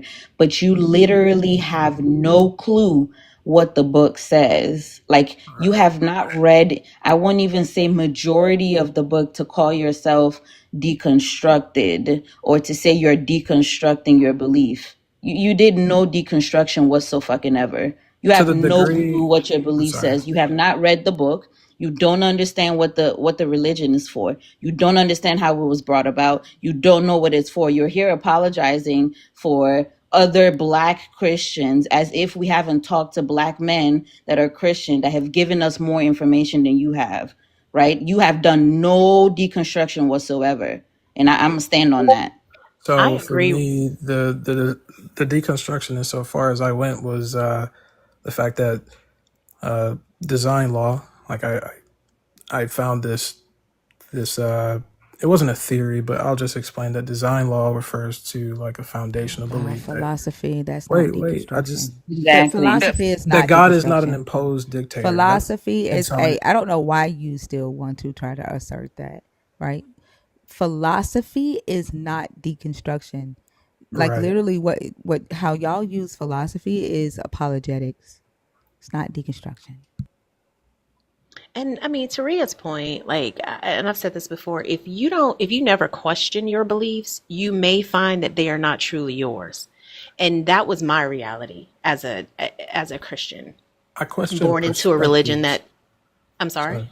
So I question perspectives, but not the belief itself. So I was just like from one denomination to another until eventually it seems like, you know, I don't know. It seems like where you guys have concluded, well, you need to get out the entire system of religion I concerning think this. the problem that you're not recognizing, right, is that when we have these conversations, we start with the stance, and you lack the ability to get us to see something different. We've never told you that we were closed to a different perspective. Y'all just lack the ability to provide a different perspective for us. And when we come with facts, right, and information, because we do research, because we do take it seriously, um, you guys see it as us being closed minded because you're not used to facts and information. You're used to rejecting facts and data for your imaginations and your interpretations. That's the problem. We give you an opportunity every single day, every time we have these conversations, to give us a different perspective. And I think sometimes believers think that we're not open to a different perspective, but to Thinker's point, they are usually not presented. Like I was saying earlier, I can tell you why I don't believe in this God. I can tell you the problems that I have with this belief system. But when offered the door is open for you guys to enumerate why you do hold on to it or what truly convinced you, the conversation goes like this. So it's not that we've closed the door to new information, we've closed the door to new perspectives. That's why we engage in these conversations. But what happens is you resort to, oh, it's in the Bible somewhere, when it's really not. Oh, this story said this when it really didn't. And this is the cycle repeats itself day after day. And nobody can present to us justifiable or even logical reasons for holding on to a story that begins with a lie. The Garden of Eden, the serpent told the truth. That is blatantly obvious in this story. And because of customs and because of tradition, most believers don't even realize that, and they just go with what they've been told and what they've memorized without truly investigating it. And that's problematic. Sure it is, but I don't know. I didn't present well, so it's not like I haven't done the deep research. I guess I wasn't prepared for what I heard and the questions. And apparently I need to do some communication buffs where I need to, I don't know, follow a line of thinking that doesn't disqualify what I'm saying. So yeah, I learned a lot today, so I appreciate it. Appreciate you guys. Sorry. Thank you for coming up. I hope you have a great rest of the day. Yeah. And you know what's crazy? Like, even in the comments right now, I was texting back and forth with Art Dad about this story of Job. And his last comment says, God affirms righteousness, objective righteousness. Satan denies it, suggesting otherwise. None of that is in the story. None of that is in this book. And that's to me an example of this inherited belief system or this inherited narrative where there's one piece of information that's usually not even presented properly, and then this whole story crafted around it to create this whole different narrative.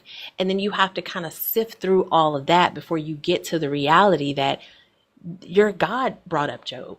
Your God put him on the chopping block, knowing full well that he would be faithful. So you can't then say, he didn't offer him up to harm. He knew he would be harmed. If you think he's omniscient, he absolutely knew he would be harmed.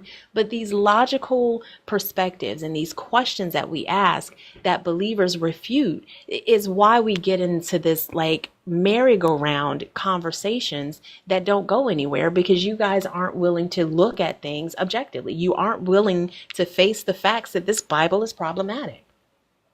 Same, and then like our dad and the last guest to me are one and the same. Um, because like literally saying that your God governs evil but didn't author it when the book literally says that he is the creator of evil. The book literally says that he caused confusion in the Tower of Babel, the story of the Tower of Babel, while at the same time the book saying that he is not the author of confusion, right? And then Jesus saying that his entire reason for being here is to create a divide, which is confusion. When the Gibeonites were fighting, literally created confusion amongst them to make them go up against their leader. Like, you read these stories and then you say to yourself, that's not God. And then you expect us to jump into this world of delusion with you. Like, That it's part. ridiculous. Yeah, that part. I mean, Christina's gonna go live in 2 minutes, y'all, so I'm not gonna bring up a new guest. I am gonna chill on Christina's panel if there is room. I'm trying to get over there before everybody get on stage. But if people get there first, go on stage. Don't I'll wait my turn. But Shut it down. I'm trying to get over there. Huh? Shut it down. Fuck them. I'm trying to wait for her to go live. I'm trying to wait for her to go live. Like, as soon as she goes live, we're gonna shut down. But those of you that are in the guest request, if you want to continue these type of conversations, Christina Carroll is her username. Right. Look, I'm fighting for my spot on stage. Christina Carroll is her username. That's where we're getting ready to go to, the Christina Carroll. So go ahead and submit your request there. Um, I think she said she's she going to be a little late today, actually. did she? yeah, she put it. She just put it Oh, in the chat. She's trying to finish oh, up okay. something for work. Hmm. Oh, okay. So I can stay live until she goes live. Y'all just let me know. Yeah, I got Uh, you. okay. Okay. At the Cool. like at the last minute, I'm gonna drop, and it's not because I want to get to Christina's live before you think her. It's just because Yeah. I'm Right. gonna Real. be. Okay. I just want you to know. Yeah. Right. Look, I'm gonna text Christina and tell her to tell me when she go live before she go Oh, live. that's cheating. No, I'm finna tell her. Hold on. But Okay, I'm gonna I'm stay live staying until she go live. because I'm just Huh? loyal like that. Like, I'm just staying because, like, I'm loyal like that. You know what I'm Yeah. saying? Like, I got a lot of love and respect for Whatever. you personally. He gonna be on the other page. Watch. Right. Yeah. I already know he Long is. body, long Tariq body. Longbody. Tariq is going to be on Christina's panel. How can I say? Christina's page loves Tariq Longbody. I don't know why. Yeah. Okay, so I just text her. All right, so we're gonna bring up another guest. Let's see. Y'all, that last guest that came up, when I tell you he was Oh, typing never mind, fast. y'all. She going live right now. Oh shit. She going. Yeah, she says she Oh, going live good. right now. Okay, I'll see y'all in a minute. All right, Bye. Okay, Love bye. Love y'all. y'all. peace.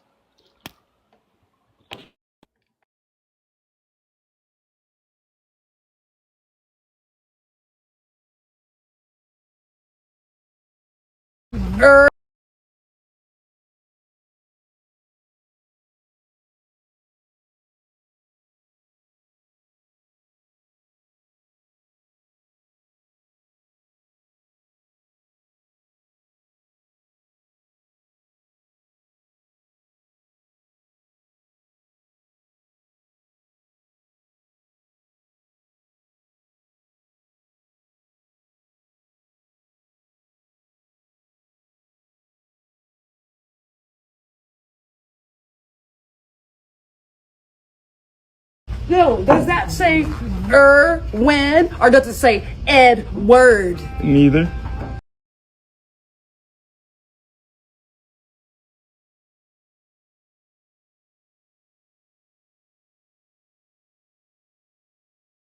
Have you been indoctrinated?